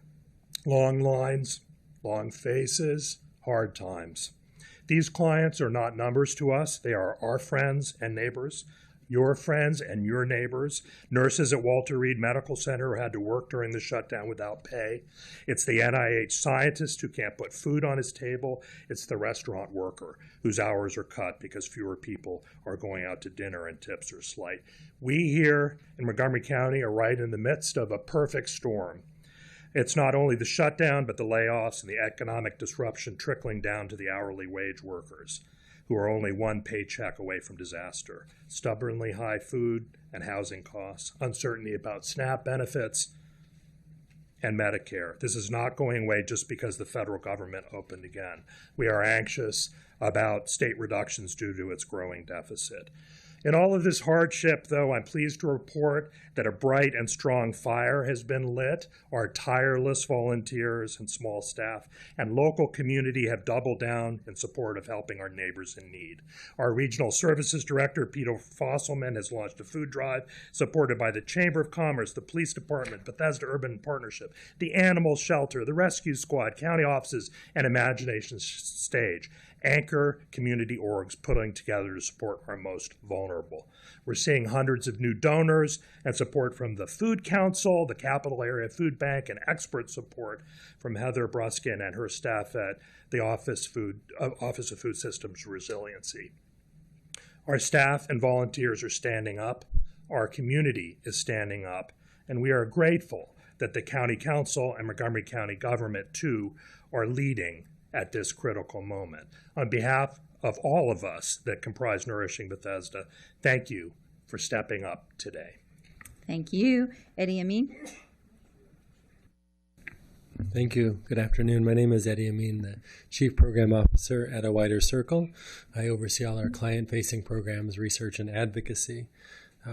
As many of you know, A Wider Circle is 24 years old and a Silver Spring-based nonprofit advancing equity for people living in poverty.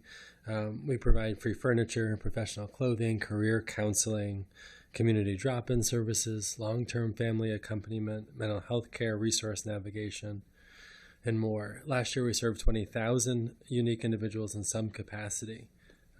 Thank you for holding testimony on this resolution and for carefully listening to the voices of regional humanitarian leaders as you plan how to meet this moment.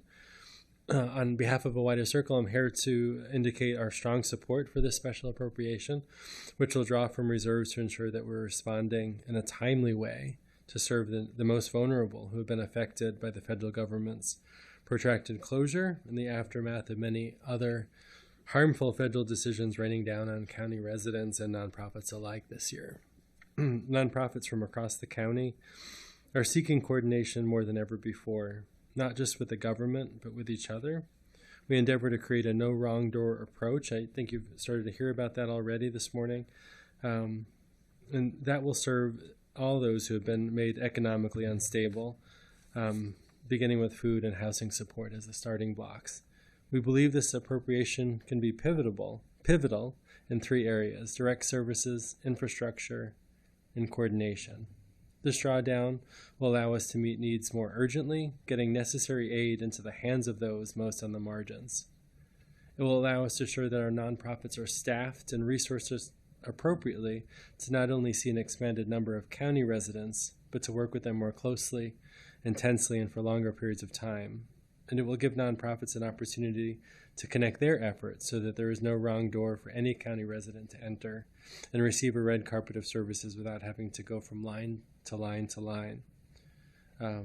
Similar to what you said, at A Wider Circle, we're seeing increased requests all around for clothing, for furniture, for even the utilization of our small food pantry.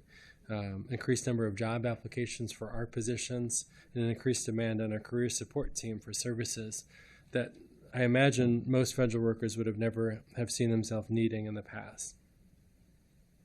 As you know better than most, we're not in stable times. We have a moral and financial duty to release funding for emergencies. Together we can move this emergency into one of stability and restore our safety net. Thank you for leading this moment. Thank you. Thank you so much. Deborah Monk. Good afternoon, Council President and Council members. My name is Deborah Monk, and I'm Chair of the Board of Directors for Interfaith Works. I think we can all agree that everyone has a right to basic needs. IW's mission is to provide vital services and a path to greater stability. We supply emergency shelter, supportive housing, employment programs, and essential needs, including clothing, food, utility, and rent assistance. We serve over 35,000 Montgomery County residents each year. And as we assist our vulnerable neighbors, we're finding that more and more are struggling to meet these needs amid rising costs and shrinking resources.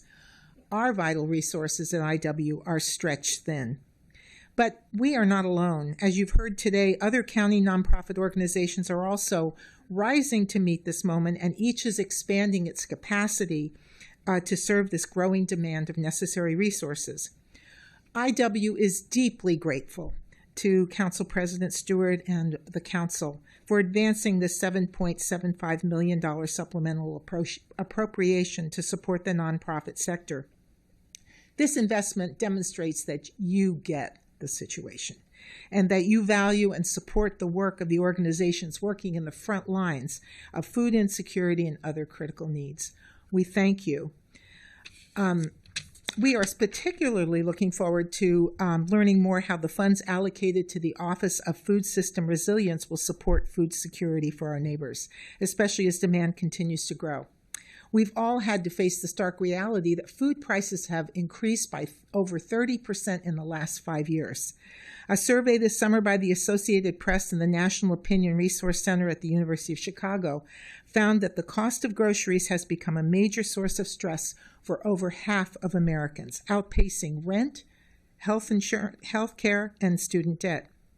For our county's most vulnerable residents, these elevated food prices have exacerbated their already challenging situations. This additional investment from the Council will enable IW to distribute an additional 130,000 pounds of food, including expanding our distribution to 6 high-need sites across the county. We recognize that our county is not flush with money, particularly with the impact of federal government layoffs and closings. Thus, we are even more grateful that you have placed a high priority on the basic needs of our residents. It is our great hope that you will advance this appropriation today and vote yes. The need is great, the time is now, and we are so grateful for your support. Thank you. Thank you so much. For this panel, I'll call up the next panel. We have James Hedrick, Alyssa Sanders, Larry Brom, Quincy Iman, Elizabeth Tuen, and Linda Roth-Platt.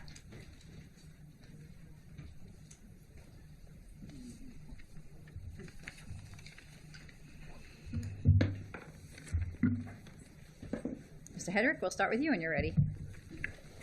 All right, great. Thank you for having it out here today. I appreciate it. I'm James Hedrick. I'm the new Executive Director of Rockville Housing Enterprises, the public housing authority for the city of Rockville. That's the hat I'm wearing today. I've come before you guys sometimes wearing different hats. That's the one I'm here for right now. But I'm here to voice Rockville Housing Enterprises' very strong support for the supplemental appropriation for a variety of reasons. We are a nonprofit public housing authority within the city of Rockville. We run and operate a number of different programs funded by the federal government and provide housing assistance for over 1,000 families within Rockville. But today I want to talk to you a little bit about a program called Youth Build that we have. I know that several of you have attended our capstone events in the past where we've graduated students. Youth Build takes students and youth in our communities that have dropped out of high school or had trouble finishing their high school program, and it gives them the skills and the training that they need to get their GED, to get the skills and the training and the certifications that they need to get jobs within the community, mostly in construction and housing areas, and also at Rockville Housing Enterprises, where I employ 4 of them myself. But in the last couple of years, since we've established the Youth Build program, we've graduated over 30 students in 3 cohorts. They've gotten certifications in housing and construction. They get their OSHA training. They get their GED. They get life skills training, financial management. We even had a nutrition class recently where they came and brought us a very nice salad that they made, and I enjoyed it very much. But what we are experiencing right now, along with many of the other nonprofits here, a very major funding gap for this program. We will end our ability to have any new students at the end of this year, and we'll have a funding gap of at least 7 months before the next fiscal year provides it. During that time, we cannot have any new cohorts. We cannot enroll any new students. We've essentially have to mothball our program. We've tried everything from a no-cost extension request for the administration to a number of different options. And we're here today to voice our strong support for this because we think that this money is going to allow us, hopefully we can go in and get someone to allow us to continue this program through until the Department of Labor decides to reopen and have their grant funding open once again and allow us to run a full cohort. So I wanted to, I brought one of our success stories here. Oi, if you can wave over there. I feel bad. Whenever I need him, Oi is always there for me to bring out and show you the success program we have. He worked for WorkSource Montgomery. He interned there while he was in our youth build program, done everything that we've asked of him, and then I hired him recently too to work at RHE. So he's just one of our success stories, but he's the one that's closest to me, and I can bring him out here on these days. I love you, Oi. He made the mistake of coming to a board meeting and do a really good job of presenting what the program had done for him. So we built this program up. We built this youth build program up to work for the folks in Montgomery County and Rockville. It serves everybody within Montgomery County. And we just want to voice our support for this appropriation of the work that you're doing so that we can keep doing this and sort of make it through this time period until we can hopefully get the funding back again that we need from the federal government like we usually do. So we want to say thank you. We appreciate it. We really do. Since you're all co-sponsoring it, I feel like it's got a decent shot, but we really do appreciate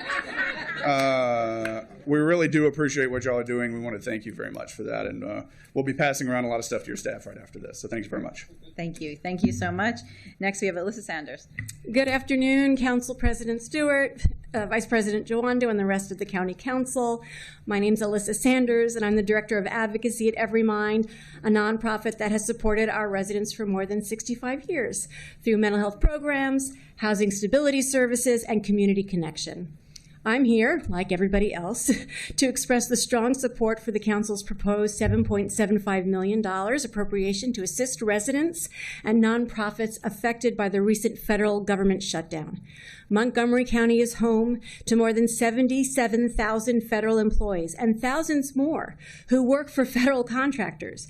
Even a brief shutdown sends shockwaves through our community. Families lose income. Businesses lose customers, and nonprofits that form the local safety net are asked to fill even greater gaps, often while their own federal funding is delayed. At Every Mind, we're already feeling the impact. Our Staff Sergeant Parker Gordon Fox Grant Program, yes, that's the whole name, which provides mental health support and peer navigation for veterans and their families, experienced significant delays due to the shutdown. Well, our Year 4 renewal has now been approved. That approval came after weeks of uncertainty, and the administrative backlog means veterans could still face service disruptions in future shutdowns or federal delays. This episode underscored how vulnerable critical programs can be when even a short lapse at the federal level stalls the systems that we rely on. We're also deeply concerned about the imminent federal shift in the homelessness policy that would have major local effects. We're already seeing the warning signs here in Montgomery County. This year's point-in-time survey shows a 32% increase in residents experiencing homelessness. With 356 more people counted, and over the past 5 years, the number of families experiencing homelessness has risen by 634%. Shelters are consistently exceeding capacity, and motel-based placements are over budget. These pressures are only going to deepen if federal support diminishes. And we appreciate this special appropriation while recognizing that it is a starting point. Continued investment in direct service, nonprofit infrastructure, and coordination is vital at this moment. As federal uncertainty grows, and with the state budget the way it is, Montgomery County's ability to strengthen and sustain its community-based providers will determine how effectively we can protect our citizens from cascading crises. Montgomery County has always demonstrated proactive, compassionate leadership in times of uncertainty. This resolution continues that tradition. On behalf of Every Mind and the thousands of residents we serve, thank you all for your leadership and for recognizing that strong nonprofits mean a strong community. I thank you for the opportunity to testify, and I thank Councilmember Albornoz for his strong leadership as the chair of the HHS committee. Thank you. Thank you. Next, we have Larry Braun. Oh. Larry, press one more time. You got it. There we go. Okay. President Stewart, Vice President Joando, council members, I'm Larry Bram. I'm Senior Vice President at Easter Seals, DC, MDVA, a 30-plus year resident of Montgomery County and a board member of the Children's Opportunity Alliance. I'm here today to thank you for your support of this special appropriations and urge you to pass it. As Nonprofit Montgomery's recently released report highlights, these are incredibly trying times for nonprofit organizations. Government shutdowns, cuts to key programs, and uncertainty are all causing deep concern, even as demand for services dramatically increases. Let me give you two quick examples from Easter Seals. We currently have 10 low-income families that are ready to enroll their children at our Silver Spring Child Development Center, but are unable to because of the freeze on the child care scholarships from the state of Maryland. That's 10 parents who must stay at home with their children rather than being part of the Montgomery County workforce and the benefits that would bring both to their families and our economy. Second example is our adult medical day care. About 75% of our clients, about 50 people, are funded through Medicaid. As Katrina said, this is a home and community-based service and is at high risk. An entire industry would disappear in the county. And these are real families who would make difficult decisions if this service is not available to them. That's what keeps me awake at night. This appropriation to provide additional direct funding to key human service programs, as well as funding for innovative infrastructure building projects, is absolutely needed. Projects like the Children's Opportunity Alliance and the new county child care shared services pilots clearly demonstrate the power of sectoral leveraged solutions. I hope that some of this fund will be used to fund similar sector-based and cross-sector-based pilots to help solve these really difficult problems in efficient ways. And finally, the need is immediate, so I hope systems will be put into place to get these funds out as quickly and efficiently and easily as possible without bureaucratic backups. And again, like so many, thank you, Gabe, for your service, and we look forward to working with you in the future. Thank you. Next, we have Quincy Inman. Good afternoon, Council President Stewart and council members. My name is Quincy Inman Scarborough, and I serve as the Development and Communications Officer at Cornerstone Montgomery. Thank you for bringing forward this public service support resolution and for moving with urgency at a time when so many residents are under strain. At Cornerstone, you see, we are bearers of hope. For more than 50 years, our organization has walked beside individuals and families living with serious mental illness, behavioral health challenges, and co-occurring substance use disorders. What began as a small effort to offer safe, supportive housing has evolved into one of the largest and most comprehensive behavioral health care systems in this region. Our care begins as early as age 5 and extends through the entire life cycle. We help children manage overwhelming emotions. We guide teens healing from trauma. We support adults working to maintain housing, employment, and recovery. And we walk with older adults striving to remain independent while managing chronic conditions. I support a yes on this resolution because it provides a real relief to people who suddenly have found themselves without the essential supports that hold their lives together. It also recognizes the nonprofits who absorb the first wave of crises when basic needs begin to fail. And as you consider the investments in this package, I urge you and I ask you that you keep behavioral health care at the center of your thinking. Because when basic needs collapse, mental health destabilizes. When mental health destabilizes, everything around it feels the impact. Families, schools, workplaces, hospitals, and the broader public sector all absorb this fallout. Many manage in this county co-occurring substance use disorders, and they carry trauma and poverty simultaneously. And when food insecurity rises, when benefit lapse, when inflation forces impossible choices, we at Cornerstone feel this shift immediately. Our work interrupts this cycle. When individuals receive consistent behavioral health care, they stay housed, they stay connected to treatment, and they stay employed. They remain in their communities instead of cycling through emergency rooms, shelter, and the criminal legal system. Behavioral health care is one of the most effective and least visible cause that this county has seen. It is prevention in its truest form. This resolution strengthens the partnerships of this county with the nonprofit organizations that anchor their vital safety nets. We're grateful for your leadership, and we fully support this resolution and urge you to continue investing in behavioral health care as a cornerstone to Montgomery County's long-term stability. Thank you. Thank you very much. Next, we have Elizabeth Tuen. Thank you, Council President Stewart, Vice President Joando, and members of the Council. My name is Elizabeth Tuen, and I serve as a co-executive director of the Montgomery County Food Council. I'm here to urge support for this special appropriation on behalf of the Food Council and the growing network of food assistance providers that we help to support.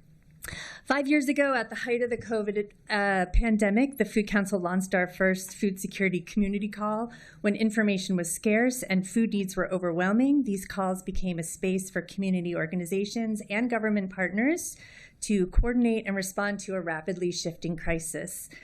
When that immediate emergency subsided, our community did not return to business as usual. We invested in resilience.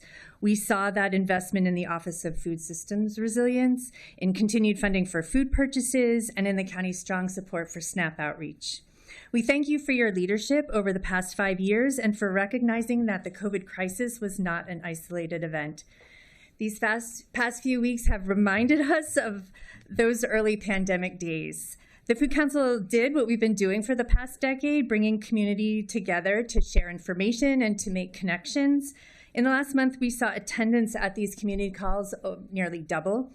And it's because we, as the Food Council and our entire network of partners, really strengthened this space over time, that people knew where to come for information during this latest crisis. We deeply appreciate the county's commitment to ensuring that our neighbors have access to food when they need it. We've all heard the statistics. We know for roughly 34% of our residents, this support is what allows them to manage a daily struggle to juggle the basic needs of their families. We agree with the message that food is often first in this struggle, but delivering that food consistently, efficiently, and with dignity relies on a community of nonprofits managing an army of volunteers. Through our community calls, we hear directly that these organizations are struggling with rising food costs, the desire to pay a living wage and benefits to their hardworking staff, the need for safe and adequate space, and with the basic costs of just keeping the doors open. This is why the Food Council strongly supports the county's efforts not only to meet the immediate food needs, but also to build long-term resilience. We also recognize that we can't continue with business as usual. Our network of food assistance providers, like other nonprofit organizations in the county, must adapt to changing circumstances and to a funding landscape that may look very different in years to come. Strengthening collaboration and coordination will be essential. The Food Council remains committed to offering a space for these critical conversations and collective planning. On behalf of the many organizations engaging and that we hope will engage in this work, we thank you for your continued partnership and your dedication to building a food secure Montgomery County. Thank you. Thank you so much to this panel. I just want to make sure that Linda Ross Platt, is she here? I call it, no? Okay, well then we'll go to the next panel. I have Philip Alexander Downey, Robin Yassino, Jen Schiller, Nadine Masson-Mort, Ricky Rose, and Kim Schofield.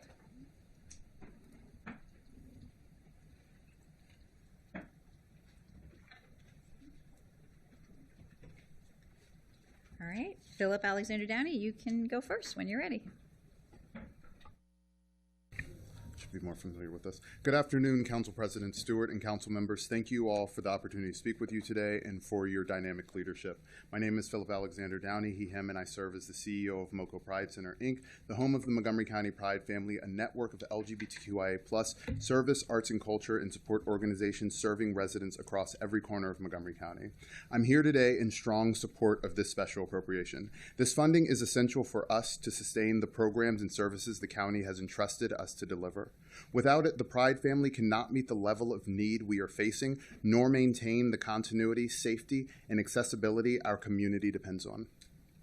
This year, the Pride family was unintentionally partially funded in the baseline budget, leaving a significant gap between the scope of our services and the resources available to sustain them. For us, the resolution before you today is not about expansion, it is about stability. It ensures that we can continue the work we are already doing, fulfill the obligations of our county contract, and maintain the support systems residents rely on daily. The Pride family is not one organization or program. It is a coordinated, growing consortium of 7 organizations, each serving a different but interconnected segment of our community. Together, we operate Montgomery County's first and only Pride Resource Center, provide 7-day-a-week drop-in support, identity-based support groups, community education, gender-affirming navigation, youth engagement, arts and culture programming, and critical linkage to care for LGBTQIA+, BIPOC, immigrant, disabled, and other marginalized residents. Across the county, the need for affirming services has grown dramatically. Families are seeking support, navigating hostile environments. Youth are looking for a safe space where they can exist authentically. Trans and gender expansive residents are seeking guidance in the face of increasing national hostility. And community members experiencing housing and food instability, discrimination, or isolation continue to depend on us for connection, care, and support. We are now operating our first physical Pride Center in Bethesda, preparing partner satellite locations to ensure countywide access and coordinating programs in partnership with our consortium members every day. This work is intensive, intimate, and deeply needed, and it cannot be sustained without the resources to staff, operate, and coordinate it. The supplemental funding is critical because it allows us to maintain consistent operating hours and staffing across our centers, ensure safety and stability for youth and adults who rely on us, support our consortium partners as they respond to rising community needs, continue essential linkage to care navigation and crisis support, prevent service interruptions for residents who cannot afford gaps in care. In short, this appropriation brings us to the level of funding required to responsibly and sustainably deliver the programs the county expects of us and that our community deserves. Montgomery County has long been a leader in inclusion, belonging, and safety. The Pride family is proud to help advance that vision, and we see every day how profoundly this work matters. Thank you so much for your ongoing partnership and commitment to equity, and we look forward to working with you to continue to create spaces of belonging. Thank you. Next, Robin Yasanow.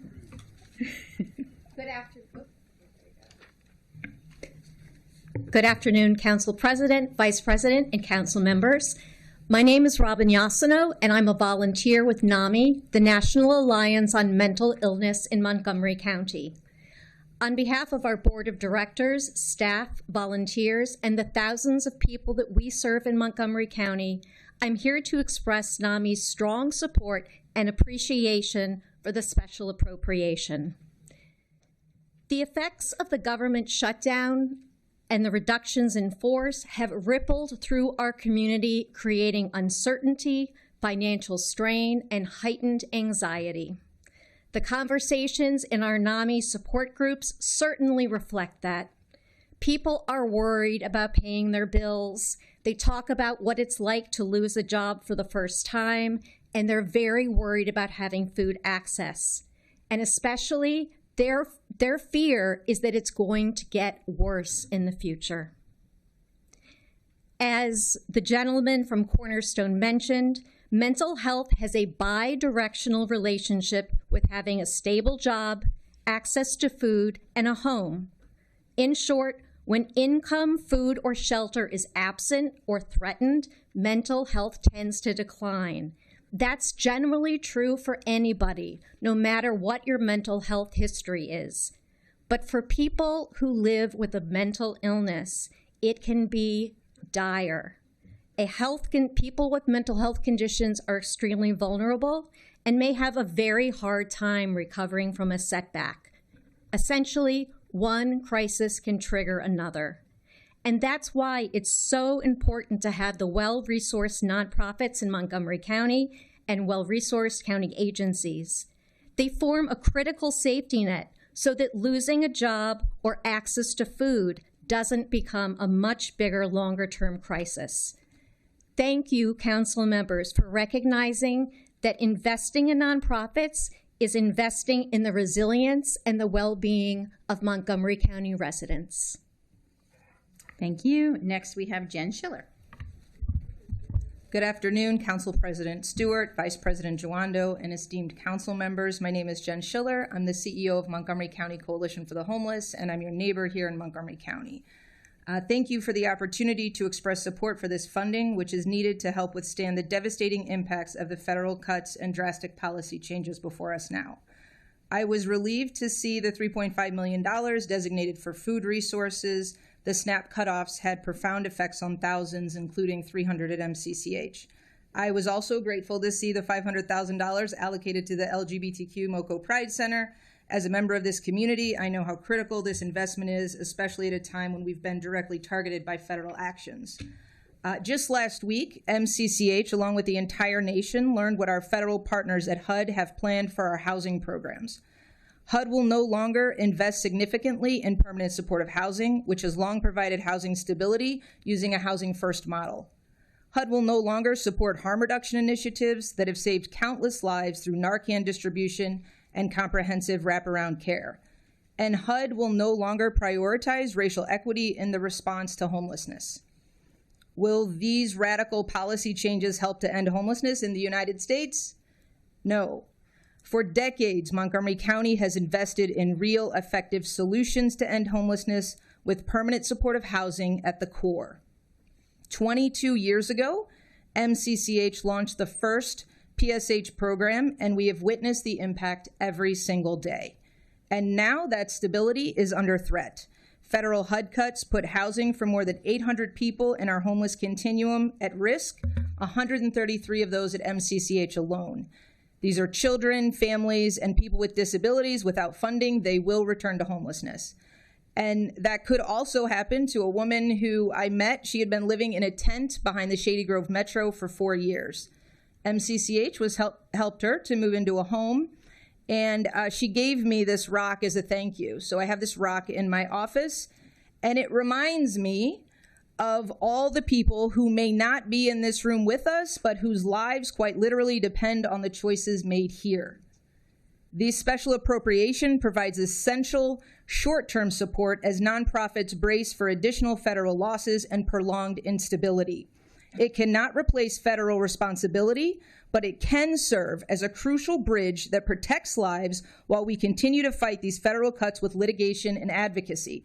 On behalf of MCCH, our community partners, and all the blue t-shirts that have gathered here behind me, thank you for your time and commitment to ensuring that every person in our community has a stable, safe, and affordable place to call home. Thank you. Thank you. Next, we have Nadine Masson-Moore. Good afternoon, Council President Stewart, distinguished members of the Council, and friends. My name is Nadine Masson-Moore, and I'm a longtime county resident and proud parent who raised an LGBTQ+ son and daughter, and who very much wishes the Montgomery County Pride Family Center existed when they were growing up.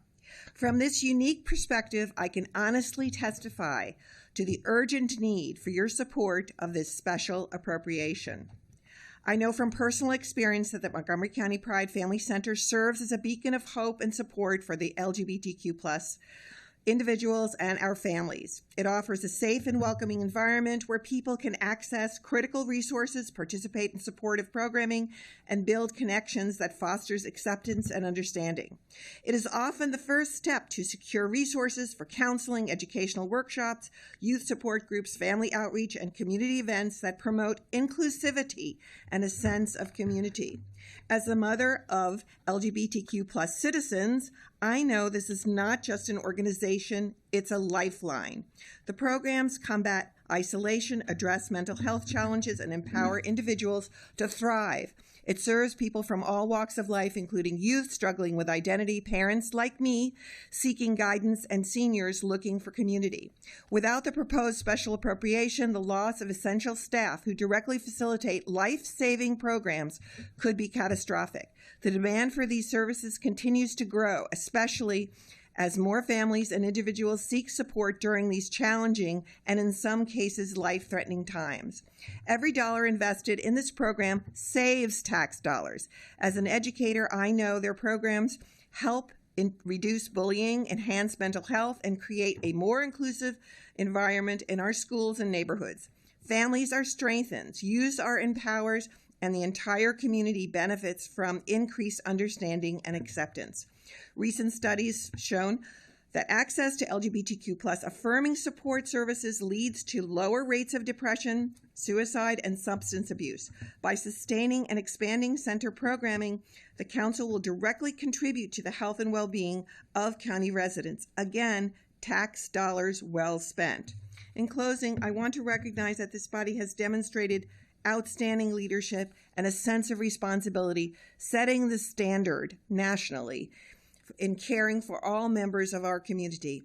I respectfully urge the Council to approve the special appropriation for the Montgomery County Pride Family Center. Thank you. Thank you. Next, we have Ricky Rose. Good afternoon, Montgomery County Council members and community members. My name is Ricky Rose, and my pronouns are they, them.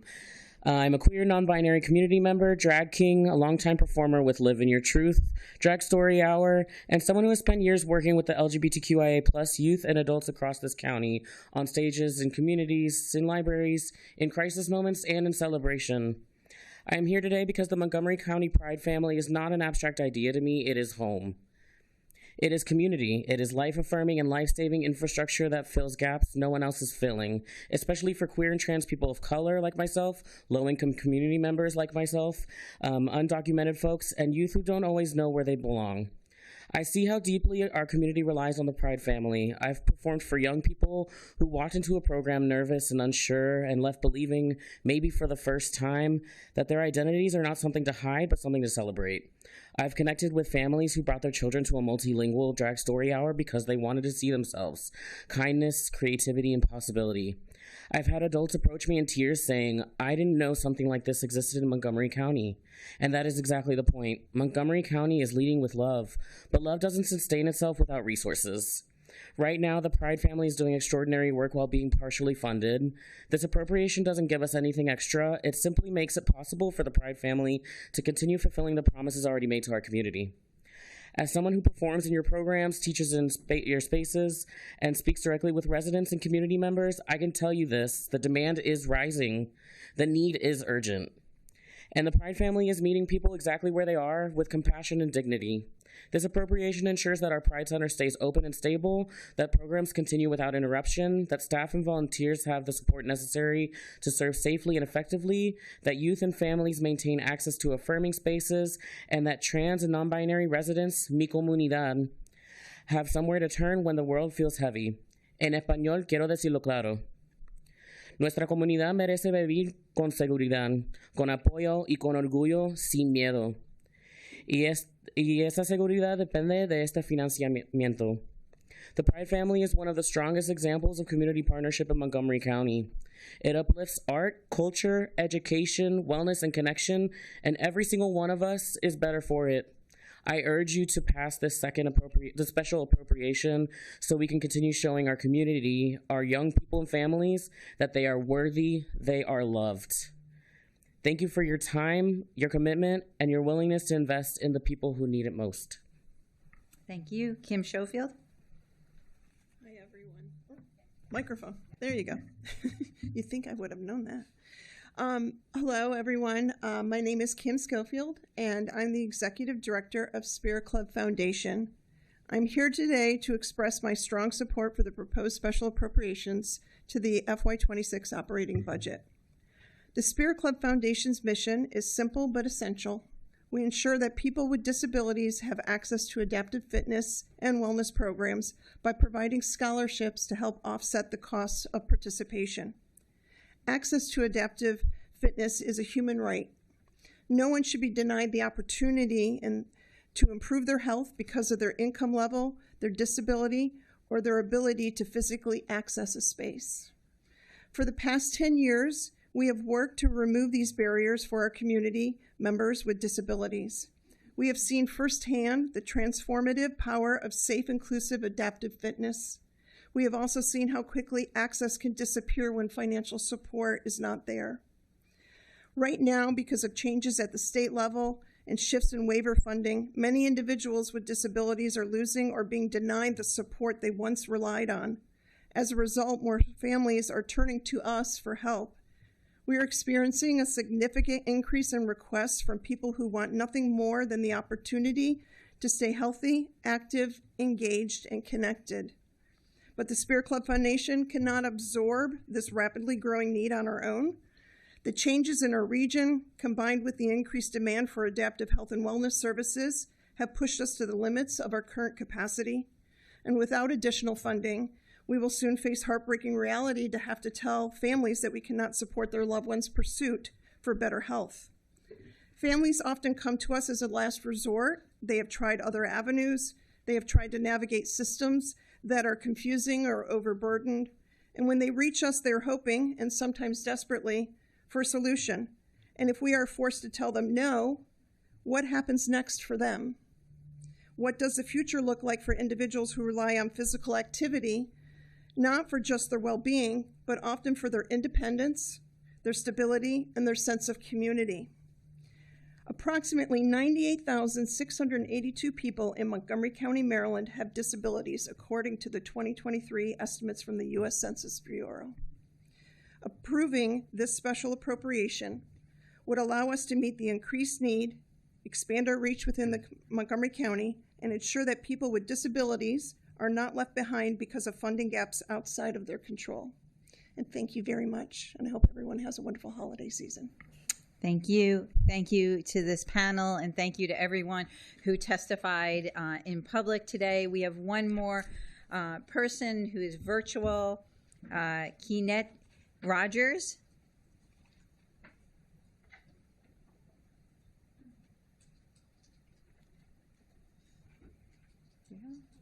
Okay. Sorry, I didn't know that I was testifying. Oh, that's okay. You don't need to testify. That's all right. I'm glad you joined us to listen and you signed up. Thank you. All right. Well, that was our last person then. The public hearing is now closed.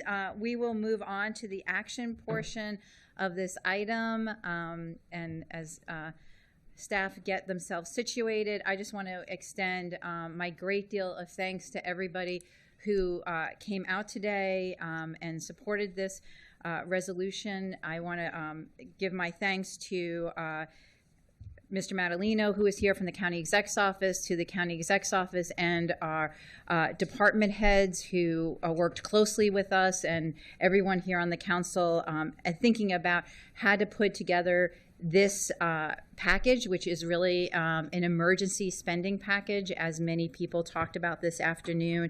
The need is great, and we need to take action now. We know this isn't going to cover all of our needs, but we needed to take some action to address those that were very urgent at this moment. And I know our council staff has been working closely also with the implementing agencies, and they did have some recommendations, some technical amendments that I'll let Mr. Smith go over for us. Sure. Thank you, Council President.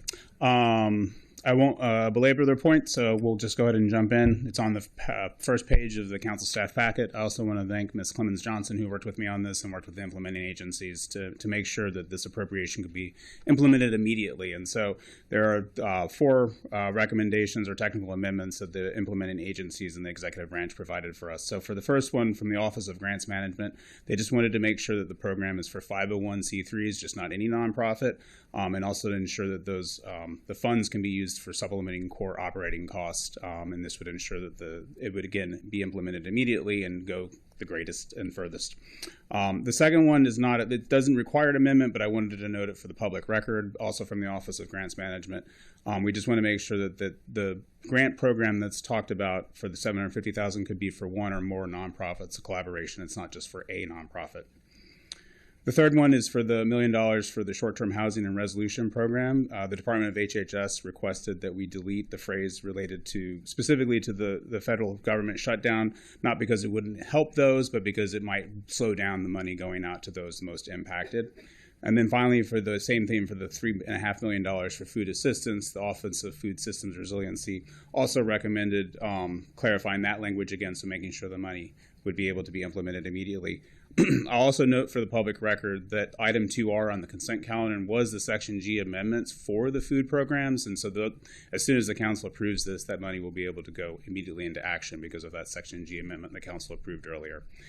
So attached to this is both the amended version and the clean version with all those technical amendments. And if the council agrees, they will need to move and second that since this is before the council.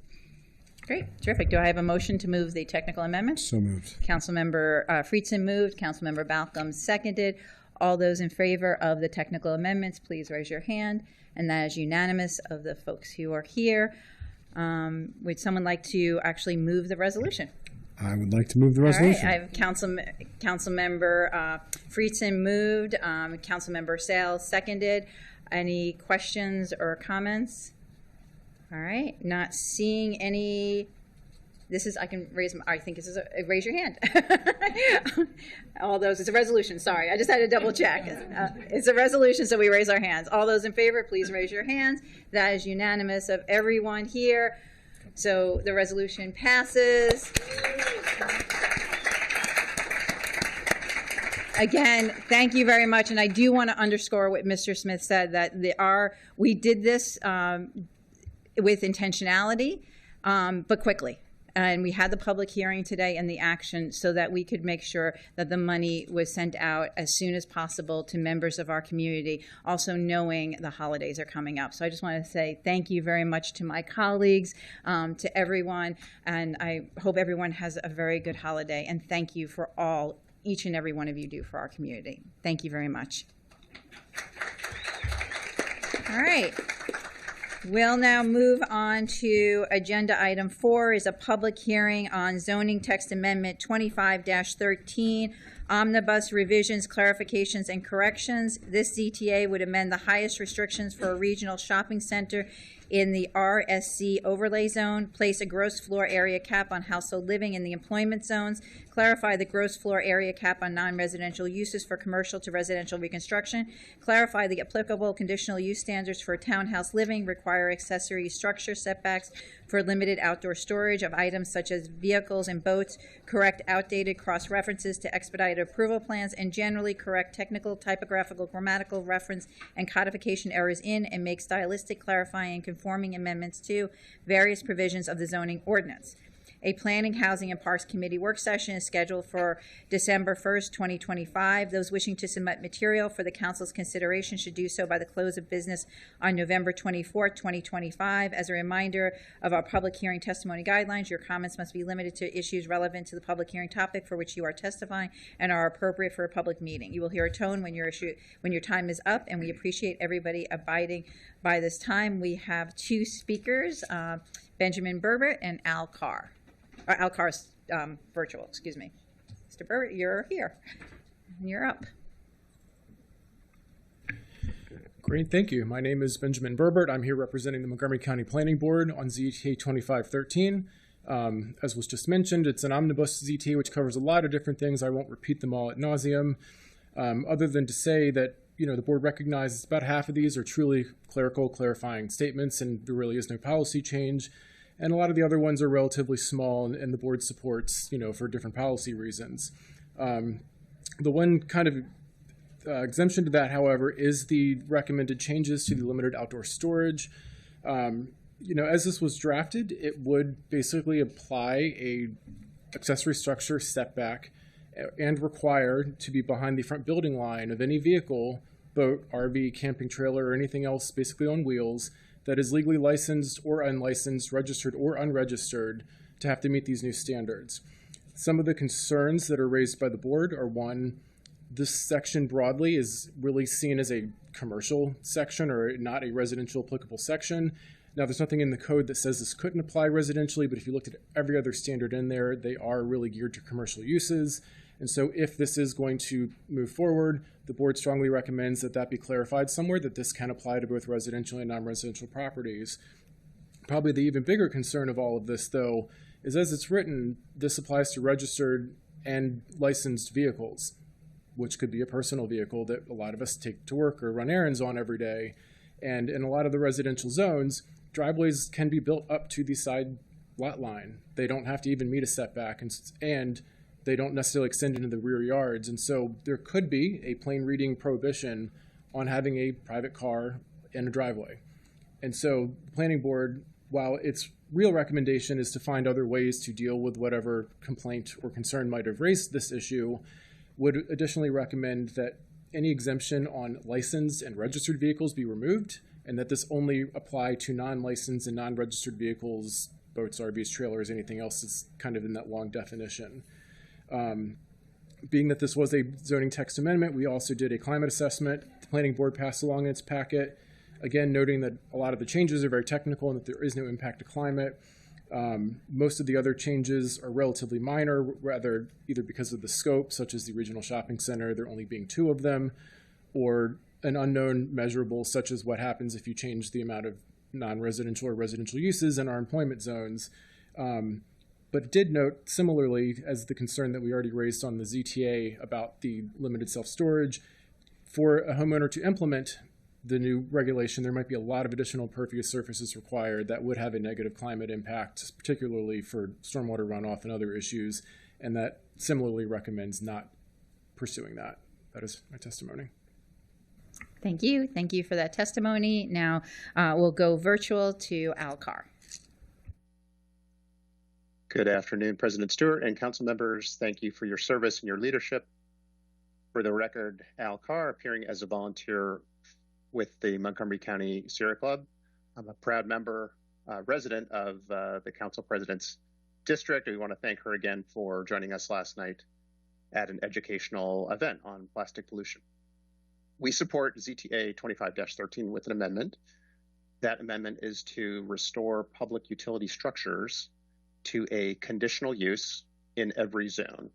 The CR zones are mixed use zones. CR stands for commercial residential. It's not the CRU zone, commercial residential utility zone, but under the current zoning table, CR and CRT zones are the only zones where a public utility structure can be plopped down by right with little or no oversight. It wasn't always this way. A little over 10 years ago, before the zoning rewrite, public utility structures were a special exception in every zone. But in the zoning rewrite iterations and the remapping of commercial zones into CR zones, an unfortunate thing happened. In the zoning table, public utilities somehow became a limited use in the mixed use zones, meaning the public, planning staff, planning board lost the ability to have input over such projects. I don't think that was the intent.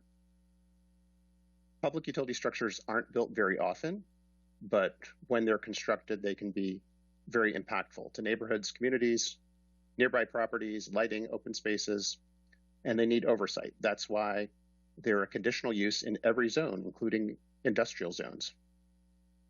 You have an opportunity to correct this mistake and update the zoning table to restore public utilities to a conditional use in all zones. This is a common sense revision, clarification, and correction. But if for some reason the amendment cannot be incorporated into ZTA 25-13, we hope you will consider introducing a standalone ZTA to make the needed change. Thank you.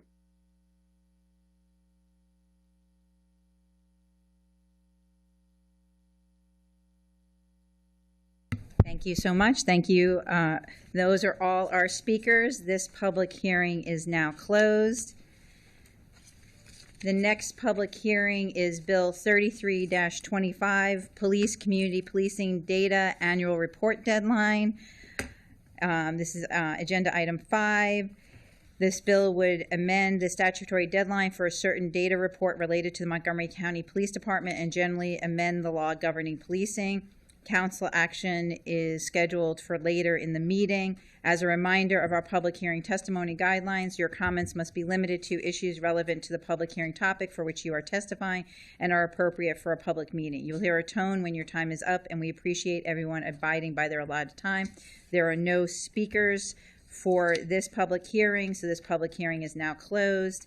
We'll move on to agenda item number 6, which is a public hearing on expedited bill 32-25, Employees Retirement System Survivors Benefits Death During Line of Duty or HERO Act. This bill would increase death benefits to spouses of Group G members whose deaths are service-connected and generally amend the law regarding the employees' retirement system, including pension benefits and other benefits available to survivors upon service-connected deaths. A Government Operations and Fiscal Policy Committee work session will be scheduled. I just want to note that we did get a request for an extension of time for the fiscal impact statement, and we have requested from the county exec's office to give us an update on when we will expect that fiscal impact statement. So that is why the Government Operations Committee has not yet been scheduled. So those wishing to submit material for the council's consideration should do so by the close of business on November 28th, 2025. As a reminder of our public hearing testimony guidelines, your comments must be limited to issues relevant to the public hearing topic for which you are testifying and are appropriate for a public meeting. You'll hear a tone when your time is up, and we appreciate everyone abiding by their allotted time. I see you all came down, so we have first we have Chief Smedley. You can kick us off. Thank you, President Stewart, Vice President Jawando, and the entire distinguished County Council for your advocacy and the opportunity for me to speak on behalf of this bill. I wear my hat in the building today, not as disrespect, but in a way to honor Lieutenant Higgins. If you knew him, he always had a hat on, so this is a way for me to honor him. So the HEROES Act is more than a policy and discussion. It's a recognition of what the profession demands and what our families quietly carry. It reflects a principle I spoke about when I sat in this seat in front of this body during confirmation, when I talked about how we're going to be aggressive of how we take care of our community and the employees. This bill not only takes care of the employees, but more importantly, it takes care of the families that are left behind. I wish this bill had to never exist, but unfortunately in our profession, we deal with some difficult, tragic times, and this is one of them. This bill has been a result of the people before us, as well as the people recently that have succumbed to line of duty deaths, Lieutenant Higgins, or the subsequent inherent struggles that we deal with our health, where we have cancer issues. So I just want to commend this body, Councilman Glass, the other sponsors for bringing this forward. I would be remiss if I didn't talk about our partners in the International Association of Firefighters Local 1664 for their advocacy, their partnership, and their unwavering commitment to each other. On behalf of the County Executive, Mark Elridge, and as your fire chief, we 100% support this bill. We are currently working with council on some technical processes to make sure that we can execute the actions within this legislation effectively and to the letter. But without a doubt, we want to just say thank you for your collective leadership, and we look forward to the day when you have a chance to vote on this bill and put it into action. Great. Thank you, Chief. Next, we have Chris Brew. Good afternoon. My name is Chris Brew. I'm a county resident and a board member of HEROES, a nonprofit established back in 1964. HEROES provides financial aid and professional counseling to the survivors of DMV law enforcement and firefighters killed in the line of duty. HEROES also provides full scholarships to surviving children, tuition, room and board for up to 4 years of schooling or career training anywhere of their choice. Since 1964, HEROES has responded to 218 law enforcement and firefighter deaths, leaving 262 dependent children behind. 23 of the 218 killed were Montgomery County fire and police officers. We currently have 30 minors in the pipeline for future academic support, including 6 from Montgomery County. Shortly after the death of firefighter Christopher Higgins, we met with his wife Lisa, as we do in any line of duty death. However, this meeting was different. We learned that Lisa and her 2 children had essentially been abandoned by the county her husband gave his life to protect. Heroes staff, in conjunction with Chief Smedley, worked closely with Councilmember Glass and staff to write the legislation that is before you today. This incident highlighted a problem within the system. Insufficient policies, procedures, and processes contributed to a bureaucratic, non-empathetic response to this tragedy. What happened was not intentional. It was an oversight that had gone unnoticed. Expedited Bill 3225 will right the wrong and ensure that future survivors of line-of-duty deaths continue to receive benefits without interruption. To the lead sponsors and co-sponsors of this bill, thank you for your support and for moving it as soon as possible. I'd also like to thank Councilmember Albornoz for his service and appreciate all you've done for the county. Thank you. Thank you. Next we have Sarah Lard.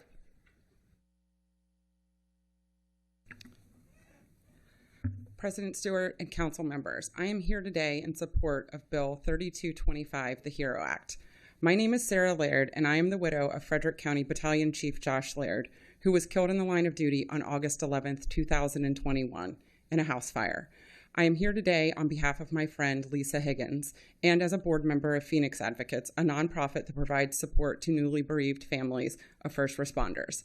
I always tell people that one of the biggest misconceptions of the fire service is that if you die in the line of duty, your family will be taken care of. I can speak from my own experience and that of many of my widow sisters and tell you that is not the reality. Many people experience the loss of a spouse, and it's always awful. Grief can be both physically and mentally debilitating. However, losing the spouse in the line of duty brings many additional challenges.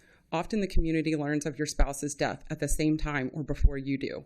During the hardest days of your life, you are flooded by everyone from the media to friends you don't know. I had to unplug a rarely used home phone and hand my cell phone off to a friend because it was overwhelmed. I had to fight to maintain even the slightest privacy for myself and my children to grieve. Meanwhile, I was literally struggling to eat and breathe. Sleep was a comfort that eluded me for months, and showering was a challenge. And I was also now a solo mother to grieving children who were looking to me for comfort and security. While every line of duty death story is different, there are some common threads: errors in paperwork, delays in benefits, misinformation, challenges with health insurance, and secondary losses that include friends, family, and jobs. The Maryland state line of duty death benefits can take months.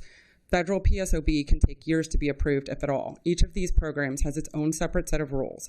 All the while, mortgage payments, car payments, credit cards, utilities are still due.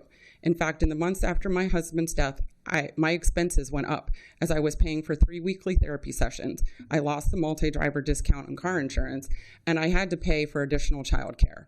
Though I initially returned to my job, I ultimately had to resign from my full-time position and move to part-time and was subsequently laid off.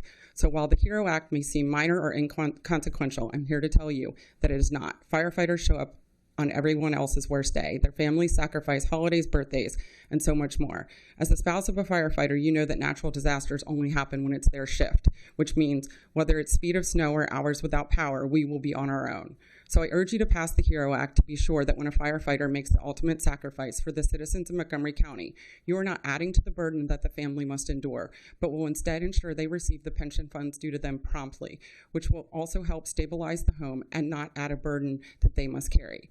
Unfortunately, we never know when the line of duty death will occur. This is why I also request that you make this bill's passage a priority by scheduling it for committee so it can be passed by the end of the year before the first anniversary of Lieutenant Christopher Higgins' death on January 11th, 2026. Thank you. Thank you. Thank you so much, and thank you to your family. Monty Fitch. Montgomery County Council members, thank you for the opportunity to speak in support of Bill 3225, the HERO Act. My name is Monty Fitch, and I worked for Montgomery County Fire and Rescue for 30 years, retiring in 2023 as a battalion chief in the 1st Battalion. I'm requesting that Bill 3225 be brought to a vote and passed today, just as the earlier bill was passed today. Firefighters of Montgomery County Fire and Rescue staff the fire stations throughout the county 365 days a year, 24 hours a day, and are prepared to respond to any and every possible emergency or need that the residents and visitors of Montgomery County may have. We respond with professionalism and with the understanding that we will do everything to protect the lives and property of those having an emergency, even though it may jeopardize our own lives. Everyone has the expectation that we will show up and take care of them.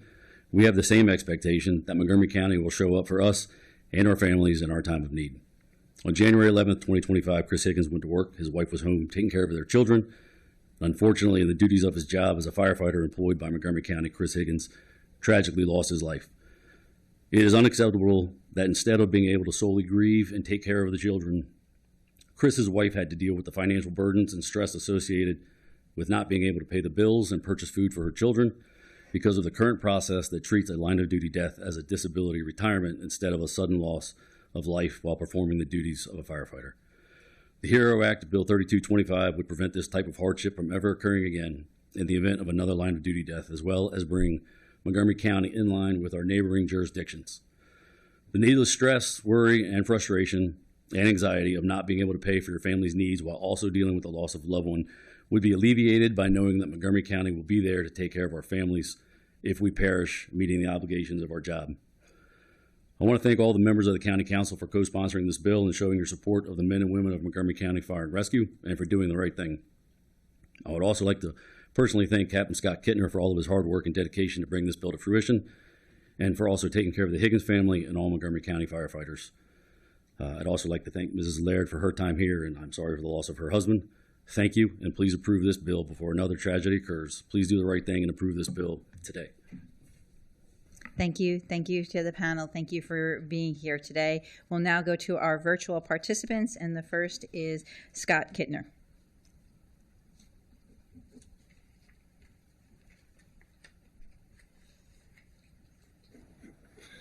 Good afternoon.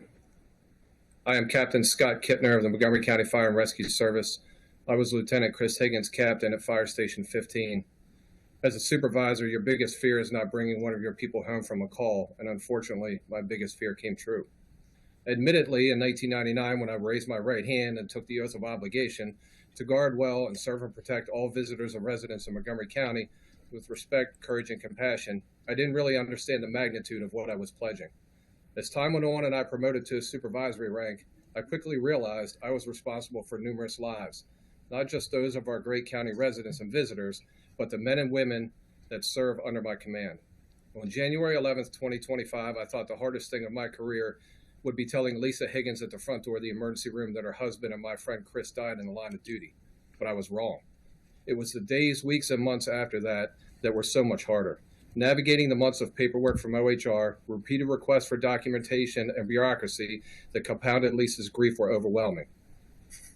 It left Lisa and I with the feeling that we were on our own, dealing with insurmountable and overwhelming tasks that seemed impossible.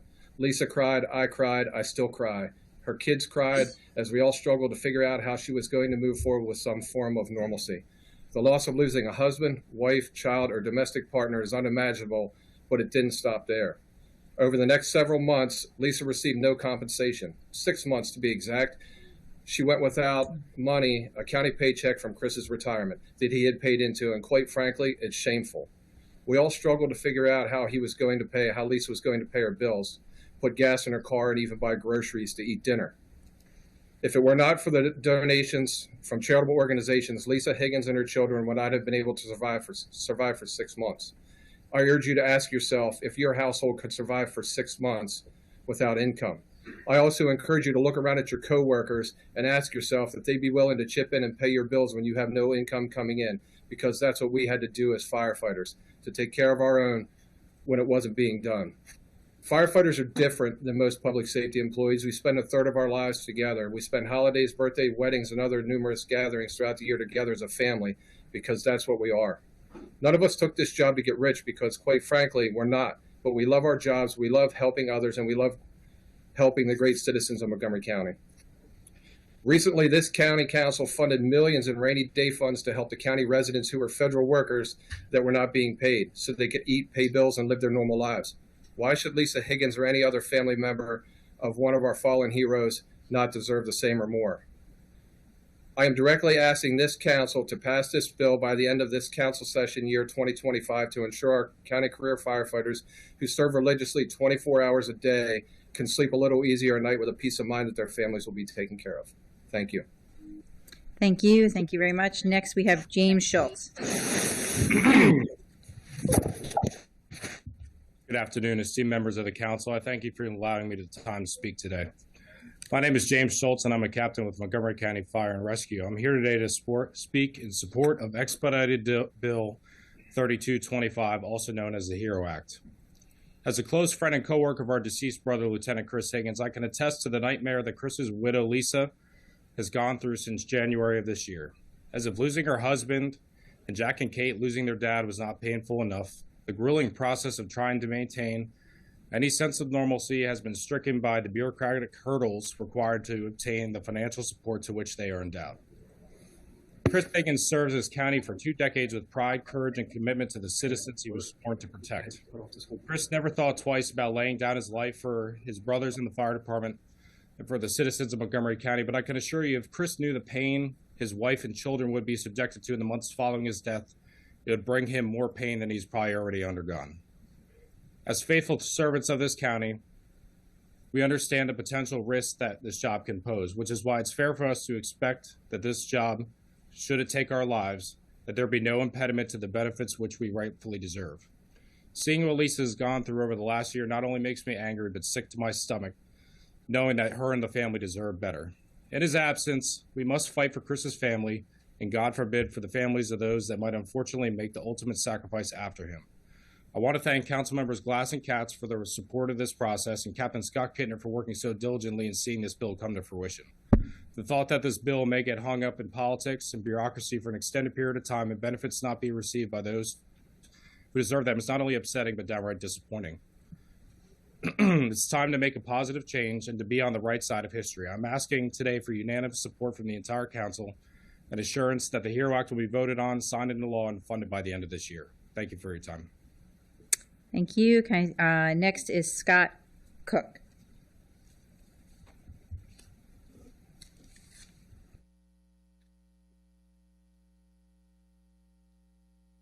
Good afternoon. My name is Scott Cook, and I have the good fortune of being the captain at Burtonsville Company 15B shift who relieves Scott Kittner every third morning. I am from Montgomery County, a proud graduate of Sherwood High School, Sandy Spring Volunteer Fire Department, the Montgomery County Fire and Rescue Cadet Program, and after 4 years serving our country in the United States Navy, I pursued the only dream I ever had. I did not go to a job fair. I did not send my application to multiple agencies. I did not consider various avenues of employment. I sent in one application for the only job I ever wanted. That job, that dream, that lifetime of public service was doing exactly what I'm doing today.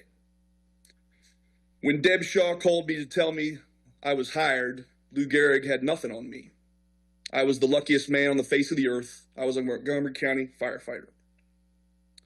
As I lived my dream every day of my life, I never worried about anything.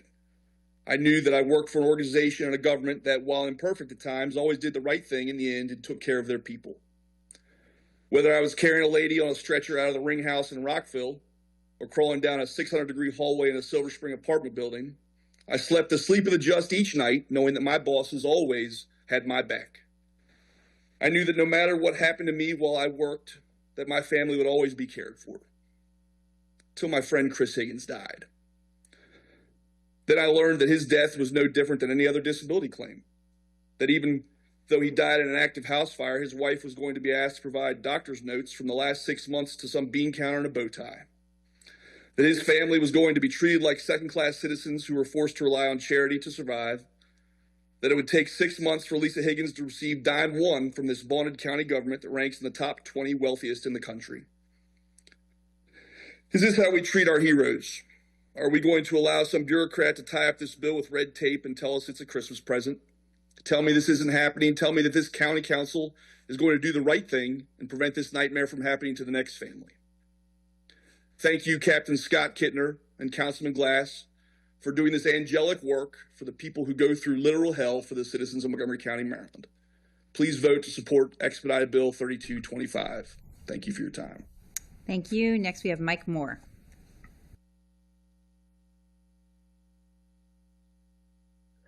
Good afternoon. My name is Michael Moore. I'm a lieutenant with Montgomery County Fire Rescue assigned to Burtonsville on the A shift. I was Chris's lieutenant. On January 11th, 2025, my life and my fellow brothers' lives changed forever. We lost not a friend, but a brother. I spent the last moments with him riding in the ambulance from that scene to the hospital. I performed CPR on him, and I was overwhelmed with a amount of emotions that I choose not to speak about. To the days to come, I found as if my emotions were very selfish. And I found that because I saw the grief that overcame the Higgins family, Lisa, and his 2 children, Jack and Kate. I thought that the next 5 days of what we witnessed was going to be the end, and that there would be some moving forward, and they would be able to put the puzzle pieces back together. And we were wrong.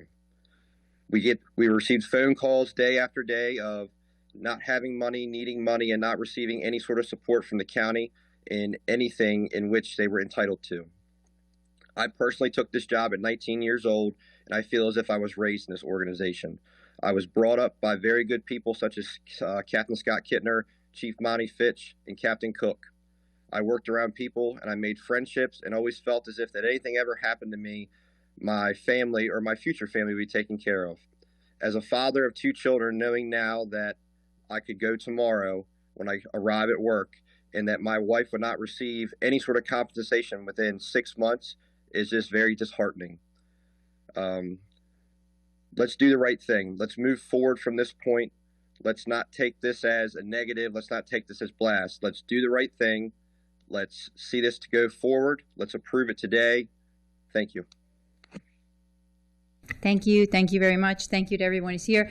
Chief Smedley, I ask that you send over those amendments that the county exec would like as soon as possible, because as soon as I receive them and the fiscal impact statement from our Office of Management and Budget, which requested an extension on that, this will move.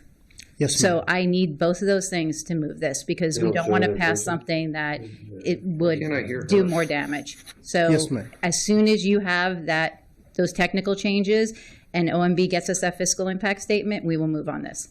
On it. Thank you. Thank you, everyone, for being here. This public hearing is now ended.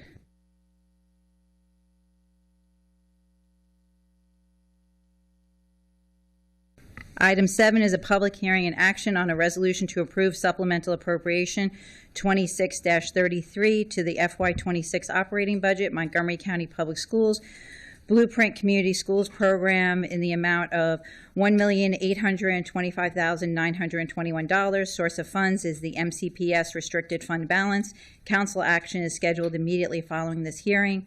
As a reminder of our public hearing testimony guidelines, your comments must be limited to issues relevant to the public hearing topic for which you are testifying and are appropriate for a public meeting. You will hear a tone when your time is up, and we appreciate everyone abiding by their allotted time. We have one person in person, David Heck. Oh, David, here you go. You can press the button so your mic's on. Good afternoon, council members. I grew up here in Montgomery County, moved away, and 3 years ago came back to raise my family. My young children are future public school students here. I want to be clear, I fully support funding our schools. I came here today to take a day off work to speak about not what we're paying for, but how we're paying for it. I started doing some research into our budget trajectory, and I'm quite frankly alarmed. A few years ago, this council implemented a 4.7% property tax hike. This year, I learned this council used retiree reserves to cover a deficit. Now we face a $1.4 billion state deficit, funding even more pressure directly to our county. Now, we just heard a ton of testimony from various nonprofits, our lovely firefighters and rescue people on funding that they need. The only way that this gets funded, to be clear, is to grow our economy fast. Earlier this year, I learned that ABT Global laid off 240 people in Rockville. That's 241 families having difficult conversations about finding jobs and making mortgage payments. And what do they experience? A local economy that is stagnant and failing them. I just learned that Orbcom, a high-tech leader, snubbed our county and moved to Sterling, Virginia. They released a statement saying Loudoun County was the obvious choice. To be clear, this is not helping their CEO. This is not helping their shareholders. These are jobs our residents could have had to pay their mortgages with a commute to be home in time for dinner. Now, we face unprecedented needs today, but we cannot fund unprecedented needs with a shrinking economy. It's that simple. I've heard some on this council say that raising taxes is a, quote, hard choice. I've also heard that we don't want to race to the bottom with endless tax breaks. Now, I agree, but the reality is you cannot tax a business that simply isn't here. 100% of zero is still zero. By refusing to compete for jobs, we aren't taking a moral stand. We are losing the tax base that funds everything that we heard about tonight to Virginia. Moving to an over-reliance on property taxes is simply the path of least resistance and the road to stagnation. The difficult work lies in making Montgomery County the single best county in the country to have jobs growth and to fund everything that we heard tonight.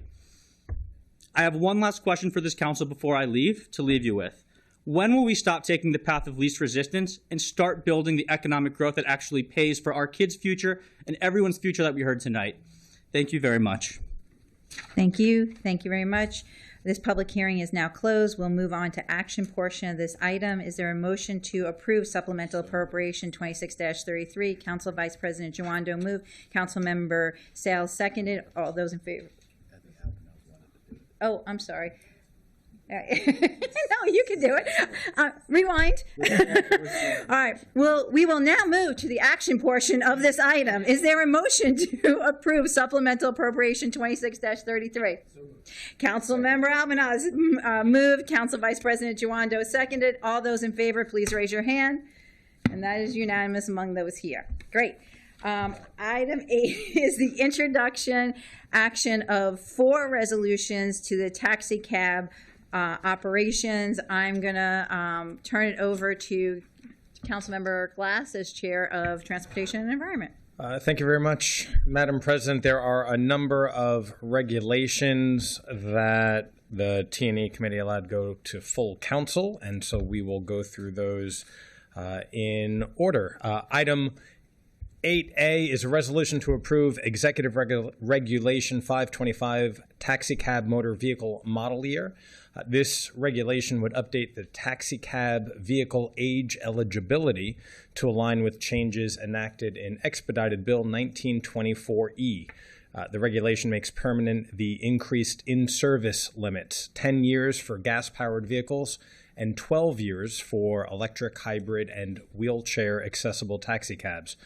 The fiscal impact statement notes there is no significant fiscal impact except for only change in fee revenue. I'll turn it back to you, Madam President, but Mr. Kenny is standing on by along with members of the commission.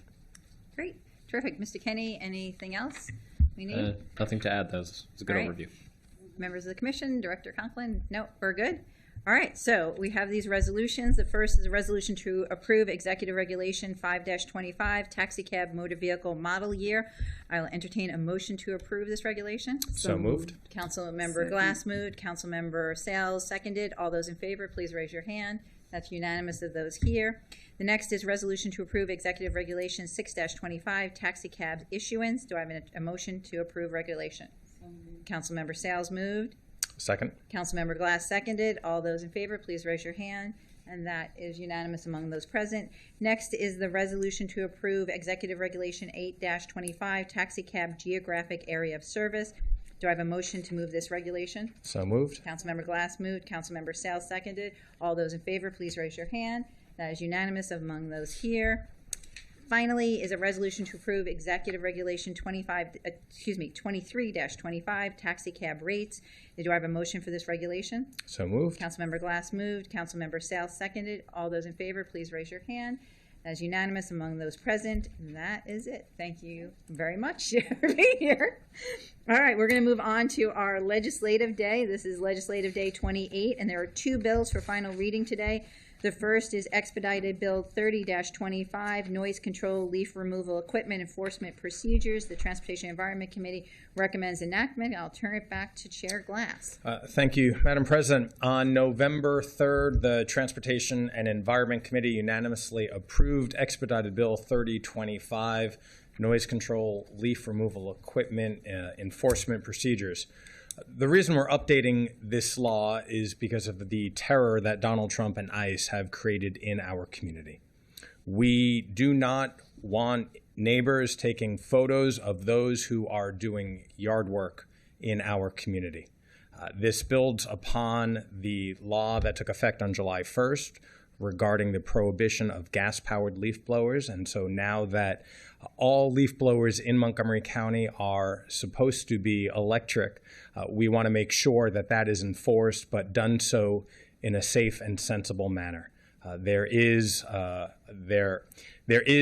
system set up by the Department of Environmental Protection that individuals can use should they see or witness a gas-powered leaf blower, but we do not want neighbors taking photos of our neighbors in this time of chaos and confusion, and that is what this bill does, and I yield back. Thank you very much. Councilmember Albanaz, do you want to go before I turn it over? Okay. Ms. McCartney Green, do you need anything else to add? No comment from me. Okay, great. Then Councilmember Albanaz, it's up to you. Thank you. I'll just be very brief. I really want to thank my colleagues on the committee for moving quickly to enact this particular component of the legislation, but I made this comment during committee and I now make it before the full council. I just ask that the members of our community, our residents, please allow some grace for these contractors and these companies. For better or worse, for whatever reason, I guess because we've been very vocal on this issue in our office, we get a lot of comments from landscapers, and there have been numerous instances in which county residents are threatening to call ICE on people who are just doing their jobs and trying to work through this transition in this year. So this piece of legislation is important, but we encourage all of our residents to please humbly allow this transition to happen appropriately and support our colleagues in the Department of the Office of Environmental Protection as they enforce this law moving forward. Thank you. Thank you. Thank you, Councilmember Albanaz. Not seeing any other hands, we have a recommendation from the committee. This is a roll call vote. Madam Clerk, will you call the roll? Councilmember Lutke is absent. Councilmember Mink? Yes. Councilmember Mink votes yes. Councilmember Sales? Yes. Councilmember Sales votes yes. Councilmember Friedson? Yes. Councilmember Friedson votes yes. Councilmember Glass? Yes. Councilmember Glass votes yes. Councilmember Katz? Yes. Councilmember Katz votes yes. Councilmember Albornoz? Yes. Councilmember Albornoz votes yes. Councilmember Fanny Gonzalez? Yes. Councilmember Fanny Gonzalez votes yes. Councilmember Balcom? Yes. Councilmember Balcom votes yes. Councilmember Jawando? Yes. Councilmember Jawando votes yes. Councilmember Stewart? Yes. Councilmember Stewart votes yes. Thank you very much. The next bill for final reading is Bill 33-25, Police Community Policing Annual Report Deadline. I will now turn it over to Councilmember Katz. Thank you very much, Madam President. This bill, which was sponsored by Councilmembers Lukey and Mink and me on behalf of the Public Safety Committee, amends county code by changing the due date of the mandatory reporting requirements for the Montgomery County Police Department from February 1st to April 1st. In 2021, the Council enacted Bill 4520, directing the Police Department to collect and publish certain data sets across various categories by February 1st, February 1st of each year. Chief Yamada transmitted a memo to the Council President on September 29th requesting approval of the deadline change, outlining the logistical challenges in compiling and presenting this data for the annual police statistical data report by beginning of February. The additional couple of months will give them time to complete and verify data, aligning it with all other annual reports within the department. In the packet is also a copy of the memo from the Advisory Commission on Policing supporting the change in deadline date. I thank Ms. McCartney Green for her work on this legislation and appreciate Council staff amendment which expedites this bill to ensure adoption prior to change in deadline. And if with your indulgence, Madam President, I'd like to turn over to Ms. McCartney Green to see if she has anything to add. Thank you. Thank you. Yes, Ms. McCartney Green. Just wanted to note that the public hearing was held earlier today in a meeting and there were no speakers. In addition to what Councilmember Katz mentioned, a recommendation for a technical amendment to make this an expedited bill. Right now, if enacted, it's 91 days, which would be after the February 1st deadline. And so to make sure it's consistent with the purpose of the bill, if expedited, then it would go into effect upon going into law. Terrific. I think we had to vote on that amendment Correct. first. Yes. Right, yes. Okay. So we have an amendment. Oh, does someone want to move the amendment? Council. I'm asking Councilmember Albornoz if he would like to. Okay. He should do his work right there. I know we're gonna make him work to the very last minute. All right, Councilmember Albanaz, would you like to move the amendment to make this an expedited bill? I would. I move the All right, great. And I have Councilmember Friedson seconding. All those in favor of making this an expedited bill, in favor of the amendment, raise your hand, and that is unanimous among all here. All right, now, do I have a motion to move the bill as amended? So moved. Councilmember Albanaz moved it. Do I have a second? Councilmember Katz seconded. Not seeing anyone who is requesting to speak, I'll ask the clerk to call the roll. Councilmember Lutke is absent. Councilmember Mink? Yes. Councilmember Mink votes yes. Councilmember Sales? Yes. Councilmember Sales votes yes. Councilmember Friedson? Yes. Councilmember Friedson votes yes. Councilmember Glass? Yes. Councilmember Glass votes yes. Councilmember Katz? Yes. Councilmember Katz votes yes. Councilmember Alvarez? Yes. Councilmember Alvarez votes yes. Councilmember Fanny Gonzalez? Yes. Councilmember Fanny Gonzalez votes yes. Councilmember Balcom? Yes. Councilmember Balcom votes yes. Councilmember Jawando? Yes. Councilmember Jawando votes yes. Councilmember Stewart? Yes. Councilmember Stewart votes yes. Okay, thank you very much, Ms. McCartney Green. And now we will move into our final item today, which is our proclamation recognizing our colleague, Councilmember Albanaz, and his legacy on the council here. And I'm going to kick us off and first just say thank you. I knew this day was coming for the last few weeks, but I think it snuck up on all of us today. And I didn't plan it this way, but I think having the public hearing with many of our nonprofits here in our community was really a send-off to you and all the work that you have done, not just on HHS, but on this body over the years. And so I just want to say thank you. Our relationship began when I was mayor back in Tacoma Park and you were in the recreation department. And even when you moved on to the council, working with you during COVID, and particularly when we faced the busing of migrants to our community. You faced each of these challenges with such compassion, thoughtfulness, and collaboration. And I just want to thank you for all of that. I also want to thank you because honestly, I would not be sitting here if it wasn't for you. And the many lunches we had, the grilled cheeses at the Tasty Diner, or the much better lunch at Cubano's with the Ropa Vieja. But over the years, you have been a terrific friend, given great advice. And I just want to thank you for that and look forward as you turn the page and move forward in your career. I'm glad it is staying very close. And I just want to say thank you to your family, who is always very close by and has been just wonderful in supporting you and truthfully supporting all of us in the work we do. So thank you for lending him to us. And I really appreciate everything. So thank you. I'll turn it over to Council Vice President Jawando.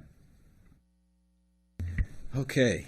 Gonna miss you, man. I won't get to say we have 12 kids between us on the E&C committee anymore. But we came in together, and from that first basketball game that Valley Urban hosted way back when, and we were guarding each other intensely when you were director of rec, and just all the way through, I feel like your family, our kids like each other a lot. You got an awesome house with that great play set. You've just been such a good council member, a good person, but most importantly, a great colleague and friend. On the first council, we called him Mr. Rogers because he was just always, and you've still done that, just try to be conciliatory and bring people together. It's going to be missed. And I hope that I can model that and the rest of us can model that humility, civility, and just kindness. And you've made a tremendous impact on this county. I'm so glad you'll continue to do so back at your home base at Recreation. And we love you very, very much. Councilmember Balcom, we'll go alphabetical. Going alphabetical as of today, I'm the first in the alphabet. So thank you.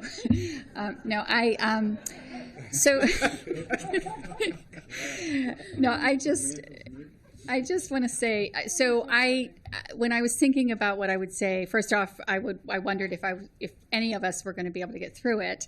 But I tried to think about when we first met, and it's been so long ago that I can't imagine being here, being in my prior job and all the community work that we've all done together without you. You've just always been present, and so I consider this. So we worked as board members together at BlackRock, as a community member in the Department of Rec, and then coming here when I got this job and I sat up here, having you here was such a comfort because you were a friend and have always been that to all of us. And so I think you going across the street is just another iteration, and so it's not goodbye. It's we're going to work together continually, and so I just so appreciate you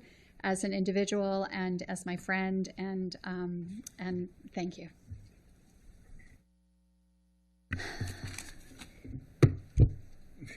So I'm gonna keep it short. Because you know me. I would say I have known Gabe for over 20 years.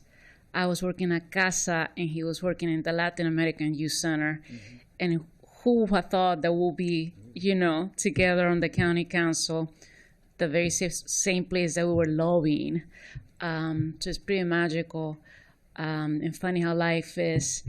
I am not sad. I actually have a long list of items for the rec department, so I will take advantage of this. So I actually am very happy. So I look forward to meeting with you to get stuff done. So thank you. Yeah. Gabe, oh man, this is hard for all of us. We knew each other a little bit, but we really got to know each other on the Collaboration Council board and went through some challenges there together. I think it really gave us an entree to some of the challenges that we'd face on this council. And you have just been such a model for collegiality, for servant leadership, for civility, when a model for those types of things are desperately needed in our community, in our county, in our country. And I've just been thinking back a lot over the last couple of months.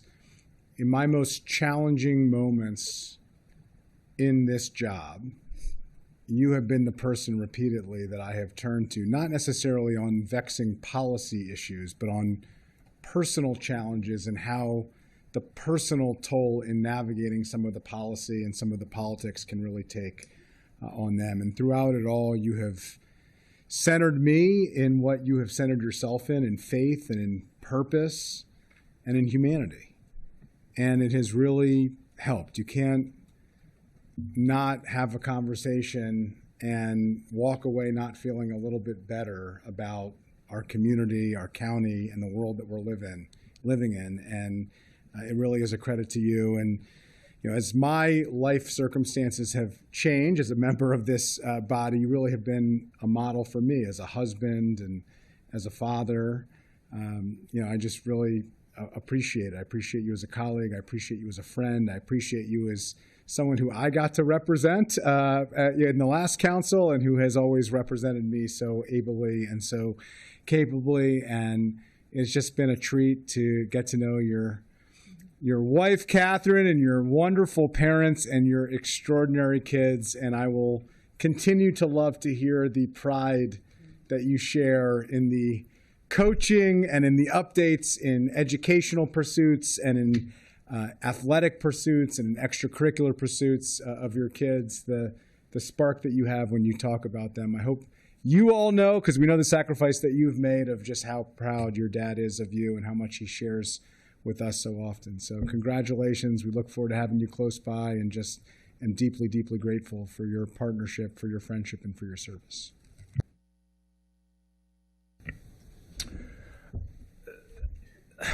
I remember first meeting you, Gabe, when we were appointed to the Nighttime Economy Task Force. Will was on it. Thank you, Ike Leggett, for appointing a bunch of us on that committee when we were all young, right? and first met you there, and then I think there's a common theme here that we went to breakfast at the Tasty Diner, so now we all know where your favorite place is, although it was the Silver Spring location, which no longer exists. But you were chair of the Democratic Party.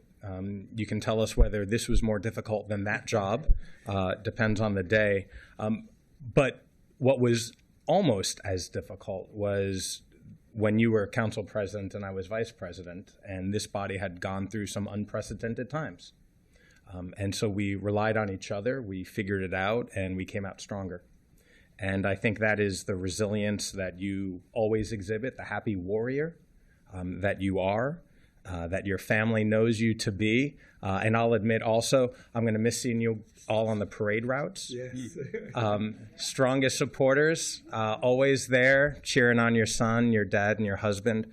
But you are always a good person, and the county is in good hands because of you. So thank you, my friend.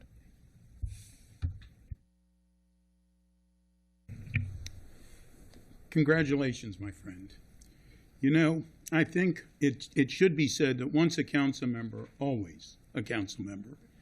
And Gabe, you and I certainly knew each other before you were on this council, but over the years working together, I obviously have been so very fortunate to get to know you even better. From when you were a member of the Public Safety Committee, and of course for all your other fine work, and certainly as chair of the HHS Committee. Congratulations to you and your family, and thank you for making such a difference to all of the families in Montgomery County. I will miss you. Now, I do have to say I was concerned when I heard you were leaving. I thought it was because you sat next to me. But thank goodness you said it wasn't true. I'm glad you're not going far. And believe me, we all still have your cell phone number. Yes. Congratulations.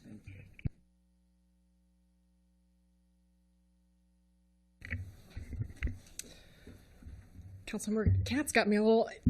I can hear the tremor in your voice, and we're all going to miss you very, very much. As somebody who came into office with obviously not a lot of insider political background, you have been a source of stability, of advice, always of thoughtful and never condescending words of wisdom, and that's difficult to do.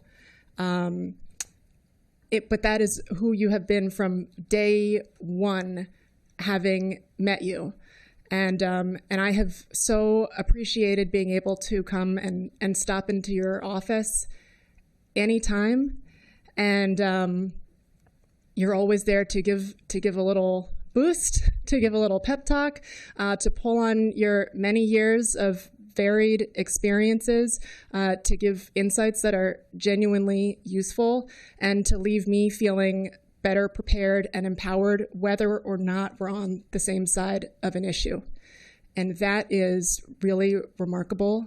And I hope that over time that's, I will be thinking of you as I think about how to work with others who are coming into spaces which may feel unfamiliar to them as well. So I will also miss checking in about our kids all the time, and but I'm sure I'll see you on the baseball fields as well as across the street and here. I'm really excited that you're going to be continuing to work with us so closely. I know that you're going to help us to further strengthen the connections between us and the second floor, and that you're going to be a great benefit to the community over there at REC with the executive branch, just like you have been here. So thank you so much for your friendship, for your partnership, and for your modeling, and I look forward to more. All right. I've been dreading this day. I'm really sad to see you go, and just have appreciated my friend, my colleague, my fighter in helping those in need on the Health and Human Services Committee. Gabe has dedicated his life to this county and this community. Your leadership has centered compassion, equity, and partnership.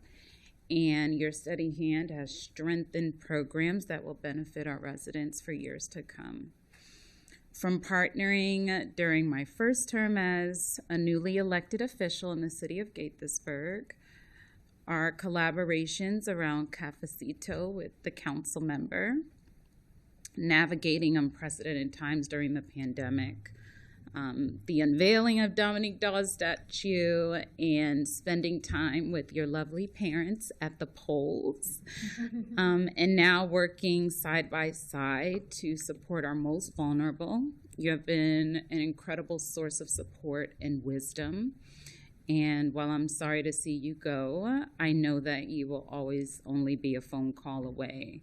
I'm just so grateful for the example and the leadership that you've shown. There's big shoes to fill on the council to help us continue to guide this county through educational challenges and our public health challenges that await us in the new year. But I am excited to cheer you on as you return to the Department of Rec.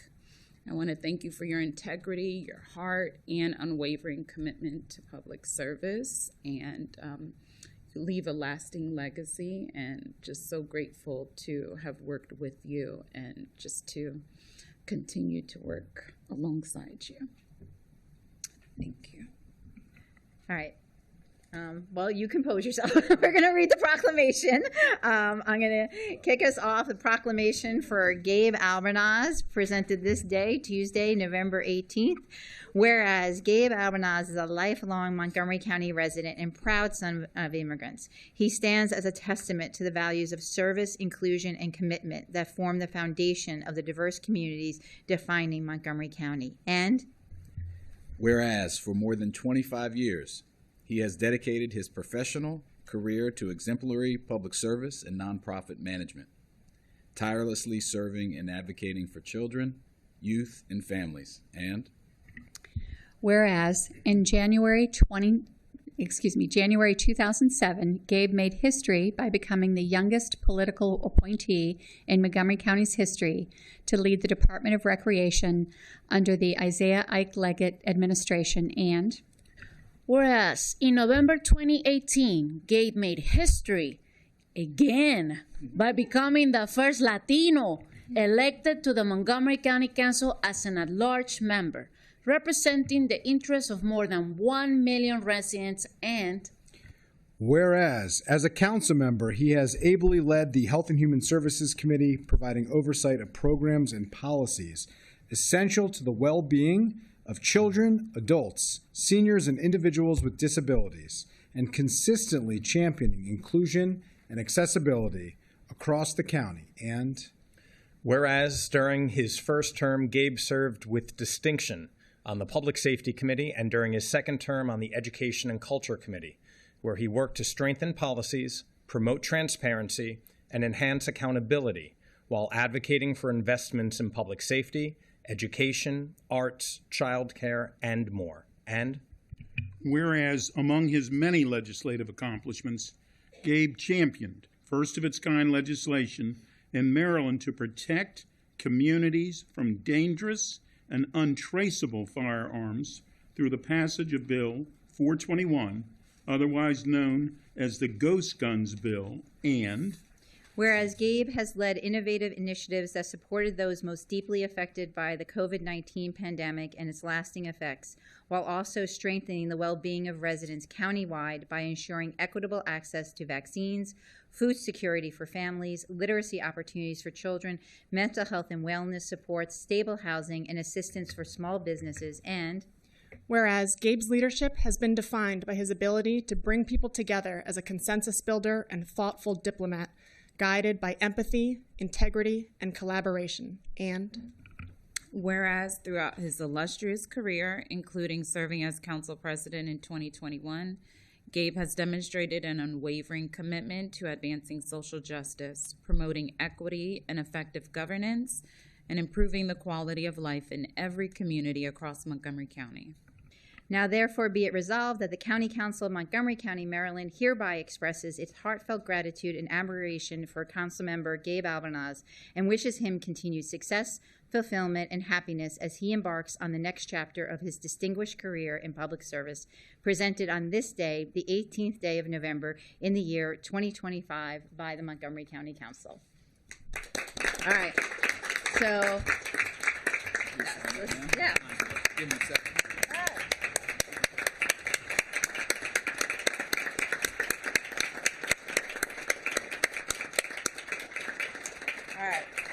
All right, and now before we let you speak, we have a few gifts for you.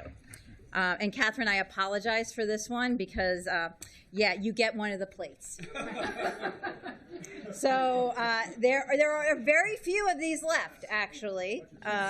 They were purchased by Merrill Steiner many years ago for actually trade missions here in Montgomery County. And then folks decided, maybe we don't give it. Maybe not.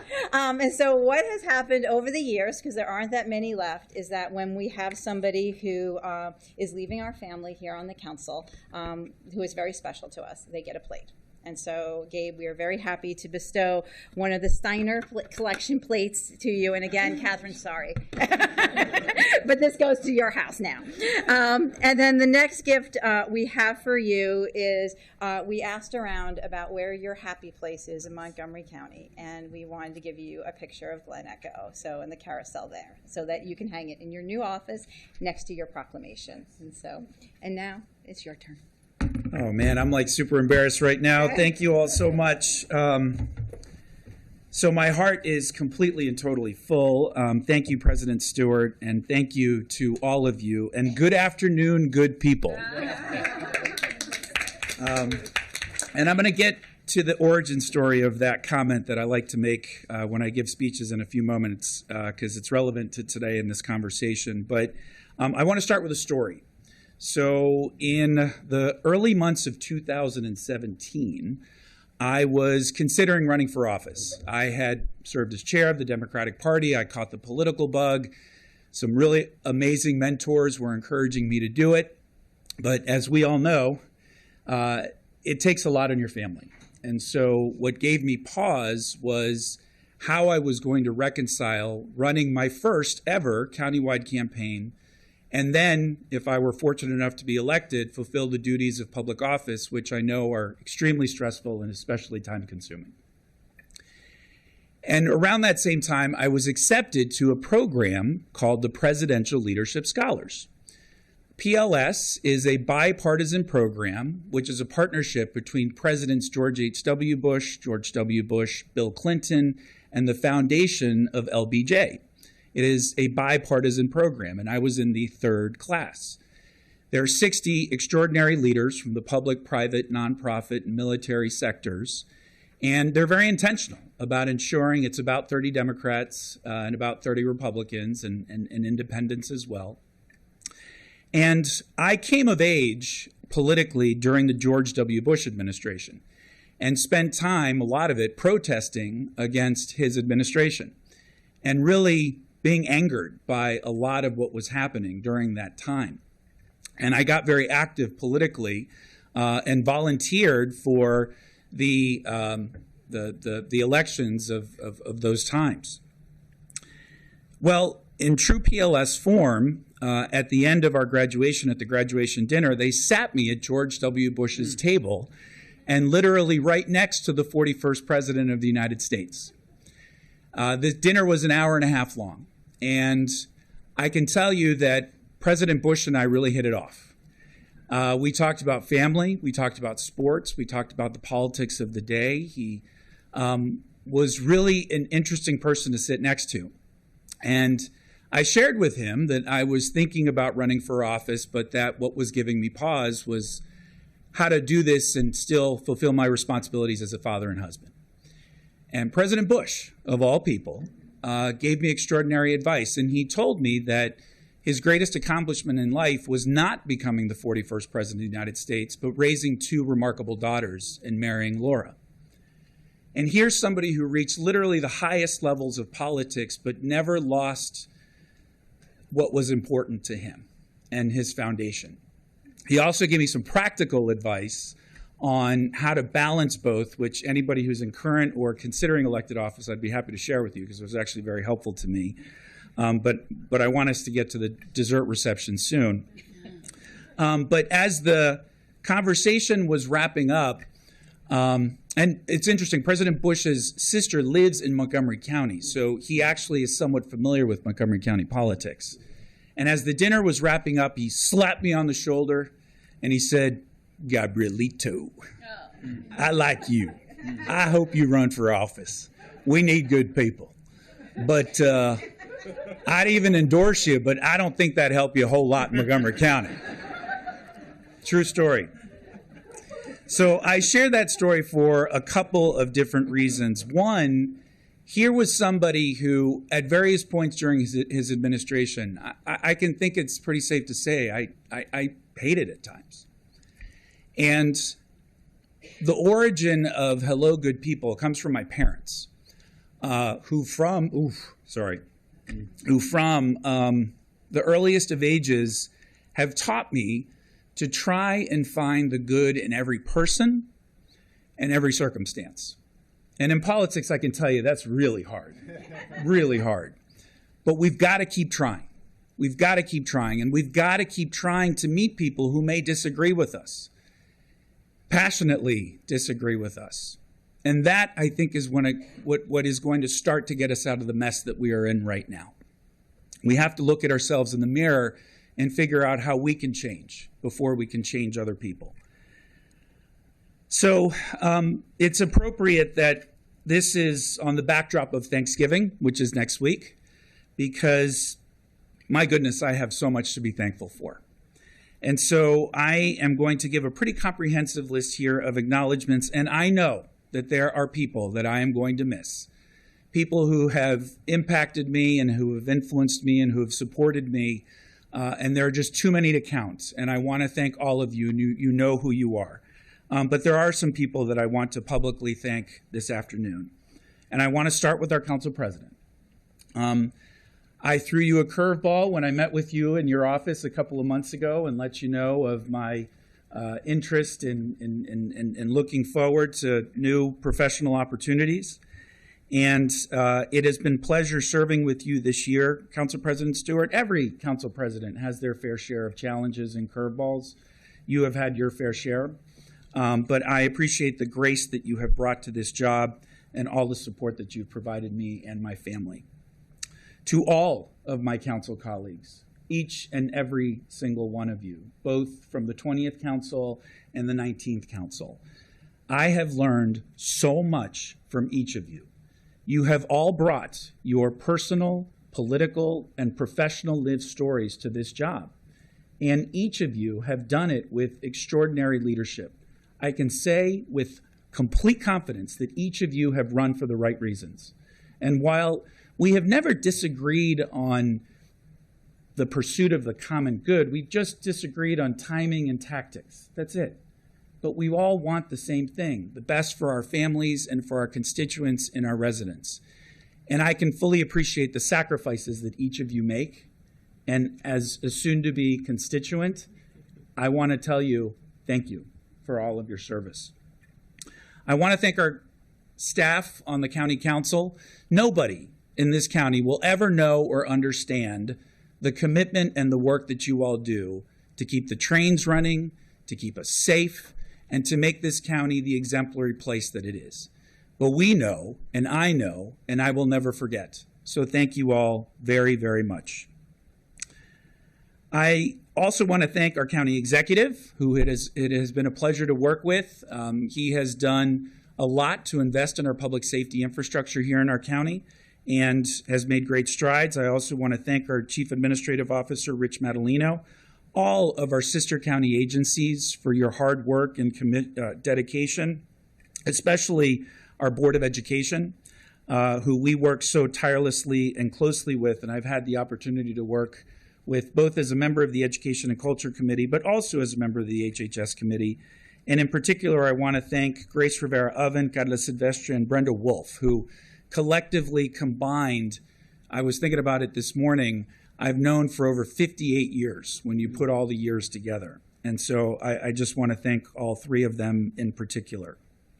I want to thank our brothers and sisters in labor, our union leadership who have supported both of my campaigns, but more importantly have been such strong partners and as we've developed policy collaboratively together.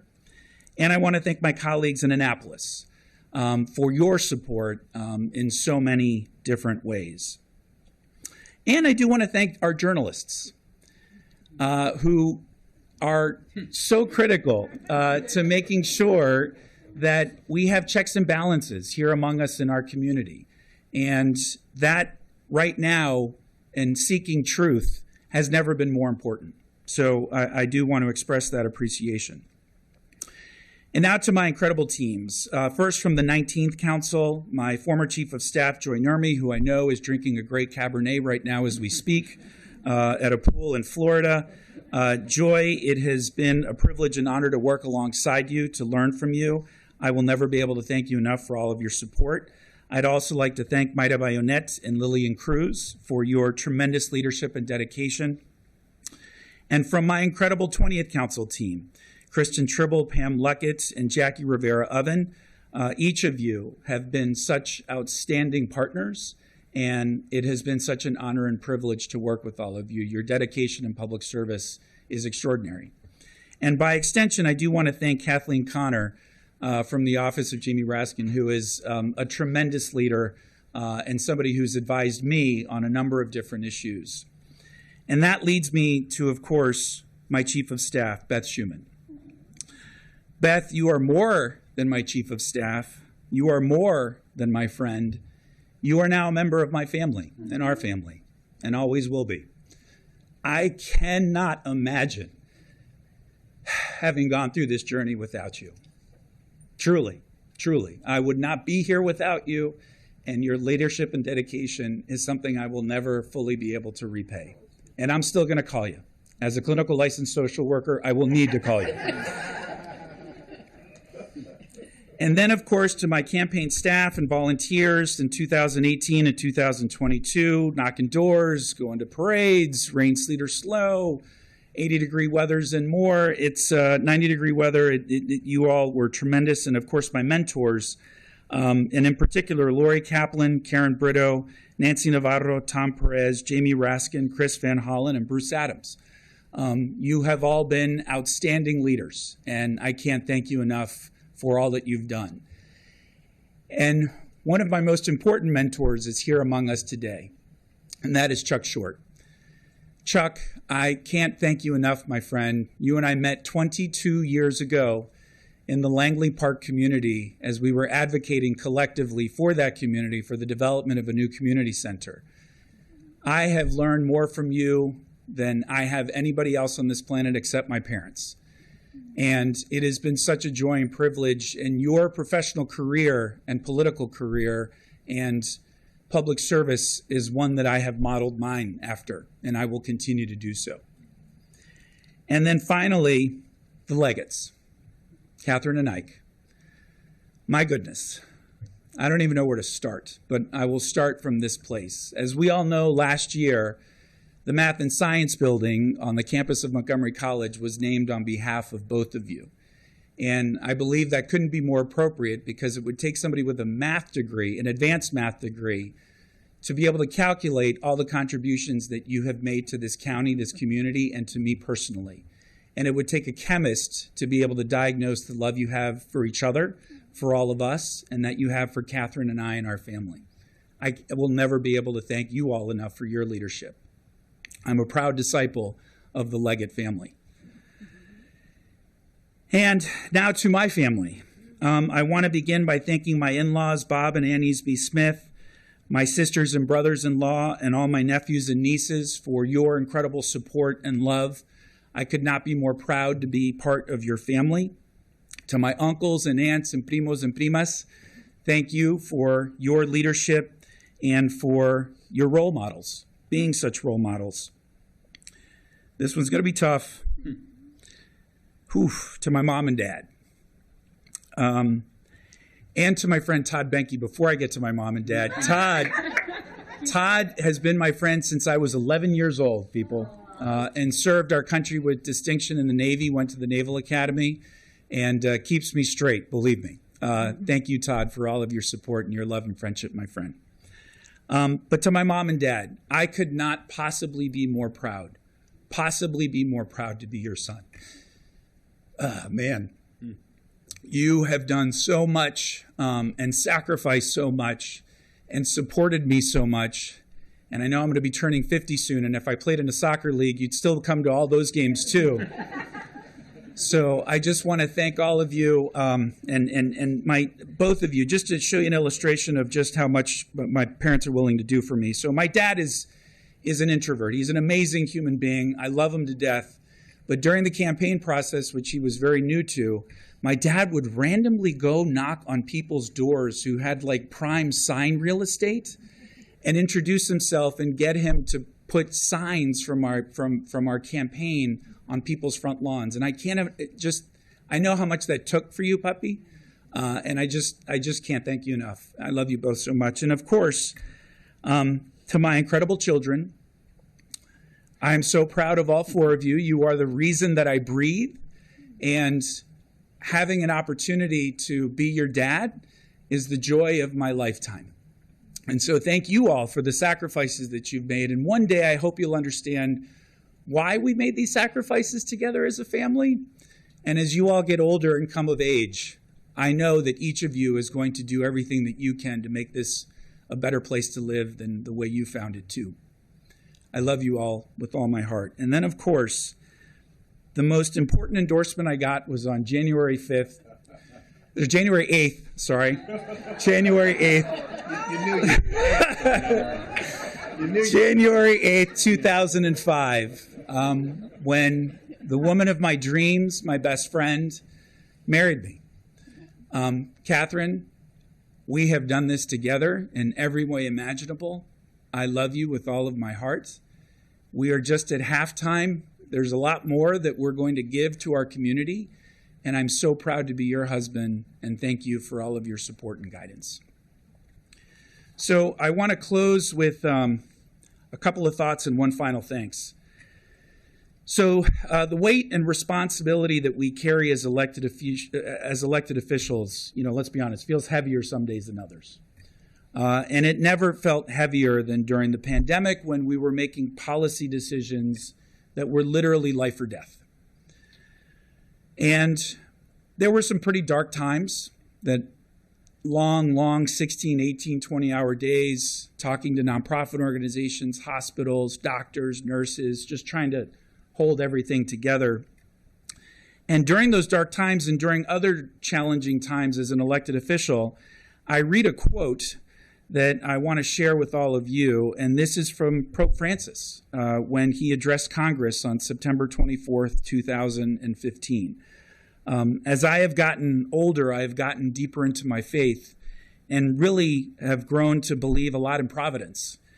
And this quote happened at a time, and this speech happened at a time that I really needed to hear it.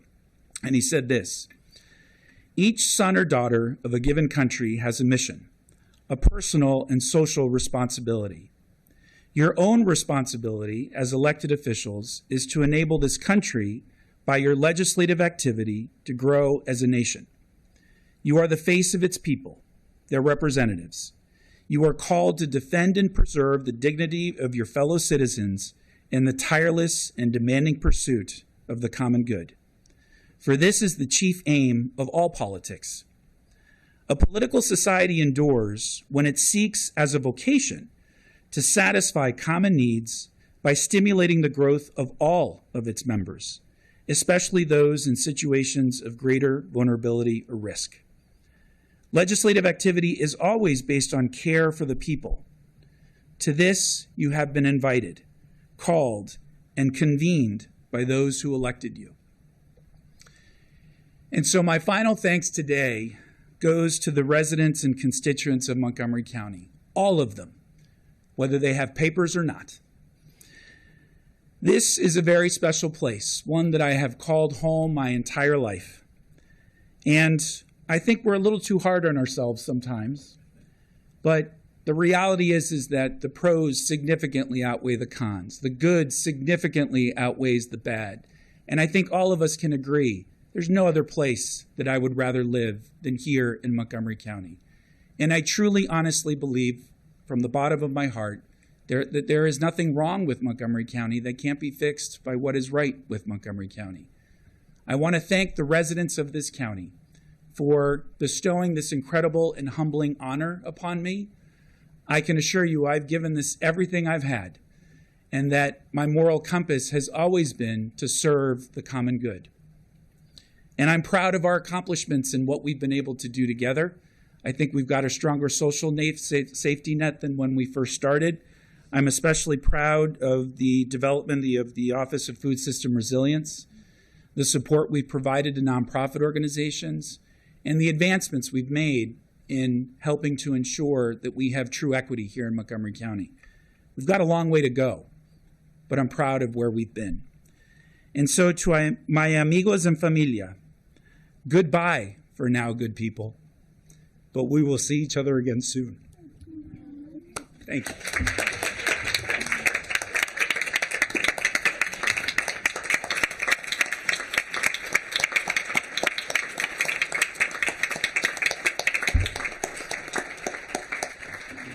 Thank you.